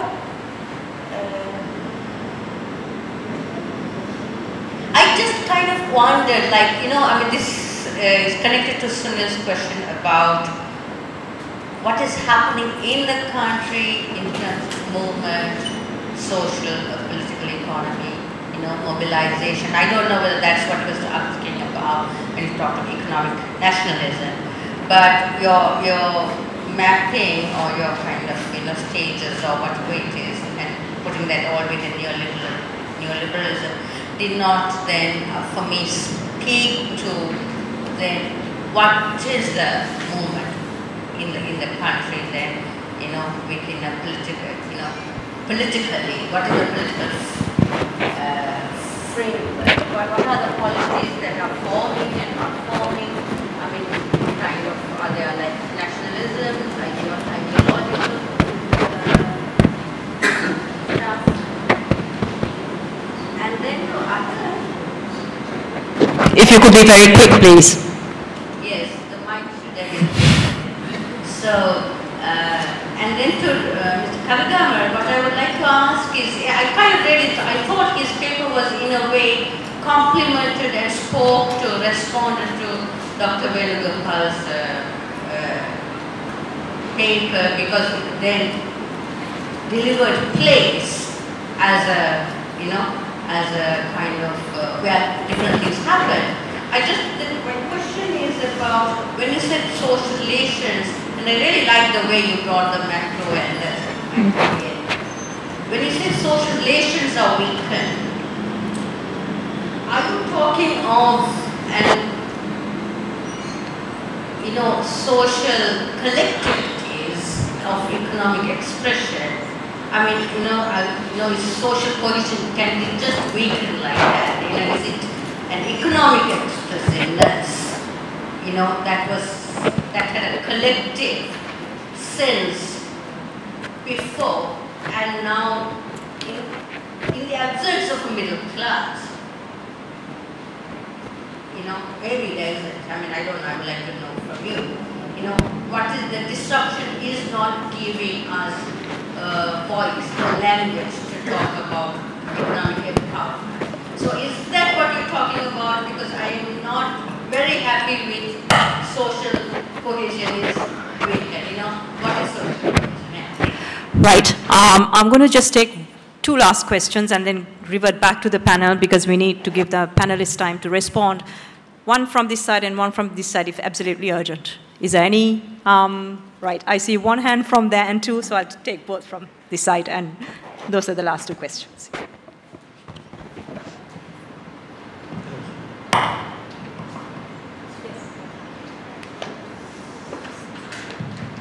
Hello, I'm Disilva from Colombo. Actually, when looking at these presenters and also the initial objectives of it, I feel kind of a mismatch. The whole objective was to show the macroeconomic policy incentives or the orientations and the blueprints and the mechanisms used to attract foreign investors or the local investors towards development. I think most of them have discussed the entire country as a post-war country or post-conflict country. And my personal feeling is that it shouldn't have been so. They should have given some detailed information about different areas or districts to show how the aid flows have taken place. I mean, if you just take the whole country, I think it doesn't give a picture because the country was, the rest of the country was anyhow developed. I think there is also a data issue that Savi mentioned. We don't have disaggregated data on all these indicated at district or provincial level. Yeah. There was some information given data. Yeah. Is there a particular question? Otherwise, the panelists will respond that on that. Or is there a particular question, or is that an observation? Okay. Okay.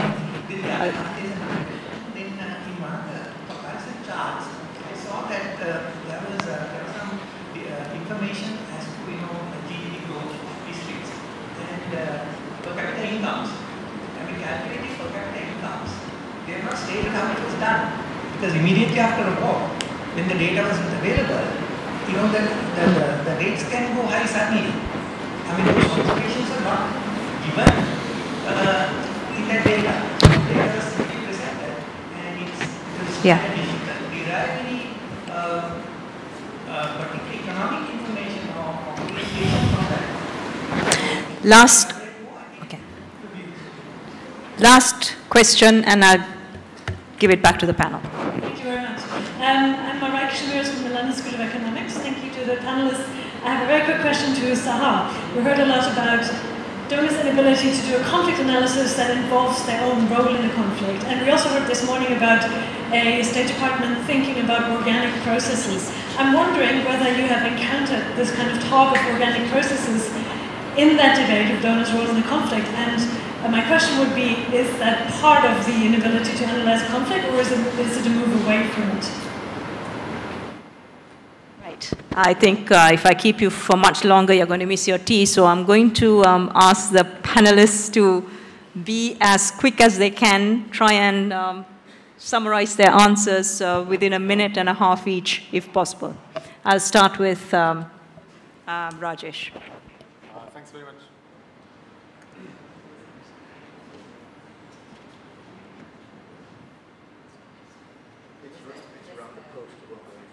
My time is over.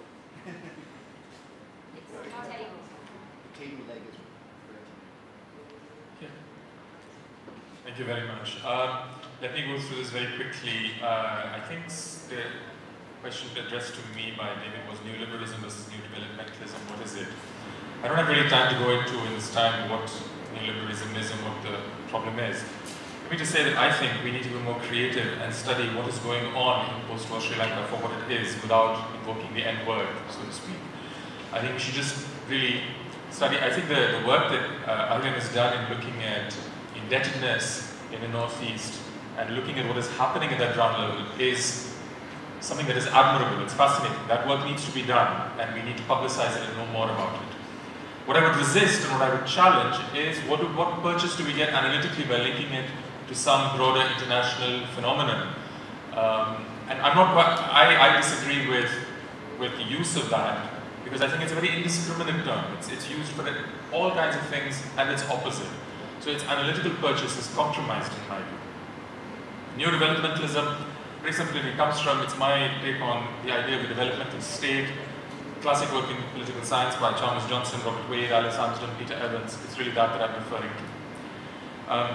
Sumati, you asked about what are the three models of development that I had identify how do they relate into the political and social realm, if I can understand your question. Is that broadly what you're saying? My answer to you is going to be very similar to my answer to Sunil for the earlier question. We don't know. That work has actually not been done yet in a post-war context. It would be really fascinating to actually do that work in a rigorous way and find out how, what is the political sociology of post-war development. What I had tried to do there is to indicate very broadly what we can piece together from comparative examples and from trying to find out who was behind this. So for example, in the 2002 to 2004 period, it was pretty obvious that certain segments of society were very positive about that particular reforms. I forget, it was the RSL document. It was the whole thrust towards accelerated market reforms. And we had certain segments of societies, farmers and trade unions, that were clearly opposed to it. We don't quite know what's happening now. So I would just say that we can piece together by looking elsewhere. Sunil's point about economic nationalism actually is a valuable thing, because there is this idea, broadly speaking, that connections of certain strata of capitalist class too, that are external, are more tied into what one might call a comprador bourgeoisie versus a nationalist bourgeoisie. So we have elements that might help us to identify and segregate elements of the economic elite within their preferences for these different developmental models. But it's still speculation at this point. We don't quite know yet. So I would like that work to actually happen. Thanks. Yeah, there was a question about, I termed Nepal as a feudal state, then what is Sri Lanka? That's a good question, because to be honest, I did not frame it in economic terms. Feudalism, I meant to mean in a political setup, at least until 2006. The corresponding economic terminology for that is, we used to use, is mercantilism. So I do agree that there are sort of vicissitudes of mercantilism in Sri Lanka as well, but by and large, overall, it has been a market economy, especially since 1977. And there were questions about very micro-level data, about aid going to district level or provincial level. Those kind of data are unavailable. I mean, even our analysis of whatever data I have used is very preliminary. I mean, in economics, we normally tend to take a long-term view. I mean, we can't draw hard conclusions from 3 or 5, especially in a post-conflict situation. We need even longer period of time. Only in 2011-12, annual labor force survey has recommenced, household income and expenditure survey has recommenced, and so right now we are new data emerging, so it will take a few more of those surveys. Those are done every 3 years. Annual surveys are done annually, but household income expenditure surveys are done every 3 years. So to have concrete data, and even then, like aid disbursements, or even we don't have remittances by district, how much foreign remittances go to which districts or which provinces. So data is an issue, not only in Sri Lanka, but in many other countries as well. Nepal is a classic example. Nepal is much more reliant on remittances than Sri Lanka, especially after the Maoist insurgency and post-Maoist insurgency. Yeah, I want to use part of my time to also ask Sahar a question. Really fascinating presentation, but how do you view, given this kind of development apparatus, right, and given the geopolitics of Israel and Palestine, how much of it is this an exception also? In what ways is it an exception? And maybe since we have Sahar around, hopefully for the next 2 days, maybe if some of us are interested, we could have an after-conference discussion on Palestine, I think, which many of us would gain from. Very quickly, I mean, the reason I feel it's important to deploy the kind of discourse of neoliberalism in Sri Lanka is because what we are seeing happening in Sri Lanka has happened in many other parts in Southeast Asia and Latin America, and we're going to see the unfolding of a similar kind of crisis in Sri Lanka, and I think it's important to make that parallel. The Sri Lankan economy has always been influenced by global forces, from colonialism, even the fall of the United Front government, the crisis in the 70s and so on, and I think we have to take these kind of global channels, but there's been a history of anthropological scholarship on Sri Lanka which only looks at the village or just within a small region and exoticizes this region and doesn't politicize the larger connections with the global economy. The question from Aisha, I'll give one quick example. So, while we are thinking of, what are the ways in which state provides services. Now, there is a recognition also of the need for regular income. So there have been two major initiatives in the last year. One, they have started a garment factory employing something like 3,000 people in Kilnochi by MAS Holdings. And the maximum, 3,000. And in Achuveli, they just recently, last week, opened a small industries zone. The interesting thing is that this is to bring in outside businesses. But USAID is subsidizing these businesses. So we always talk about subsidies to cooperatives, to state institutions, and how bad it is. But when it happens to the private sector, and there's no guarantee that whatever capital that's accumulated by these private companies will remain in the north. It's very likely to be repatriated outside. So I think it's important to look critically also when we're thinking of transaction costs and so on, that somehow that the private sector, the transaction costs will be less than the others. Or, I think the deployment of the use of comparative bourgeoisie would be relevant, because in terms of this financialization, you can see it in Colombo if you came 5 years earlier and now, the level of accumulation that's also happening within an elite that is close to the Rajapaksa regime. And that is, they are not fully in control of the economy, because I think global forces are going to determine, but there is a kind of a comparative bourgeoisie that's emerging, even though Sri Lanka has had a weak bourgeoisie throughout its history, and that's the context in which it comes. Okay, thank you. Thank you for all the interesting questions.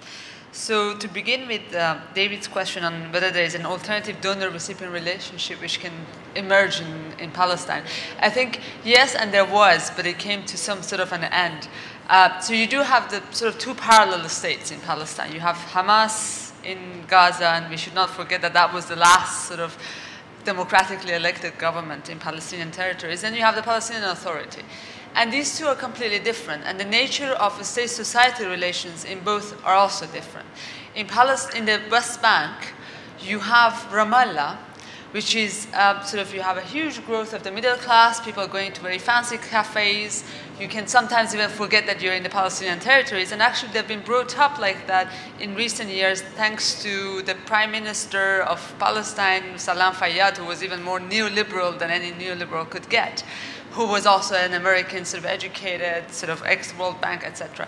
So within sort of West Bank, it's very difficult, unfortunately, the further sort of deep that you get into the sort of details of the state-society relations, it's difficult to imagine that the relationship between that society and the donors will change. Whereas in Gaza, there could be a possibility, but we see what happens when there is an alternative. And that possibility has been that Hamas, whether we agree with their political sort of a stance or not, that's a separate matter, but they've actually managed to create very organic sort of social networks, socioeconomic networks, to reach those neediest who actually none of the donors were able to reach in the Gaza Strip. And that's why they also have a sort of a social backing.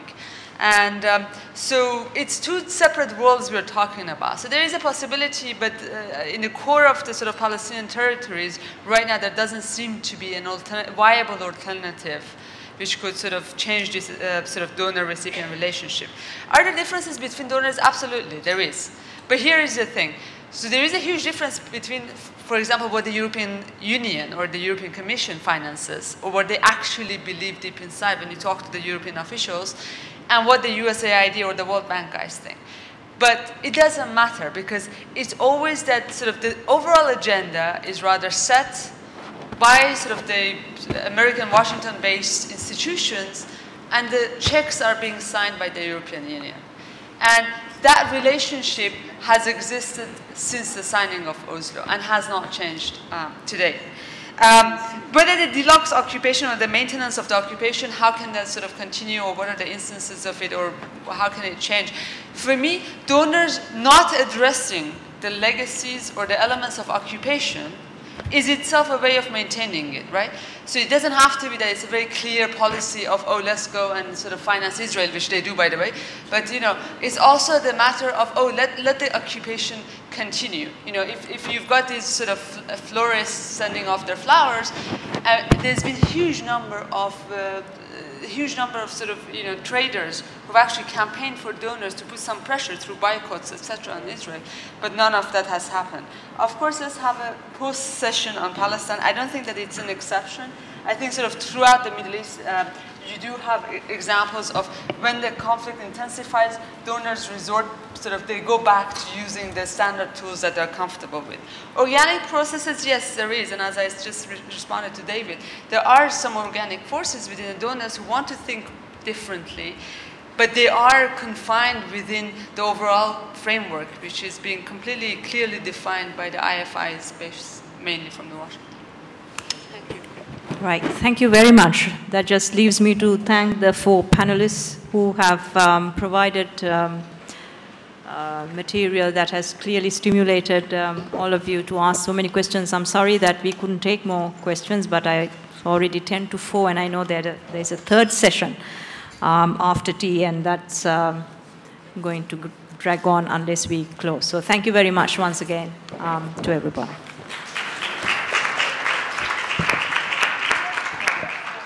Thank you very much, Dushni, and to all the panelists. We are running late, so we will take the tea break as scheduled. Maybe we'll come back at maybe 4:15. So we will run over by 4:15. Yeah, we could actually plan to do something with Sahar, and in fact, what we didn't say was Sahar's new book is actually much on this theme. We were trying to discuss it much earlier, but it was only 2 days ago that Sahar finally, we managed to put everything in place. So let's make a plan, those of us who are interested. You know.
This is a very interesting, influential book, Cultivating Development by David Moss, which was published in India. David was a consultant to a project for 7 years, consultant on social development. While being a consultant, he's kept his notebook as a development anthropologist. And he later wrote a book about his experience with the project. So this was a reflection by a researcher, kind of inside-outside reflection of the project itself. One of the fascinating things David mentioned was he unpacked the kind of complicated process of that takes place within aid agencies, the institutional process, where proposals are written, ideas are generated. Fundamentally, he argued that aid agencies always need to construct a notion of success for themselves. And this notion changes from time to time. Now, if you happen to work, I also wear sometimes 2 hats as a consultant. If you happen to get one of these project reports now, normally it's about 30, 40 pages long. So you will find this notion of success translated into various aspects of the proposal, which covers context analysis, conflict sensitivity, gender, logical framework, theory of change, this is the latest thing, theory of change, program metrics, and so on. So there's, on one hand, there's one kind of debate going on foreign aid within those categories, within those frameworks. And I had to continuously deal with that in my own professional work. But the other way is looking at foreign aid as which is I'm at the moment involved in, part of political economy history of Sri Lanka. Make it a political actor within your own society and ask question, what does it mean? Actually, for Sri Lanka, there's a fascinating history. This is because in 1954, Colombo plan was held in Colombo. That is one of the first post-colonial aid efforts. But as soon as you begin to look at that, I just end my comment with these two points. The whole inside-outside difference vanishes. Because very often this whole aid effectiveness debate does not take into account political agency or the ruling classes in mobilizing aid.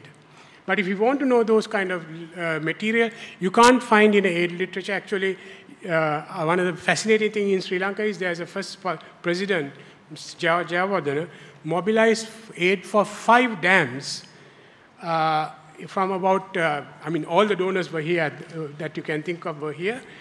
In his biography of his, written by Professor K.M. De Silva, there's a chapter how did he mobilize that foreign aid.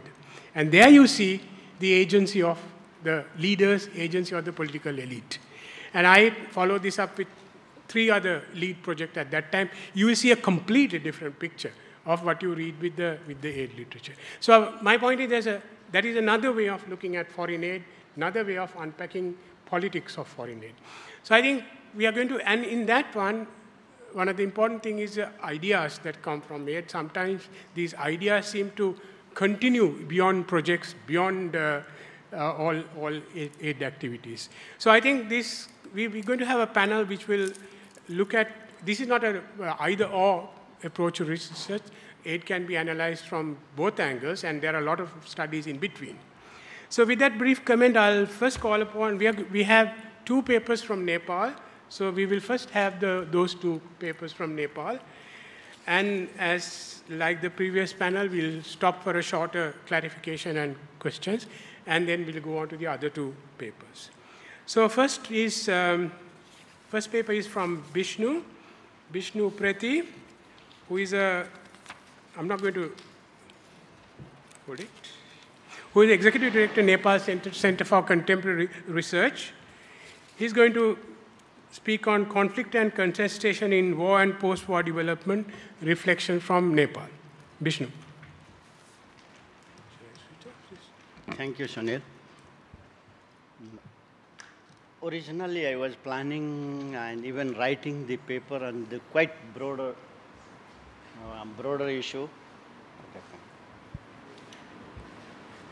Should be okay. But as per Vijay's very strong suggestion, I reduce it to the donors' dynamics. Still, the paper is full on the other contested issue as well. Very quickly, I will be presenting the context and the major contestation we observed in Nepal and the rhetorics and reality of the aids. Here I am not going to present the conceptual, theoretical foundation, all that. I am precisely reflecting on the experiences Nepal faced, particularly from the signing of the peace agreement to the present time, and based on that, based on the experiences and difficulties, what sort of responses government came in recently, I will also share that. So when I look to the contestation in Nepal's development and post-war development process, there are so many contestations. One of the major contestations is, of course, the aid agencies, international aid agencies, donor, particularly the bilateral donor and INGO.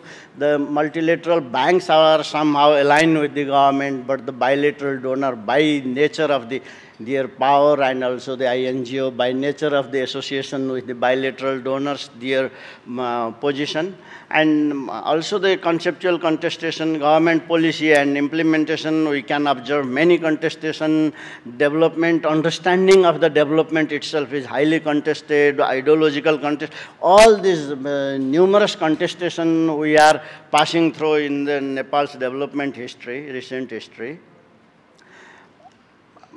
Very specifically, what is the rhetorics and reality of the aids in Nepal? That is reflection. That is based on the evidences happening in Nepal.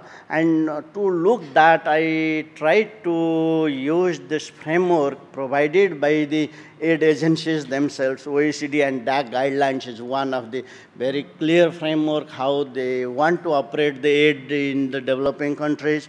The second is the Paris Declaration. These 5 key elements: ownership, alignment, harmonization, result, and mutual accountability.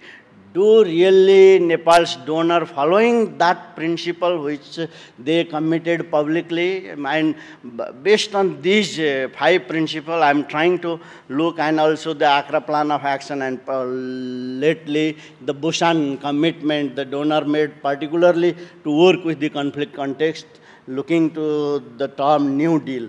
But these are the principles with which I am comparing what they are doing. I will cite, my general observation is that it is not happening the way it has to happen as per these principles. So that is my first. Among the 5, whichever I look, it is not happening. I will cite few of the major examples which is totally guiding the Nepal's future direction.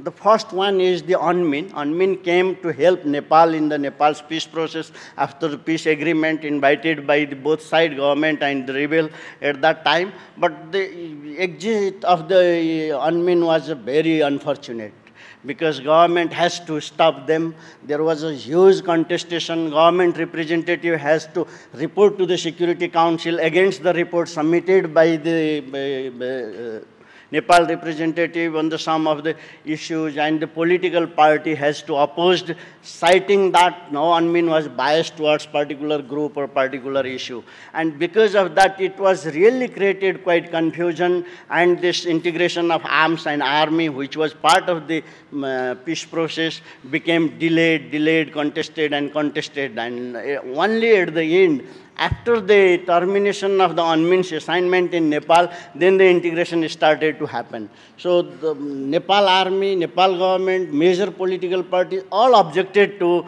the way UNMIN was handling that process. I'm not saying whether it is right or wrong, but if the government, if the Nepal army, if the major stakeholders are against that, there must be something. So that was one process which really created the more confusion and difficulties. The second major chunk of the support from the international community was the supporting to the constitution making process. And about $120 million was coming to the non-governmental sector to support to the constitution-making process, mainly through the civil society organization or the concerned group. And what happened? There are different research findings, some of them are contested, but almost 40% of the time of the parliamentarian, the Constituent Assembly member, was busy in attending the seminar, conference, tour, either directly organized by the donor or the funding given to the NGO to help to write the constitution, means several workshops. And many times, it is recorded parliamentarian report that many times there was no quorum to run the session because all the CA members were in the NGO workshop or conference and somewhere. And the second time, once the second Constituent Assembly happened, the Chief of the Parliament has to invite all the ambassadors and warn them, please, do not take any of the parliamentarian to tour, visit, and so on and so forth, because we have the problem last time. We'll learn a great lesson, and now that is not happening much. Occasionally, rarely, with some understanding. So in that sense, it was not really productive. The second part, huge amount of money was given to different concerned group. The intention, the written intention was to empower the civil society, empower the stakeholders to raise their voice. But what happened? It created a huge confusion because every individual group are coming with their own constitution, preparing a constitution and giving to the parliament. Look, these are our rights and our concern. It has to be included into the constitution. And it was quite confusing. And even at point of time, they were supporting to form the caucus within the Constituent Assembly. And the one caucus, particularly the ethnic group, was so strong that at the end it contributed to collapse the entire Constituent Assembly, and it didn't work. So looking from that angle, again, it didn't really work properly. Another thought was the social inclusion. Though intention was to include the excluded, it is good, but what happened? It created a huge tension among the different actors because there was unwritten understanding that first and foremost should be the least marginalized, excluded group to recruit in the project or whatever opportunities to provide them. It was precisely right to help in that way. But what happened? The other group, those who were not getting the competitiveness there, those who were not able to compete with that, and they were totally negative, and at the end it created a sort of the tension, and many people were going to make the delegation to the UN offices, and all that happened. So there also it didn't work much. The Janajati Empowerment Project was another example where the donors were giving the huge amount of money for the donor, and it became, for the ethnic federation, it became such a contested. At the end, the development cooperation minister of the defeat of the UK has to give the explanation when he was visiting. The head of the defeat has to issue the press statement, and at the end they have to even stop the funding because the funding given to that process was used to organize the general strike, etc. So it went that far. And just one report I was citing from the IRIN, and this IRIN is a UN news analysis agency, and it very clearly shows that the descendant in Nepal over the role of ethnicity in a post-conflict state has put the donor agency under the increased scrutiny with the political analysts, accusing them for meddling this, and that. So that means it was a real issue. And the head of the defeat has to say, yes, it happened because everybody was criticizing us. Someone criticizing, you are not doing more, we need more. Others are criticizing, you are doing much. We are in the very difficult situation. That was the reality reflected from the donor agencies. So the other was the INGO. INGO were coming, in Nepal's rule is relatively flexible, or the politician or the political system is weak. They are coming to register as a local NGO and then compete with the grant given by the aid agencies. And their NGO federation very strongly opposed to them. No, you can't do. And Home Ministry didn't allow. The Action Aid was one example who was trying to make it locally registered, but at the end they were not successful. So basically, the main message here is that in the duration between the peace agreement and now, whatever efforts donor made, it was not really contributing to solve the crisis. Rather, it was adding to the crisis. And because of that, we were facing more and more confusion, contradiction, and consequently, the donor now in the Second Constituent Assembly realized that the time, Vijay, you will be, the donor now increasingly realized, because after this Second Constituent Assembly election, we have a series of meeting, discussion, and news coverage, and donor needs to rethink. And they also started rethinking, and also they are very sensitive to fund in some of the areas, etc. But far beyond than that, what happened? Government came up with a very strong position that it's too much. Donors are really doing whatever they like. Now it's over. We will not accepting that. And then they come up with very strong provision. One is this Vikas Sahayata Niti, the Development Cooperation Policy 2071. In that policy, they have very clearly put the condition. If any donor wants to support, the minimum amount they have to support is the $50 million. Other than that, we can do in our own. So, and there are several provisions mentioned there, and donors were not happy with that. They, all the ambassador group went to visit the Ministry of Finance, and they were saying, no, the government has no capacity, so we have to go through the non-governmental sector, we have to go through the other channel, and they said, no, we have the capacity, let's us demonstrate our capacity. If you will do, and then if you will agree, then we will demonstrate the capacity. So that was the case. And the Chief Secretary has made the circular, 14-point circular, to each of the ministry, each of the secretaries, and also wrote to the donors. And few of these provisions are very directly related with the donor condition. The one is assist only to the medium and big project, because donors in their own were giving to very small community development project.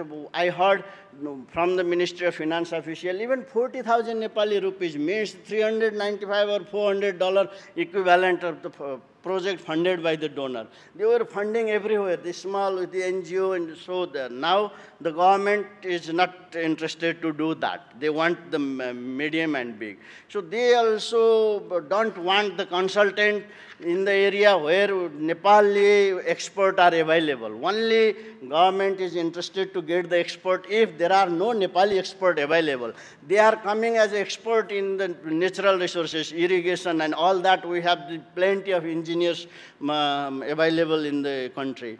The third was that no foreign study for the project staff working on that, because there was a very easy way to finish meet the target if you have the foreign tour, and it can be easily used and you can be reported. So the government come there also with quite a tight provision, and accountability of those advisors or the chief of the project, they are responsible to implement that. So in that sense, government, whether government will be able to really implement is not yet confirmed, but now they have started.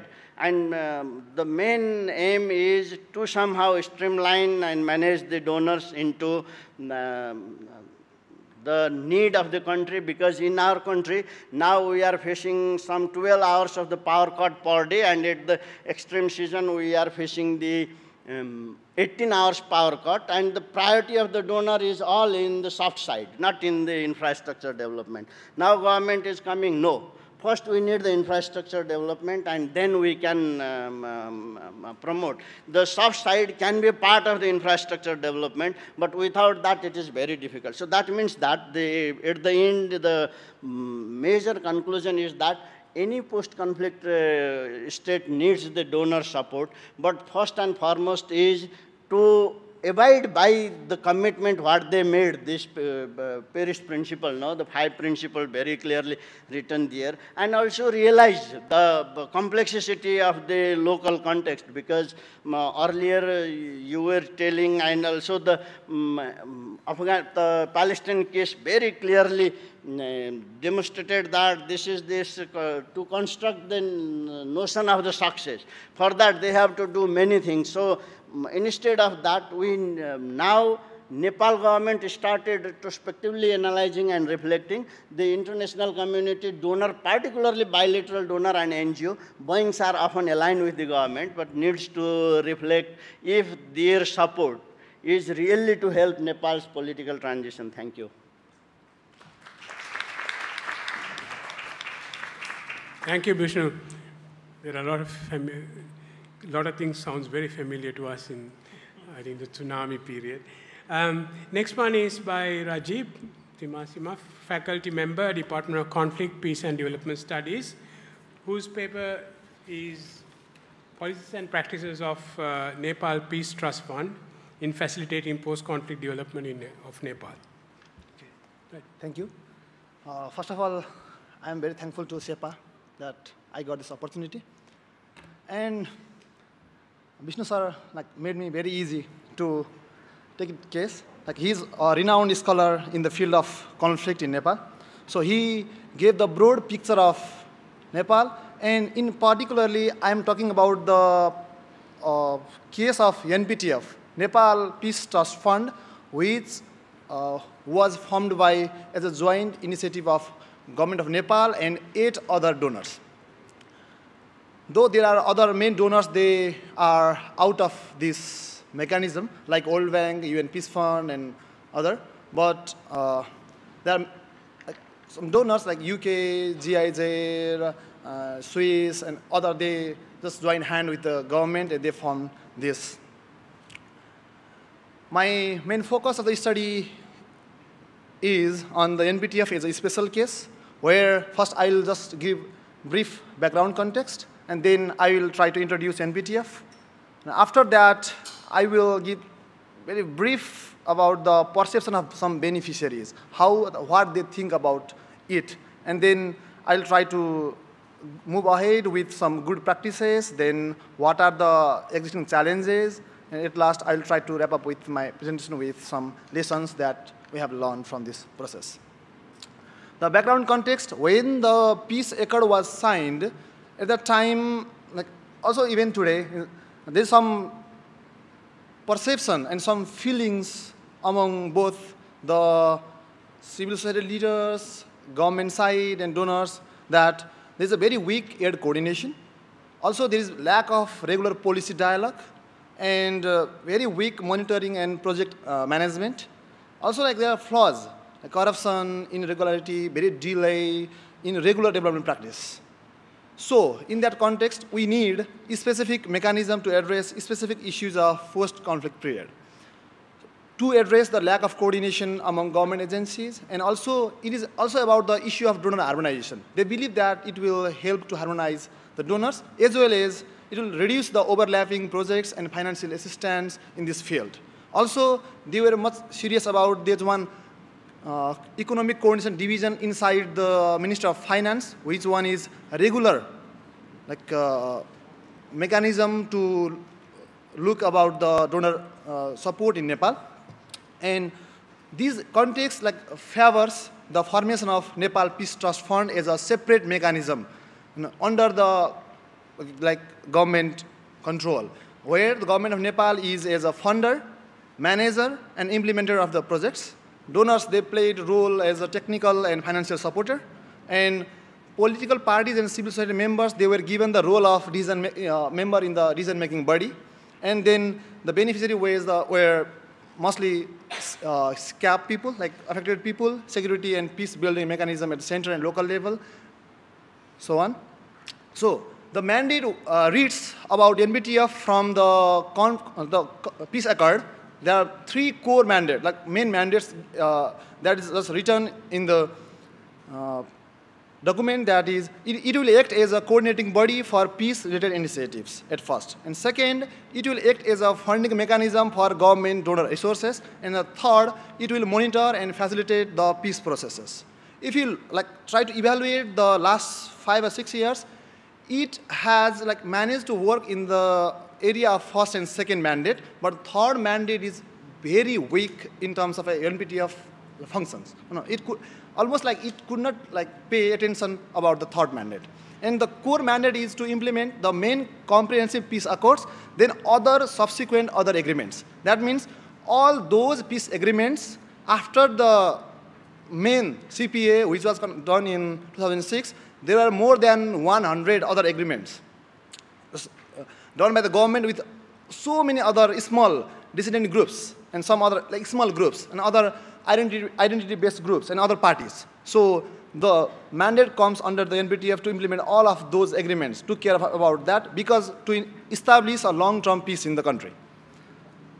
So for this, the NBTF just divided its working area into 4 clusters, where reconstruction as a 5th working area was put as a cross-cutting theme for all these clusters. The first cluster was about cantonment management and integration. Okay, there were total 22 projects, and 24% of total budget was spent in this area until the 2013.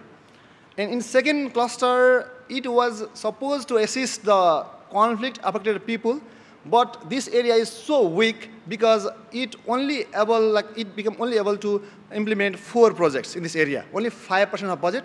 Also, there are so many problems. Complexity arrives to mainly about the identification of the victims. The more delayed the time, it became more complicated to identify who are the victims and what is their actually needs. And in third area, it is about promotion of security and transitional justice.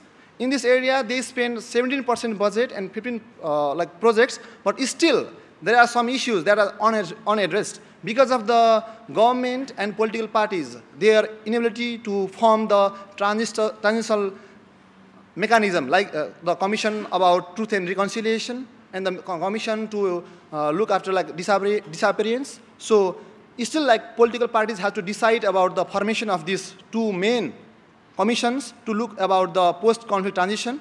So the NBTF could not work in this area because government could not form those commissions to look about the transitional justice. And in 4th cluster, it worked to support the elections, okay, and some local and central level peace building initiatives where it has around 22 projects. It spent 54% budget. To implement all of these projects, most of these implementing mechanism or agencies were government ministries and departments, government organs and bodies. Only last year, they just selected 7 NGAs, non-government agencies for pilot project. And still there is no provision to give the projects to the non-government sector. About the perception, I just brought these perceptions from the NBTF website. You can go log on to the website for further detail. How is NBTF doing?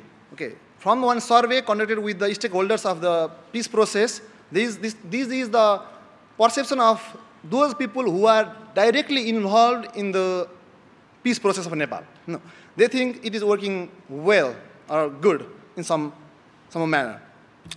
These slides just gives a picture that in the scale of 1 to 10, the rating, how they rate about the NBTF performance. About its definition, mandate, mission, they rate it around 7.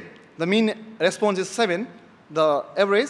And about its appropriateness mechanism, 6.7. This shows about the criteria to support the project, 6.2. You can see all of these are somewhere in between 5 to 6. That means it is working in average, somewhere there. So about the perception, it is beyond the survey and the quantitative data. No. While I was constantly observing about their role from 2009 as independent.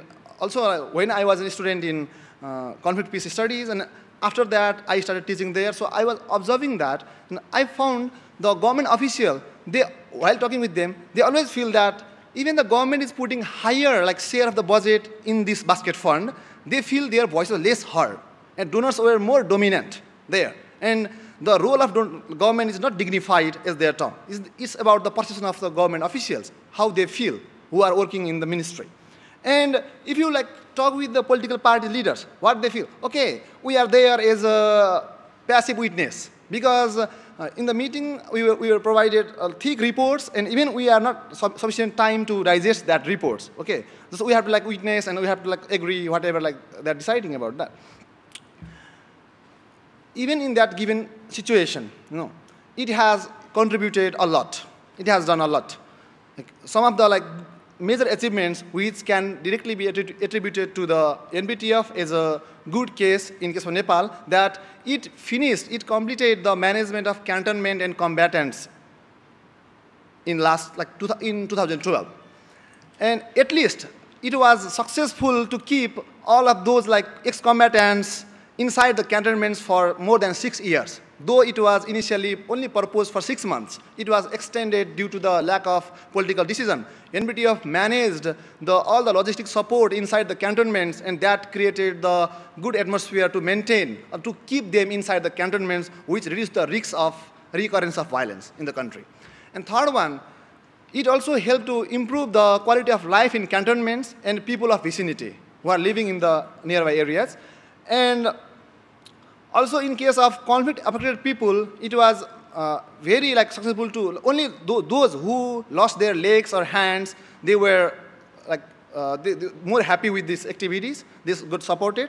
And after the unmanned discharge, the team of Nepali expert was supported by the East, and they successfully reintegrated the combatants into society.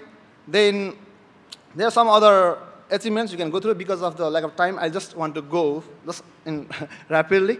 And there are some challenges Israel is facing, that without giving any training, or without giving more emphasis on skill development, it sent all the ex-combatants to the community with some cash, to the majority of combatants. Only 1,422 were reintegrated into Nepali army, and 6 were opted to rehabilitation package for training, and all other majority of combatants, they were sent back to the society. Only GIZ, out of GIZ, only the one bilateral agency which worked inside the cantonments, and it provided some training skills for the combatants, but that is very nominal in number. So that could not contribute large. They could not give the large picture. Also, it is blamed for the weak monitoring of cantonments, because access denied for government and international community by Maoists for last 5 or 6 years. It was only in 2011 the government get access inside the cantonments. That was also one reason why the UNMIN was discharged from the country. And it also very weak to initiate the third mandate, and very weak implementation of the progress in the area of conflict-affected people and disabled people. Also, the feeling of extra burden by the government officials was rampant during the project implementation process, and there's very less done in the case of transitional justice and victims. About the MOPR, the Ministry of Peace and Reconstruction, it is a very new ministry, so it has very it does not have access throughout the country. So it has to rely on other ministry, line ministry, to implement the projects. So it is also some challenges. And the major cases, I just like to go there, because if you talk about the lesson learned from this process, that there is more feeling of ownership in home-led process if it is supported by international community. If the decisions are driven by the national leaders, and if that is supported by the international community, then we can find the more sense of ownership there. And another lesson, what we can learn, peace building is a process of constantly perfecting and never achieving perfection. Because in last 7 years or 8 years, we realized that we cannot achieve perfection. It is the process of constantly achieving perfection there. And it is also premature to label NBTF as a success story. Only like it has managed to complete the first cluster. And there are so many issues, those are unaddressed and need to be addressed in coming days. And there are many descendant groups, like, and government has done so many agreements with them that make more complicated to implement the mandate for the NPTF. And another is more commitment and honesty required from all sides, because NBTF alone could not solve all the issues. If you talk about like the malpractices and corruption, there was institutional corruption inside the cantonments, which both the donors, government, and NBTF could not stop. Because I would like just give two cases here. The first one is about the procurement process. To respond in rapid way, the government just suspend the regular financial act and the procurement related act, because to support the NPTF and other line ministry to respond in the area so quickly. But what happened? All the like bureaucrats and who are involved in the process, they find like more comfortable zone for the corruption, because it gives them, they do not need to follow the procurement act for few years to implement the pieces of projects. So they are rampant corruption that they blamed for the high corruption. And another one, either if like they provided money to the mainly the commanders inside the cantonments for the construction and other activities. What the commander did, they just get the money and they exploited the ex-combatants, free of charge for the construction as a laborer, and they made money out of that process. Where if like monitoring team went there, they went, oh, wait, we have given only 1 million, oh, but there's work is, you can value the work for 2 million because they have done a lot. But in case of like ex-combatants, they were exploited, and commanders, they made Maoists, they made money out of the process. And another one, every month they just cut off NRS 1,000 from each of the combatants to make a pool fund to support the victims and other like their party cadres. Now imagine, it was initially for only 6 months. In last 6 years, they made like large amount of money from that provision, where they were compelled to give that money from their allowances. And there is no transparent account of that money also. So these are some institutional corruption which the government and these donors, they could not control because of this institutional practice. At last, as a conclusion, on a whole, NPTF contributed significantly to the peace process within very difficult environment. Okay, because of the protected process, this lingering process beyond the estimated time 6 months to 6 years, it required much more additional investment. You can see both aspects of this.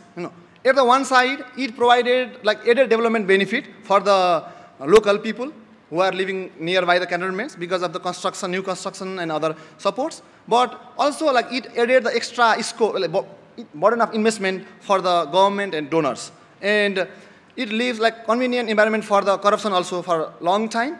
And sometimes it was very difficult for NBTF to assist implementing agreements because of the very contradictory clauses in different agreements. In one agreement, there is like it supports for some projects, but another it opposes that condition. So it is some my reflection about the NBTF. Thank you.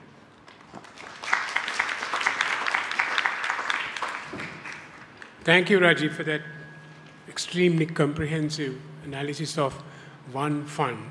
I think there's a huge wealth of empirical material that could tell us a lot of things, what I'll do is there's spaces there for a few questions or clarifications from our Nepal colleague. Please be brief and tell your name as well. Is there a mic?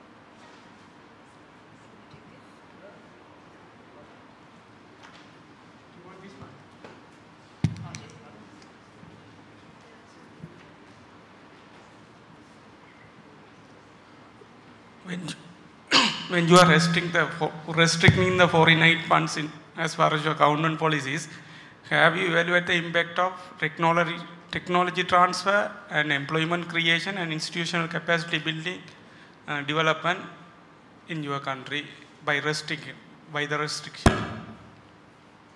Did you understand? I think yeah. It's okay. Okay, Christoph Fein, working with German Development Corporation, now here in Sri Lanka, but for 4 years within the NPTF in Nepal until last year's summer. So first, thanks for both presentations, quite enlightening, bring me back to a very pleasant time that I spent in Kathmandu. I would like to make one comment, but also have a question towards the two of you. First comment, I'd like to highlight the fact that as far as we know, until now, there is no other peace fund in the world that is donor funded, but not administered by UNDP, by World Bank, or by any bilateral. The NPTF is the one and only peace fund worldwide that is owned and administered by the national government. I think that's to be highlighted. Now, along with that, obviously came a lot of implications and a lot of doubts on the side of donors whether it is really worthwhile to invest into a national mechanism, given the fiduciary risks and, let's put it more bluntly, the simple fact that Nepal has quite a record of corruption. If I may add to the perceptions that you, Rajib, brought forward, you referred to the perceptions of politicians and senior bureaucrats. I may add the perception of donors with regards to the NPTF, who got the impression that while it is worthwhile to invest into the institutional mechanism, because it strengthens national structures, at the same time, money can't buy political consensus. And the delay in the peace process was not because of weaknesses of the Nepal Peace Trust Fund, but because of the lack of willingness of political elites to come to compromises and rather use donor fund to extend negotiations rather than coming to conclusions. That's the comment I'd like to make, and connected to that, my question towards you. If you look at the newly elected Constituent Assembly, how do you assess the chances for their success in drafting the constitution that has been delayed for more than 6 years now? And what do you see is the role of donors that they can play?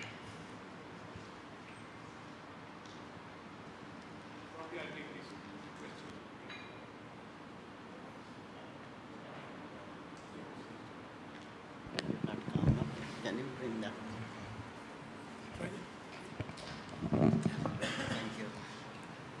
Thank you for this very interesting question regarding the contribution of donor in technological transfer, infrastructure development. The history of Nepal's development is a bit bitter.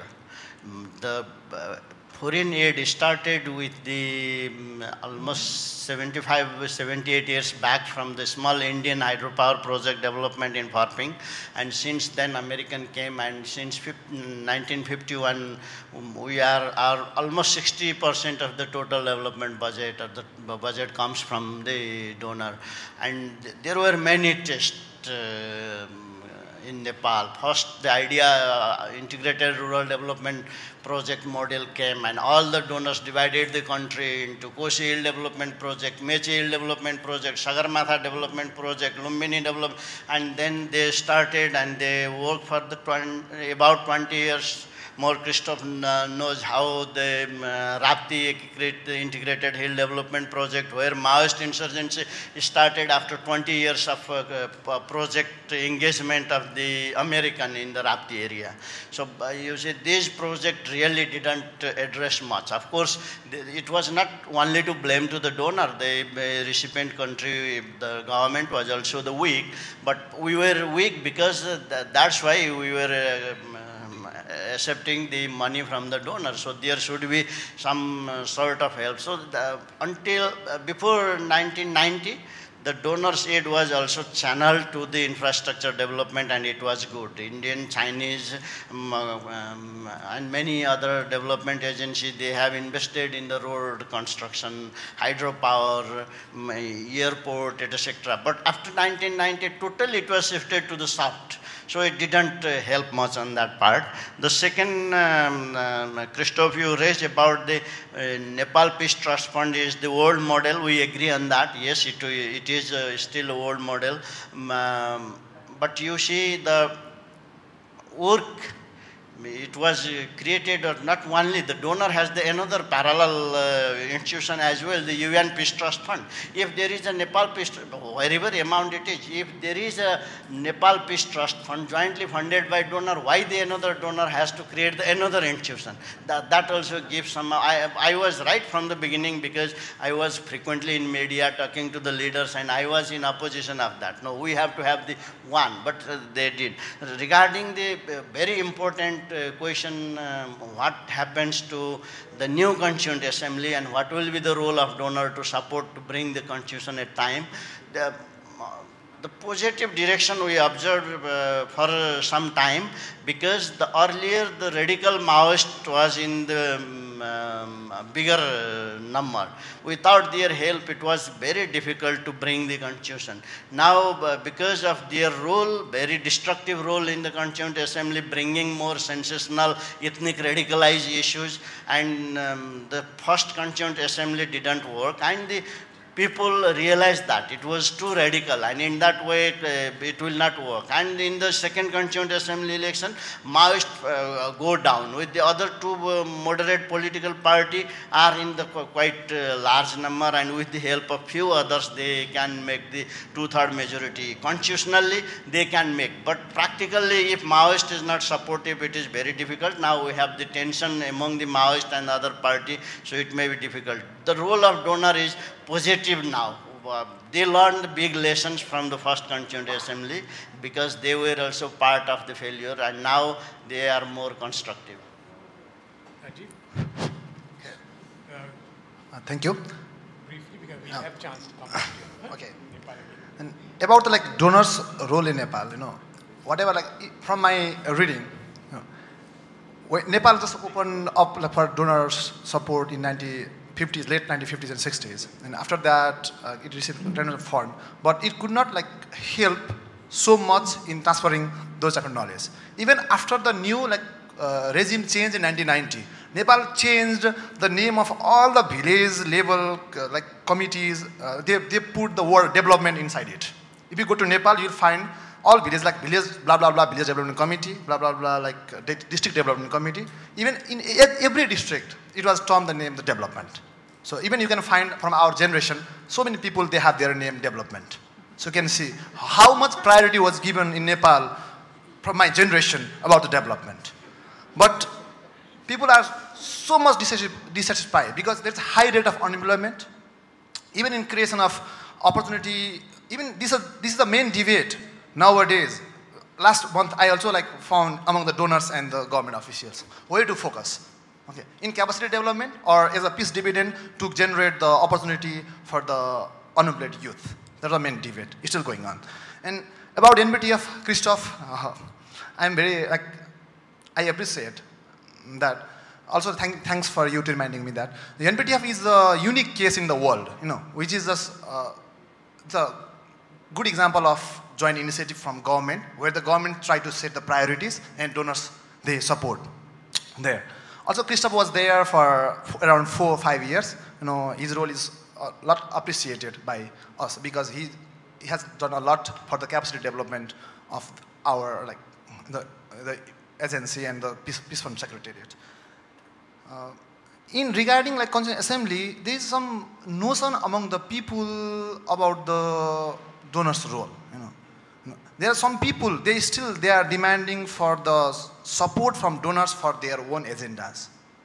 There are some group, if you put in continuum, you can find there are several segments. One segment, they are radical, they have their radical agenda viewpoint. Now another continuum, another part, is another group. They are the status quoist, they conformist. They don't want to change as per the new demand. And donors are also confused, to whom they have to support. If they support from one side, then they will, obviously they get, like they were criticized by the other side. So I think they have to play a somehow neutral role. Let our domestic actors decide, and let the people decide what they want and where they want to go.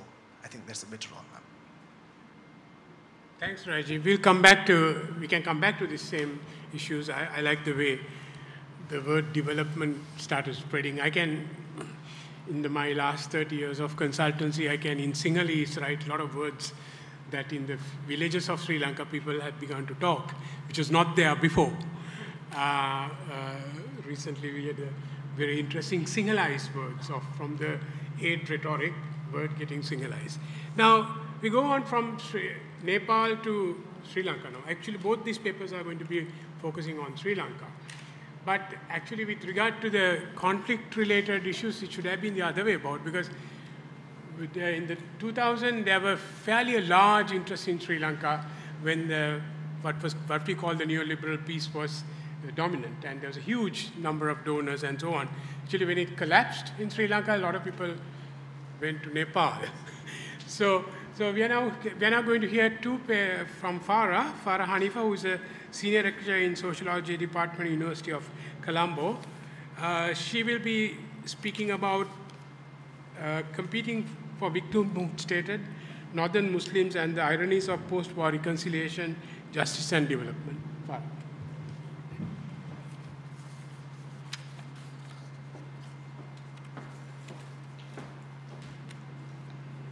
Okay. First, thank you so much to CEPA for having me here, and for Vijay for pressuring me to make this presentation. This paper comes from an experience that I personally had in relation to two projects that I was involved with. In 2011, we completed a commission project, and that commission project was an investigation into a specific event. That was the expulsion of the Northern Muslims from the 5 districts of the Northern Province by the Liberation Tigers of Tamil Eelam in 1990. Now, we got into this project, and it was sort of a citizens' commission project involving 9 commissioners, and we had sort of fact-finding sessions in the areas. We had researchers employed to collect testimonies. It was quite extensive, and it took about 2 years to complete.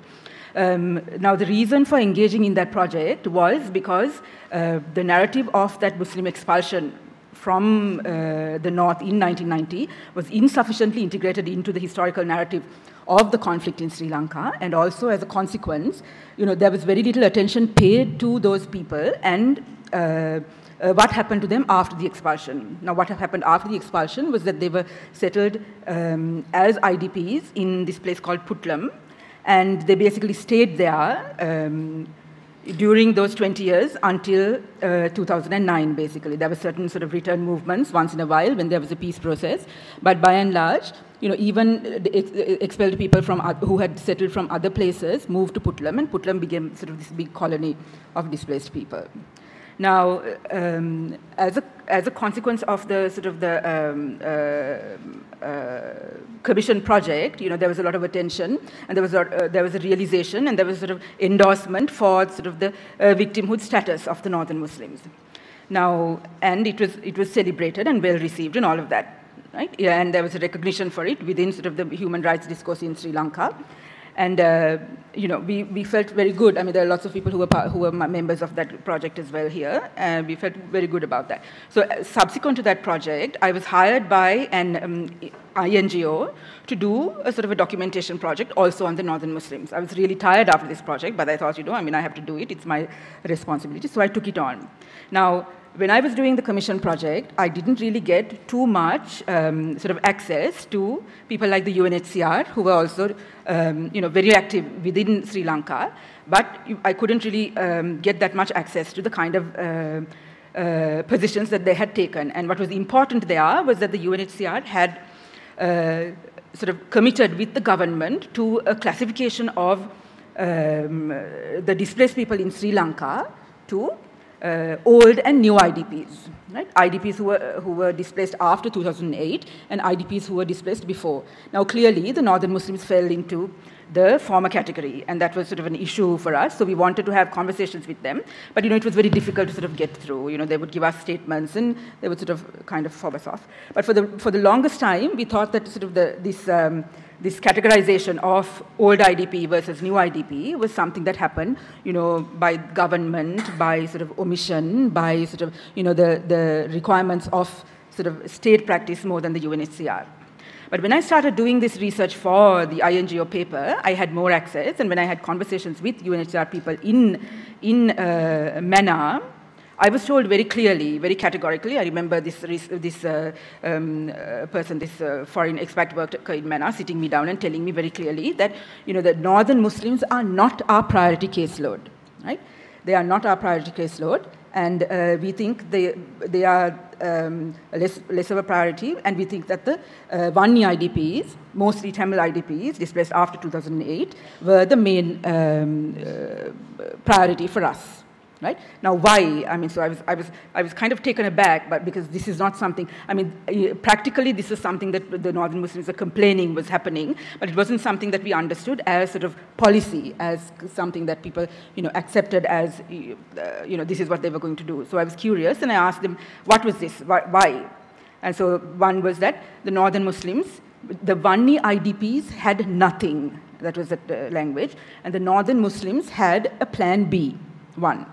The second thing is that the Northern Muslims had gotten aid for 20 years, and therefore they should have been locally integrated by now, right?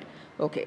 Now, the literature on the Northern Muslims, there is some literature, and that has documented fairly well several things about the Northern Muslims. One, that sort of the relationship between Northern Muslims and Puntland is very fraught for a variety of reasons. One is that that place is just not doesn't have the capacity to hold such a huge population, and it hasn't for 20 years, and so therefore sort of employment opportunities there are really bad, not just for the Northern Muslims who came, but they were bad even for the people who were there.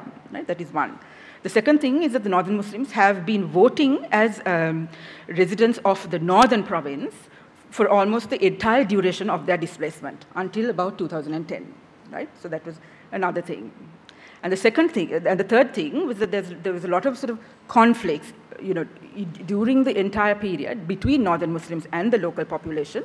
And at the end of the, in 2009, I mean, there were even sort of like organized groups among the host community population who really wanted the Northern Muslims to leave, right? And for these reasons, and also for the ways in which sort of assistance was administered by the state, where it required that the Northern Muslims remain registered as outsiders and not be registered as residents of Puntland, where this sort of like, the separation of Northern Muslims as sort of a, not Puntland people was maintained for 20 years. Right? And also there was kind of a sort of a political identification by the Northern Muslims that they were very much sort of Northerners and not from here, and extremely separate from this place. And also the other additional important issue was that the Northern Muslims were from a Tamil-speaking area, and they were a Tamil-speaking population.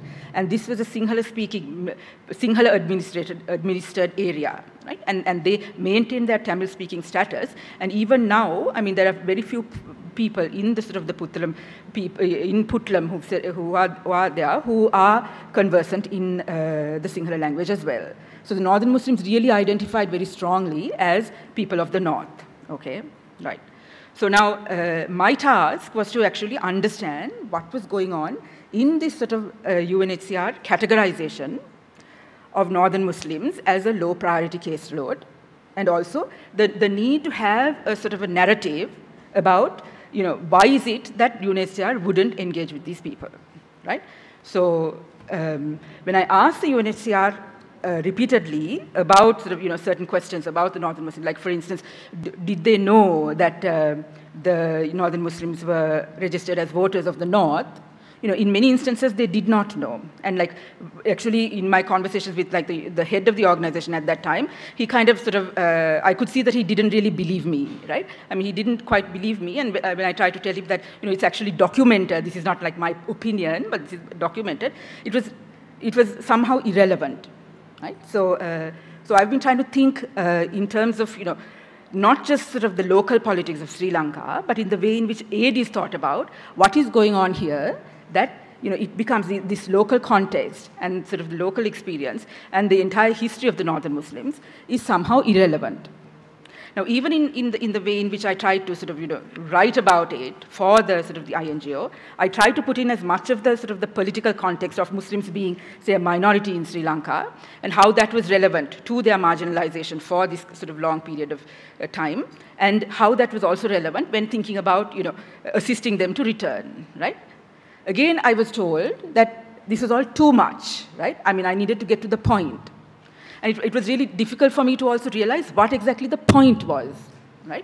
And so it was a constant sort of quest to figure out, what are they saying and what am I not hearing, and why is this conversation somehow going like this, right? And then I started reading about this text, it gets a little theoretical here, about this text called Humanitarian Reason by Didier Fassin, right? And he uses this Giorgio Agamben's concept of bare life, right, to understand what it is that humanitarians look at when they provide aid, right?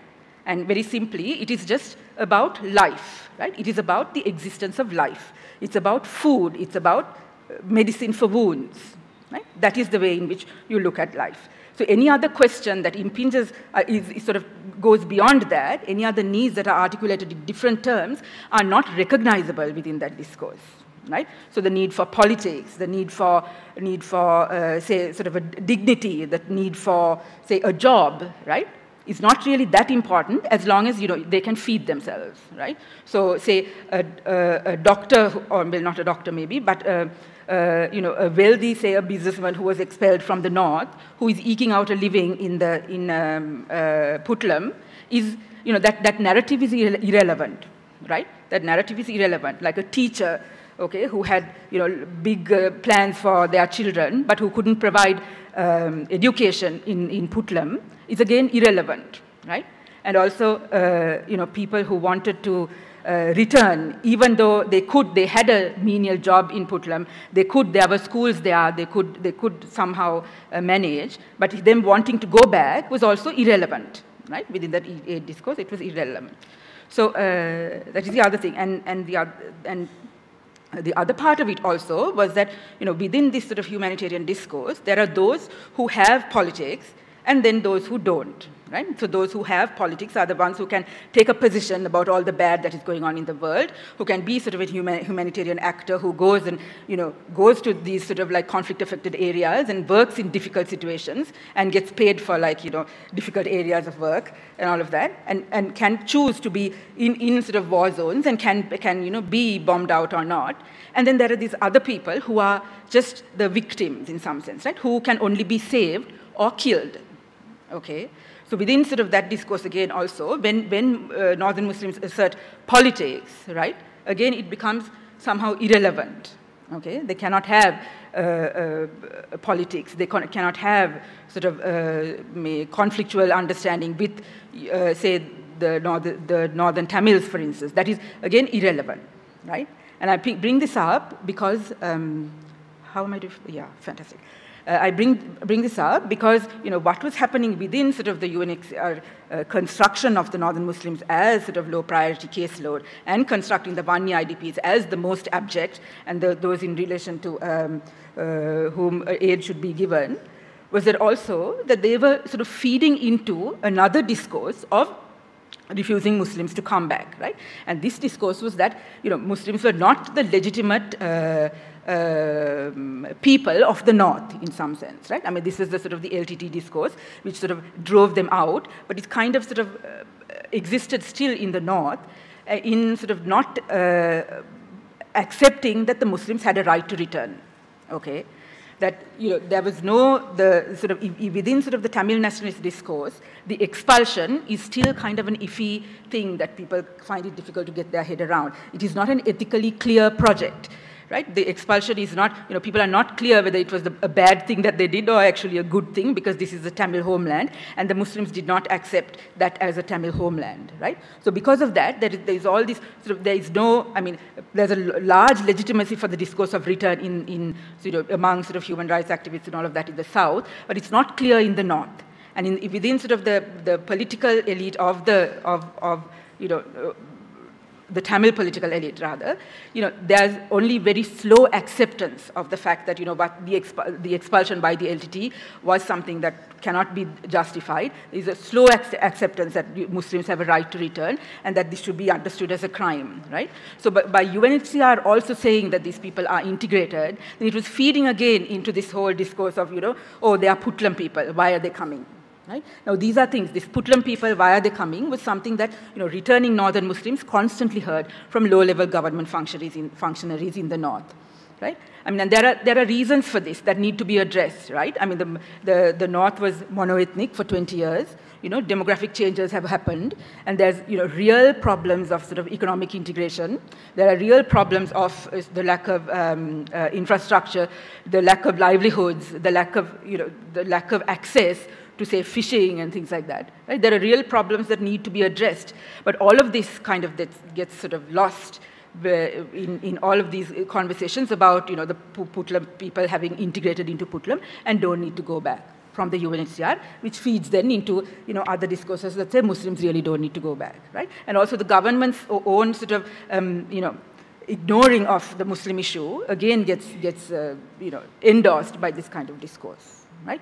So finally, what I would like to say is that there are these kinds of ideas about who should get aid and who is the perfect victim for aid, right? They emerge from different kinds of philosophies of abjection, philosophies of great need and all of that are limited to the body and to food and to medicine in some sense, right?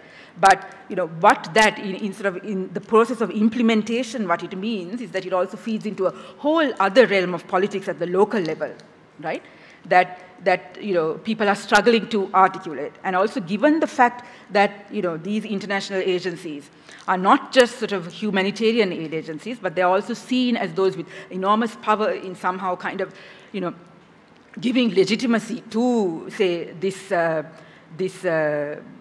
story that has gotten so little traction even in the country, the expulsion, the story of the Northern Muslim expulsion, right? And when UNHCR turns around and says that, well, actually, and they have said that not all Northern Muslim IDPs may be actual IDPs now, right? They said that it's unrealistic to think of all Northern Muslims as being IDPs, right? Now, in that, what you're completely undermining it, an identity that the Northern Muslims have cultivated for 2 generations, right?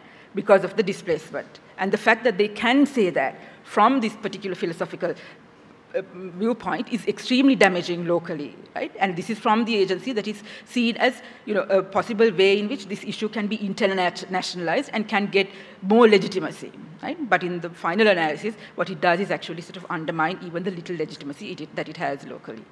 Thank you.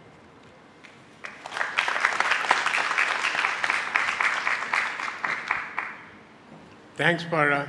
I think we are moving from the promise of aid to perils of aid, and which arises from even how people are categorized.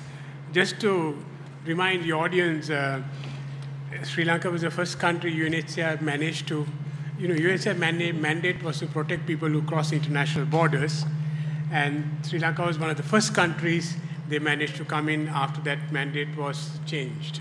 Now we have the final paper of this session by Zhao Zhu, Challenges of China's Foreign Assistance-Led Economic Integration, Sri Lanka as a Case Study. Hello. Hello, everyone. It's a great honor to have all of you in my discussion on the challenges of China's bilateral foreign aid-led economic integration. And thank you very much, Vijay, for cleaning up my paper. In this paper, I try to demystify the decision-making process of China's foreign aid projects in Sri Lanka as well as in other countries so as to contribute to the discussion on how countries can better utilize the bilateral regime for their post-war construction. And also, I hope to contribute to the knowledge on the direction of the future reform for the OECD-led global aid structure. So there are so many discussions or even speculation on what really incentivized China to do these projects overseas. Central to all kinds of speculation or interpretation is that the emphasis on the role of the state, which people assume that the state, the Chinese government, guide the Chinese investment, private-owned or the state enterprises owned, towards fulfilling certain political purpose. But the role of very powerful Chinese state-owned enterprises, and many of them are those of among the Fortune 500, are severely under-researched, or they are just assumed to be limited to just obey the orders from the state.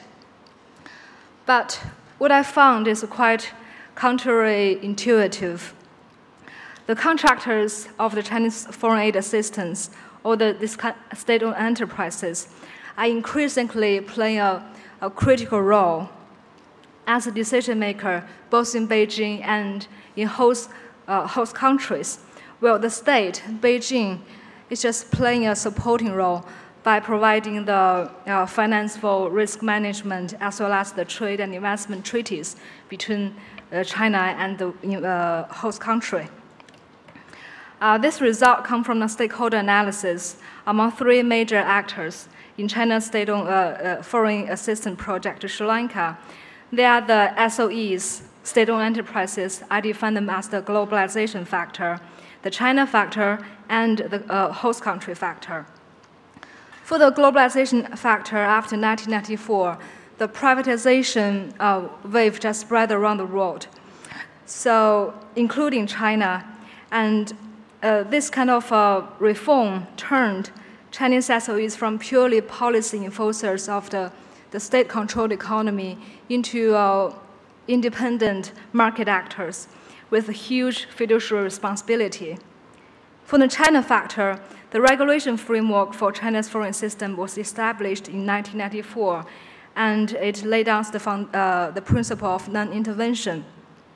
But this framework is actually out of step with the new reality where the Chinese business, especially the state-owned, is massively involved within the domestic affairs, economic affairs of the host country. For the host country, for Sri Lanka, for example, there's a huge demand for the infrastructure financing, and this kind of demand activates the SOEs as a commercial actor.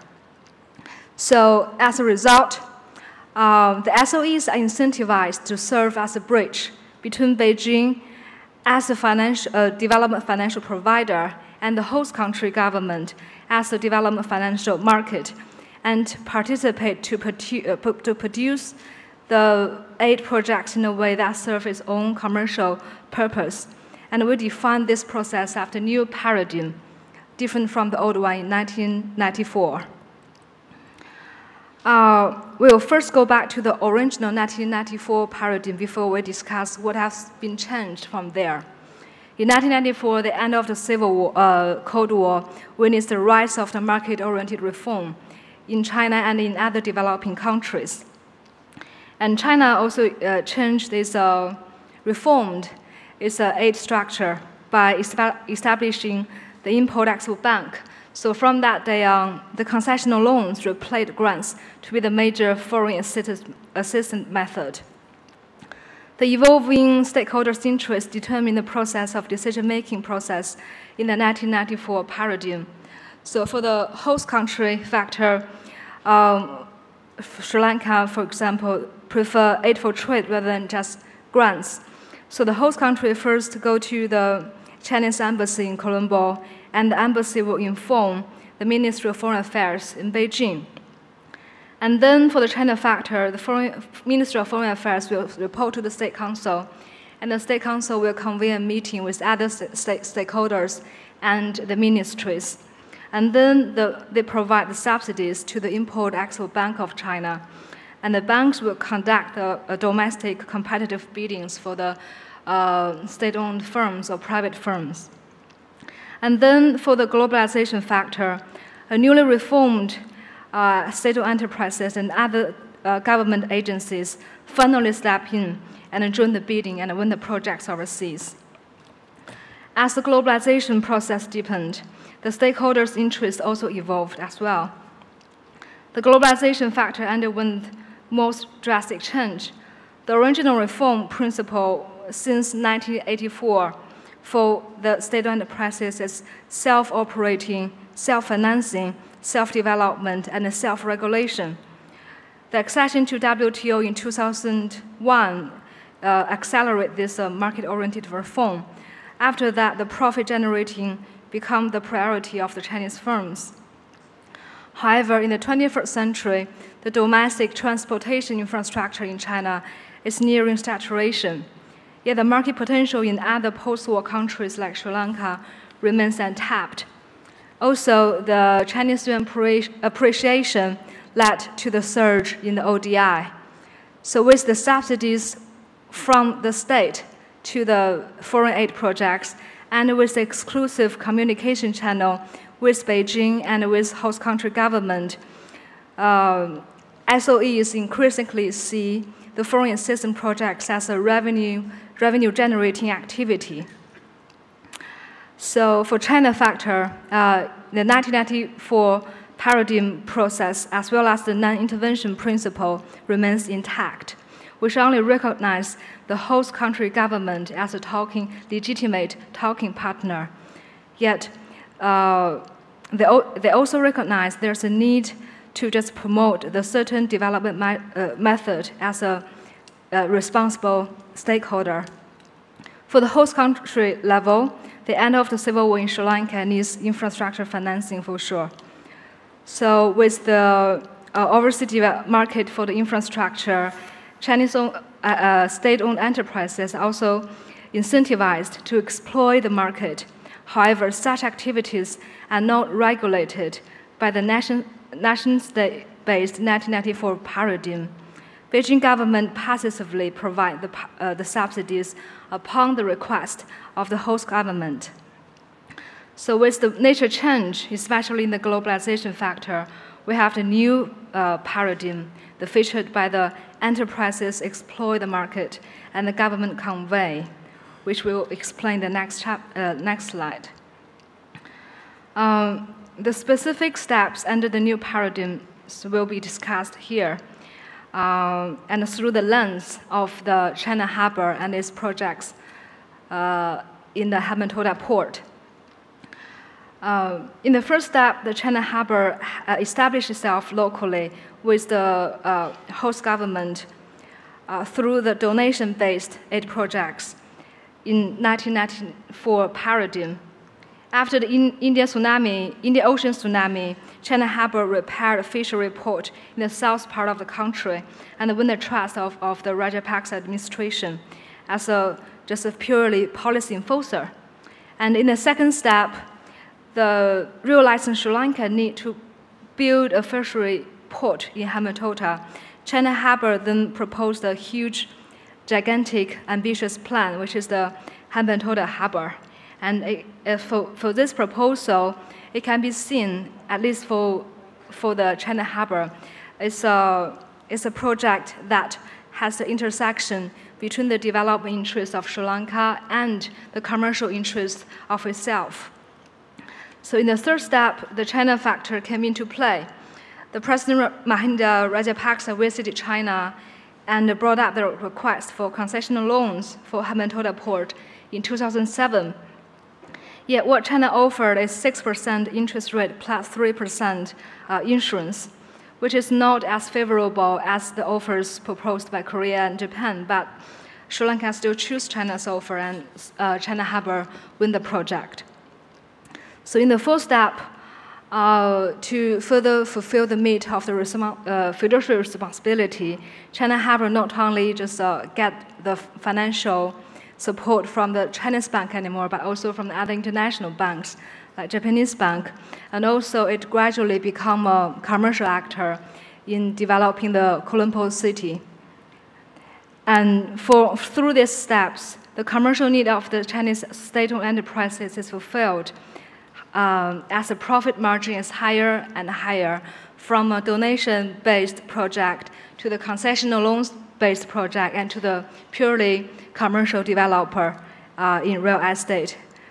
But it is crucial to note that it was the exclusive communication channel the state-owned enterprises enjoyed with Beijing and the host government as a policy enforcer in 1990s that make its evolution possible.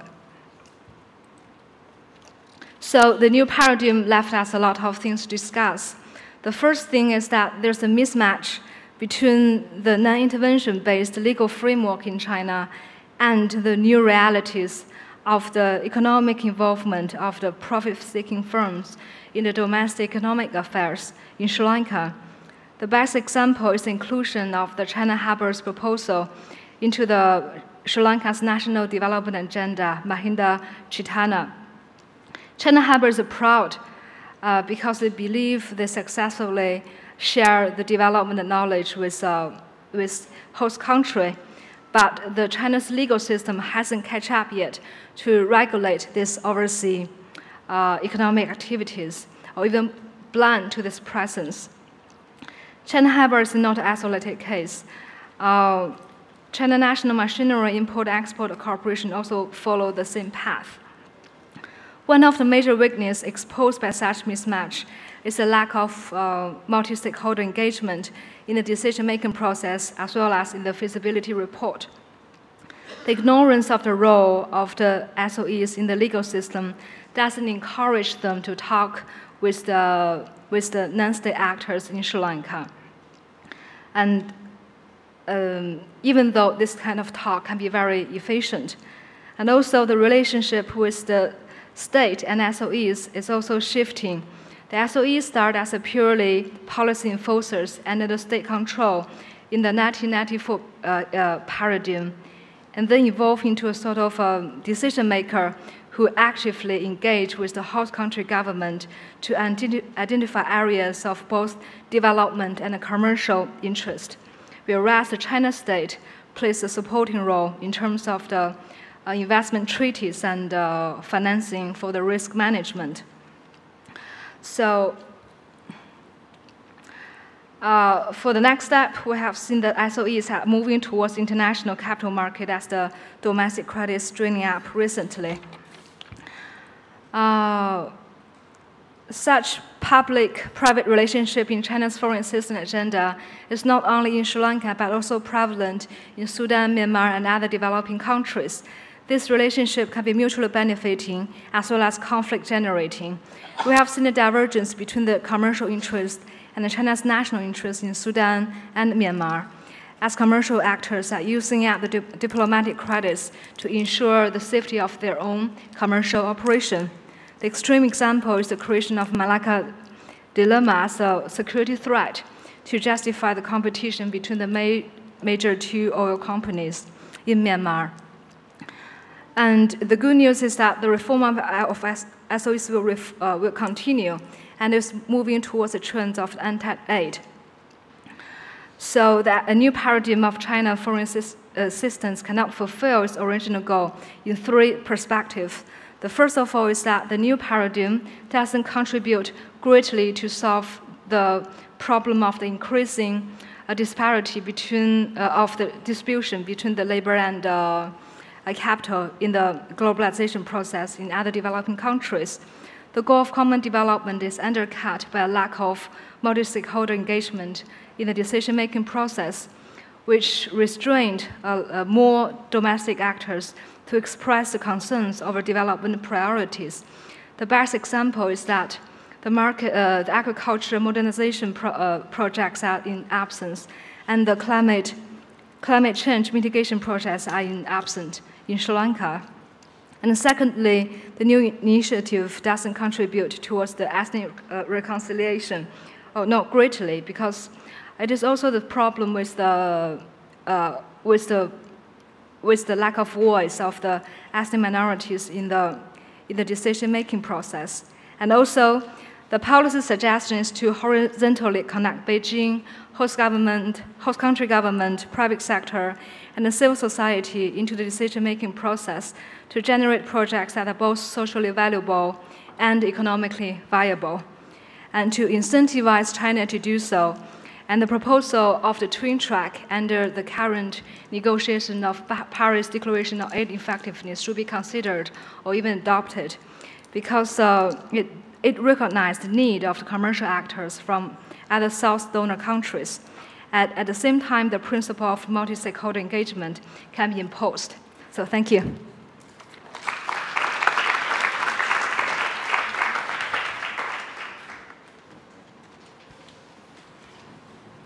Thank you, Shao, for that fascinating analysis of the kind of Chinese aid program in Sri Lanka today. Actually, if you look at Sri Lanka's aid history, there are very interesting shifts with the Chinese aid program. In fact, 1952, one of the first agreements of post-independence Sri Lanka was with China, which was called the Rubber Ice Agreement. And private conversation, she mentioned to me how within the Chinese side, they considered one of the assistance Sri Lanka gave, because at that time they needed rubber a lot. But then 1960s, China became the largest donor to Sri Lanka. When the United States stopped its development assistance program, when we nationalized the oil distribution. So, but that was a period of former China, the time of the Communist Party. Now we see a different mode of aid, with the SOEs playing such a big role. And as you mentioned, with the 1994 law, and which also sometimes have principles of non-interference, but at the same time, highly commercial entities playing a big role. So now we have an interesting range of papers which shows both the promise and the perils of aid. On one hand, we have an interesting story of a fund that has achieved quite a bit, but the Nepal other case study presents lots of issues, how the aid has operated in that context. Farah told us about how a simple conceptual categorization of a group of people within a framework that is very dominant in an agency, how much issues that it creates. And Shao's last presentation brings us Sri Lanka's aid picture to the present, which is in the post-war period, one of the most important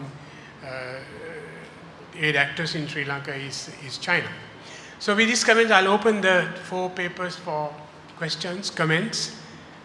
Please, I'll try and collect several questions. Please be brief, introduce yourself, and let's start.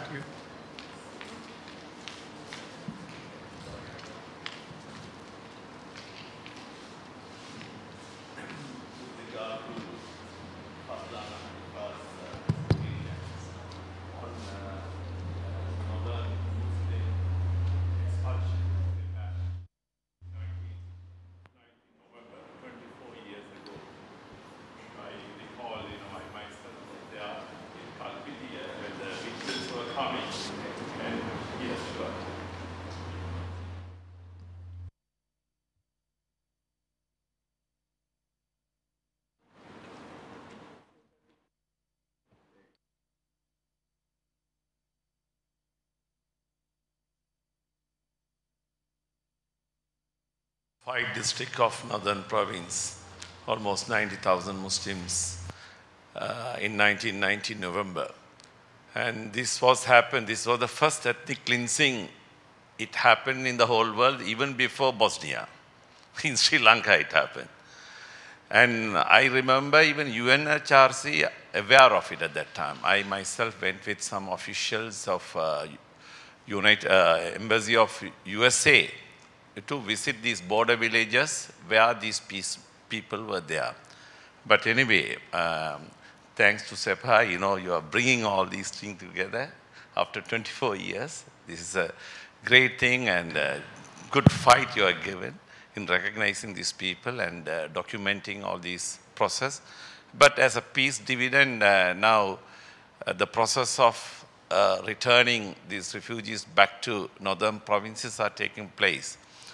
By and large, there are certain steps. Even Osmania College has been established recently. The college schools were functioning, and all these things are happening in Jaffna. So in the meantime, finally, you were talking about all your work. Have they recognized your documentation? This is what I want to find out, the end results. The UNHRC, when you were...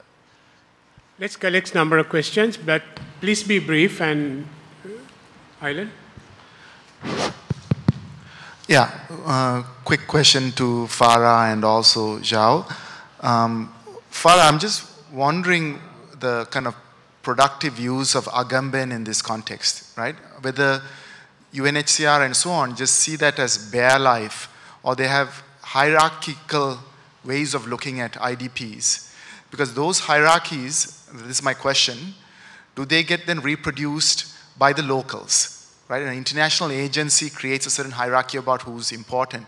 Now, for example, if you take the Indian housing scheme around which we have a campaign in Jaffna for northern Muslims, and the attitudes of different officials, this attitude that the UNHCR established, and how that gets then reimposed on how the Sri Lankan bureaucracy looks at it, right? Because it's not a all or nothing. That's my problem with Agamben. It's an all or nothing attitude towards a community, but there is these hierarchies of power in terms of how they view it. And a question to Zhao is, I'm not sure I've completely followed your presentation, but so now with these state-owned enterprises, right, which are definitely working with commercial interests, what happens if, and because China is also intervening in many African countries all over the world and so on, what happens when a state defaults on a loan, right? Then does the Chinese state's muscle kick in some form? What is the relationship between these enterprises as, seeking profit, capitalist profit, and the Chinese state? And will that also make a difference if these were not state-owned enterprises? Because in the case of the US, I think when a Wall Street bank is in trouble, they'll intervene to make sure they bail out, right, if it's in another country. But what is the thinking in China on that? Questions? Okay, let me turn to Farah.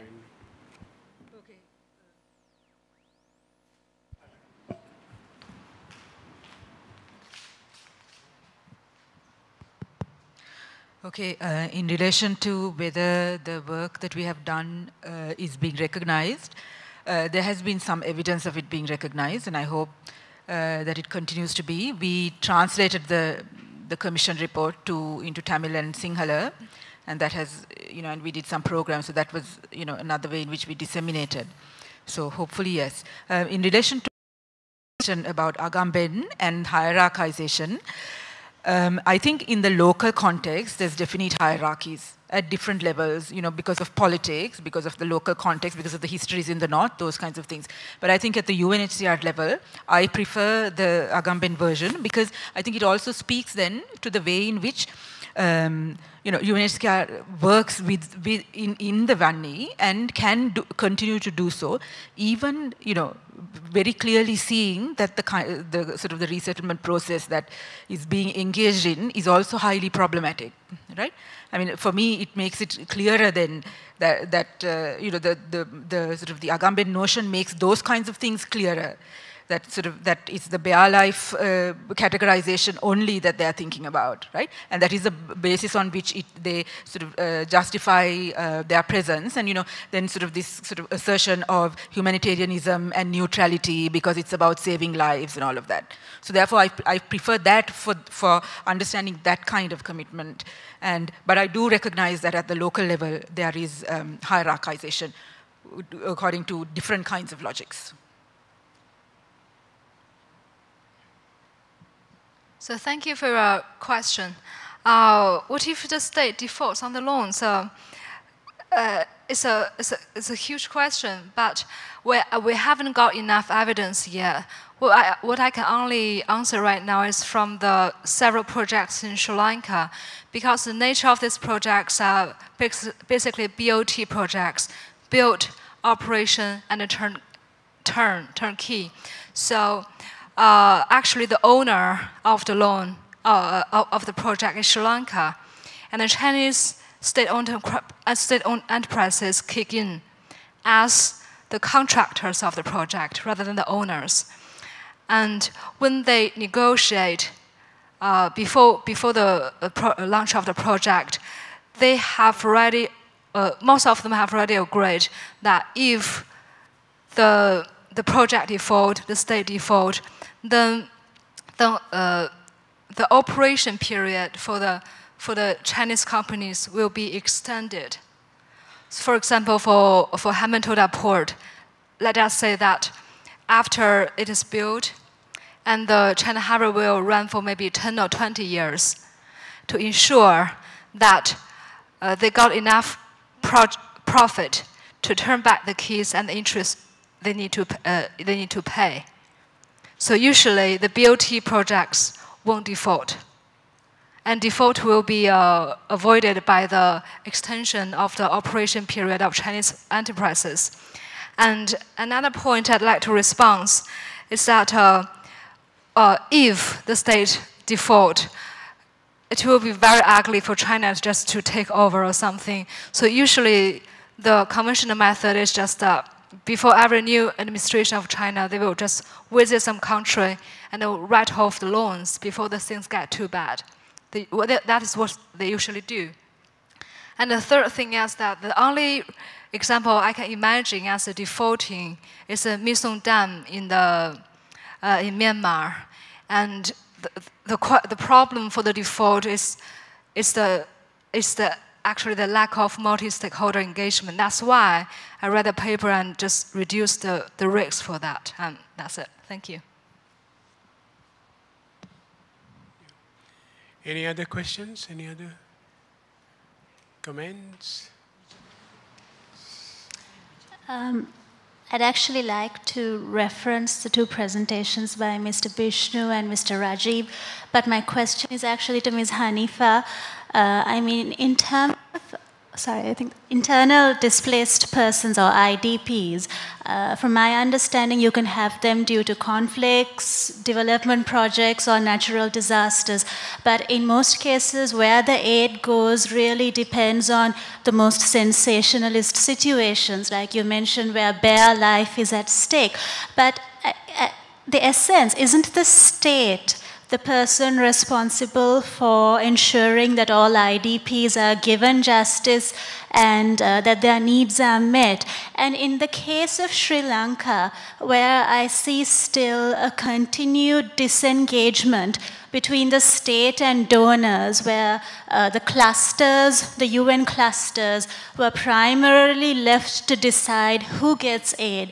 And to an extent, it could be the lack of interest on both sides, on the part of the state and on the part of the UN agencies and the donors, to actually engage and sit down and maybe do something like what happened in Nepal, where the needs were identified and where funding was actually given to transitional justice and peace-building initiatives as well. So to what extent do you think it was this disengagement of the state from getting involved in donor priorities that is affecting how justice is happening in the north of Sri Lanka? And do you think the state could have played, the government of Sri Lanka could have played a more important role in defining who is an IDP and who should get this aid?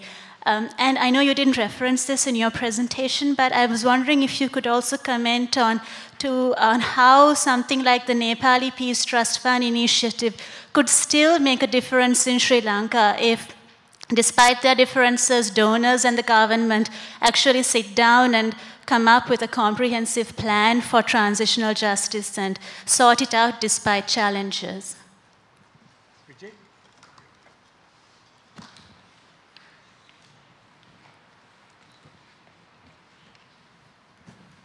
I actually have a question for Xiao. I think one of the most interesting things about your presentation, your paper, was that you demonstrate how the China Harbor Engineering Group first came to do some post-tsunami humanitarian work. Then they built a fisheries port. Then they proposed a huge harbor. And then the contract came through. And from your analysis, even though the terms were not necessarily as favorable as the Japanese and the Korean financing options, China, CHEG, still managed to get the bid. So the way you describe it is that the whole process is a way of the China Harbor Engineering Group, and a state-owned enterprise, moving up the value chain, entering through a humanitarian aid project, and eventually becoming itself a very major kind of actor that influences economic policy decisions in the host country. And of course, in that process, China's own position is also consolidated. Now, you talk about changing that system, but what is the incentive to change it? I mean, why would, it seems like it's quite a convenient arrangement for, you know, the firm, at the firm level, in terms of the firm's own logic, to continue to, like you say, climb up the global value chain, expand its markets, increase market share, and so on and so forth. And also, it seems to work for the Chinese government. So what could possibly lead to any change, if at all?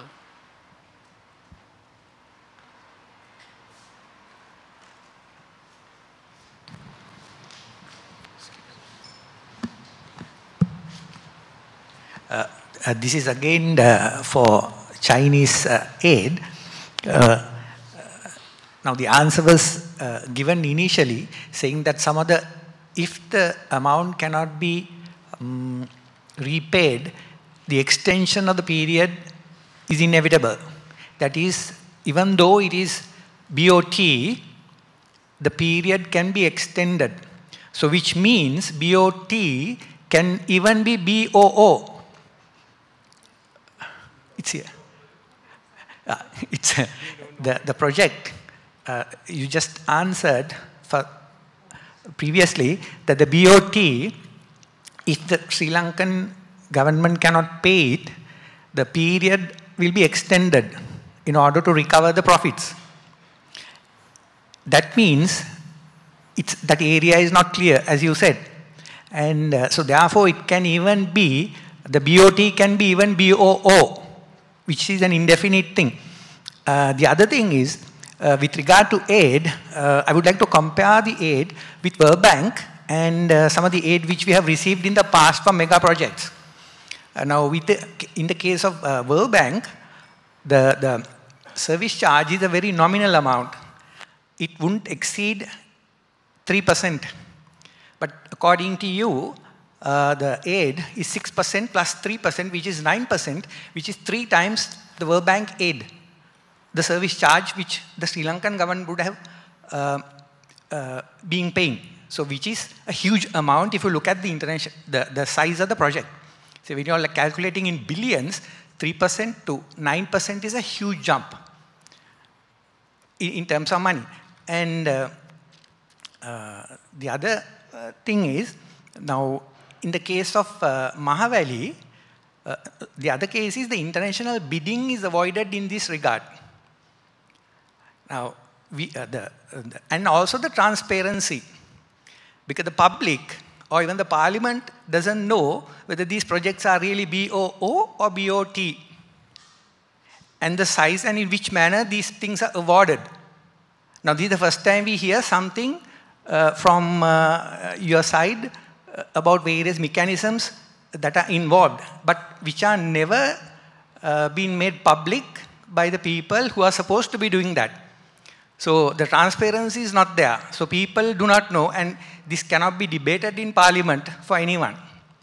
The second thing is, now with regard to World Bank aid, once the aid is given, the bidding process is independent.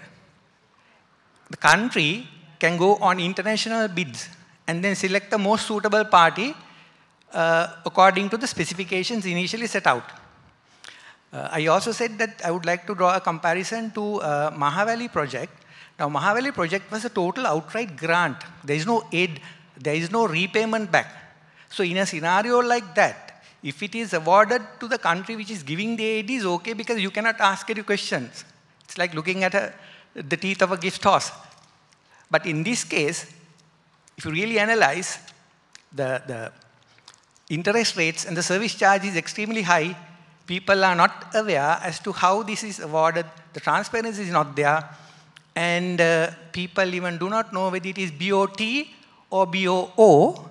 And the other thing is, if at the evaluation stage, if projects are very carefully, critically analyzed for profit, they should know exactly when they are making profits. Now, if you just take the harbor project, now everyone is being told that profits are not being made. So and also maybe with the airport.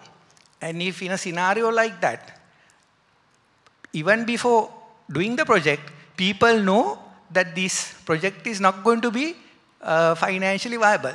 Yeah. Can I? Yes. Is I finished? Have I finished? Yes, basically. There is time. Because I think in doing that, we also need to analyze our ruling classes. I mean, China is not giving this alone without, when you said that it's not debated in the parliament, then we'll have to ask our question, what is the nature of the parliament? What is the nature of our own elite? No? I mean, it's a relationship. Second question I like to, about this IDP question. I have come across same thing in Aceh. This IDP classification, old and new, same by the UNHCR, and it led to huge political issue. My question from Farah is, do you think it's one of the things is this, have you kind of looked at this term IDP? Because I remember at one time in Sri Lankan discussion, I was talking about a health project, and Sri Lankan government official told me, how can we provide help to health support to IDPs when we don't have money to provide to other people? It was like in their own mind, IDP was a very strange category of Sri Lankans, which didn't fit into our health policy like. So, you know, sometimes actually some of us long ago resisted UNHCR getting involved in the internal displaced through a law, this thing. That's what I want to, is it something that you see within a humanitarian discourse within the UNHCR, or have you seen it in other places as well? Okay. Do you want to respond to it? I just quickly respond to the two questions.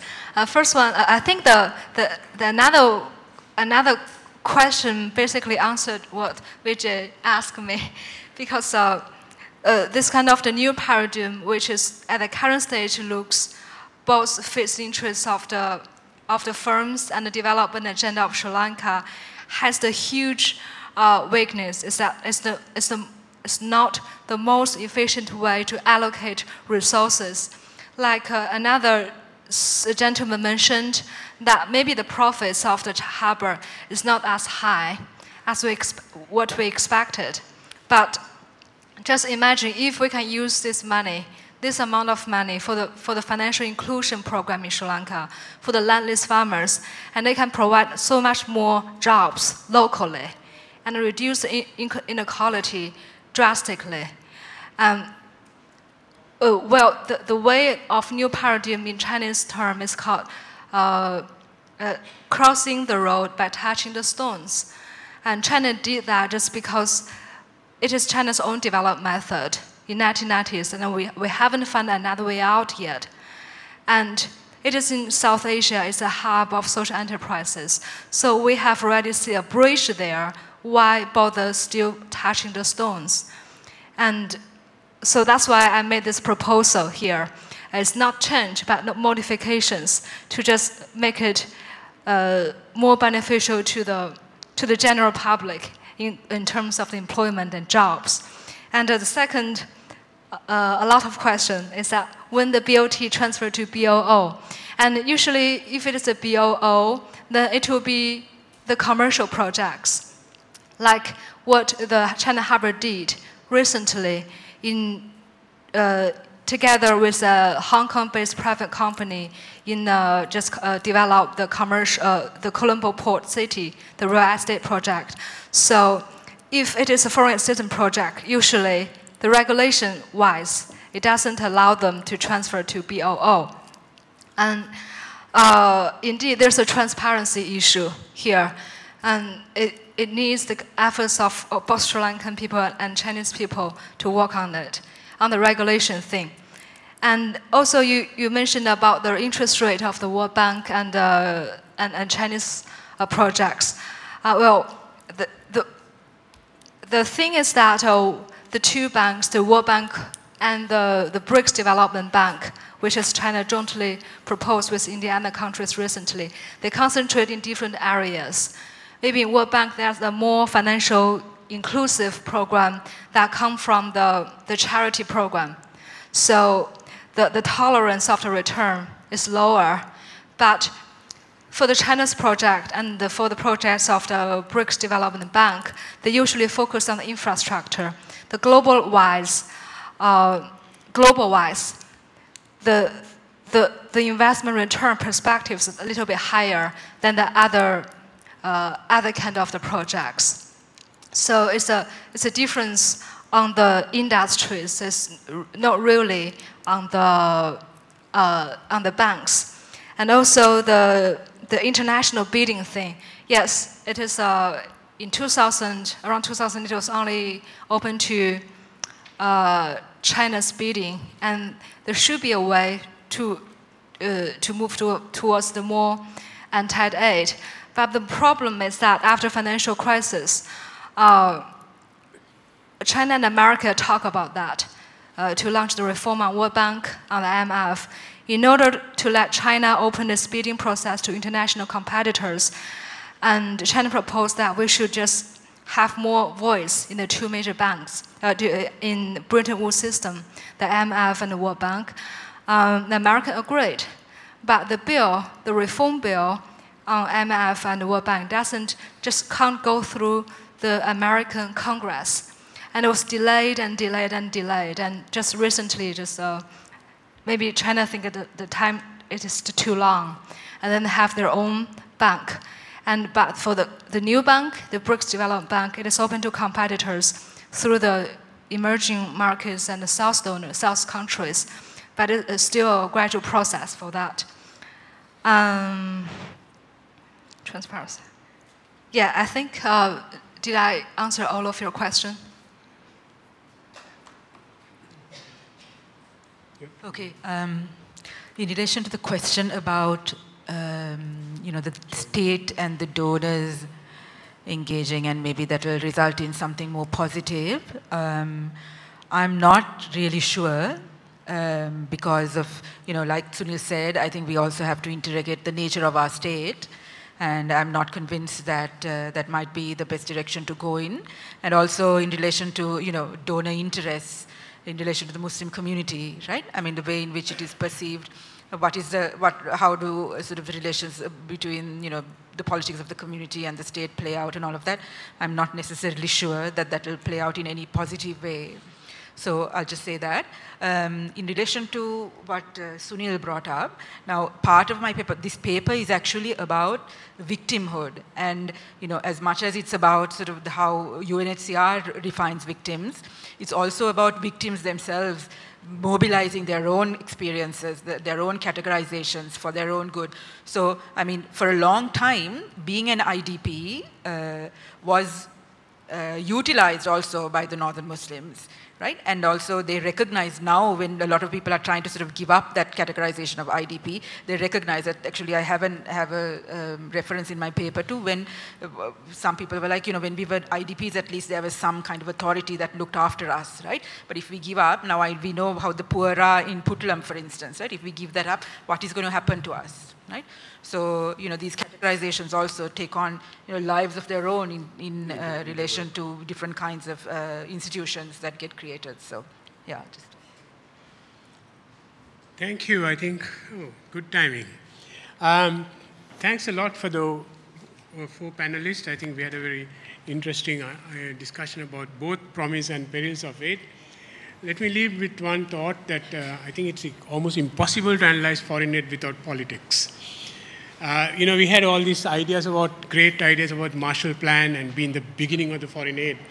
Recently, I read a new biography of Stalin. Actually, for Stalin, Marshall Plan was the beginning of the Cold War, because that's the first act after the Second World War US did to cut off Soviet Union. And the Russian interpretation of Marshall Plan was the beginning of the Cold War. So I think when I'm looking at foreign aid in many countries, bringing the political dimension becomes extremely important. I think one of the best textbooks I read is Economic Statecraft, which is actually looks at how economic dimension is used for political way. Thanks a lot for the paper writers, and hope to meet you all tomorrow at 9 o'clock. Yeah, I think Vijay has. Thank you very much, Sunil and the panelists. So that brings us to the close of this today's agenda. I have a housekeeping announcement to make on behalf of Darini and the logistics team. All overseas participants who need to get any kind of reimbursements are requested to bring in all their original bills tomorrow morning and hand it in for processing.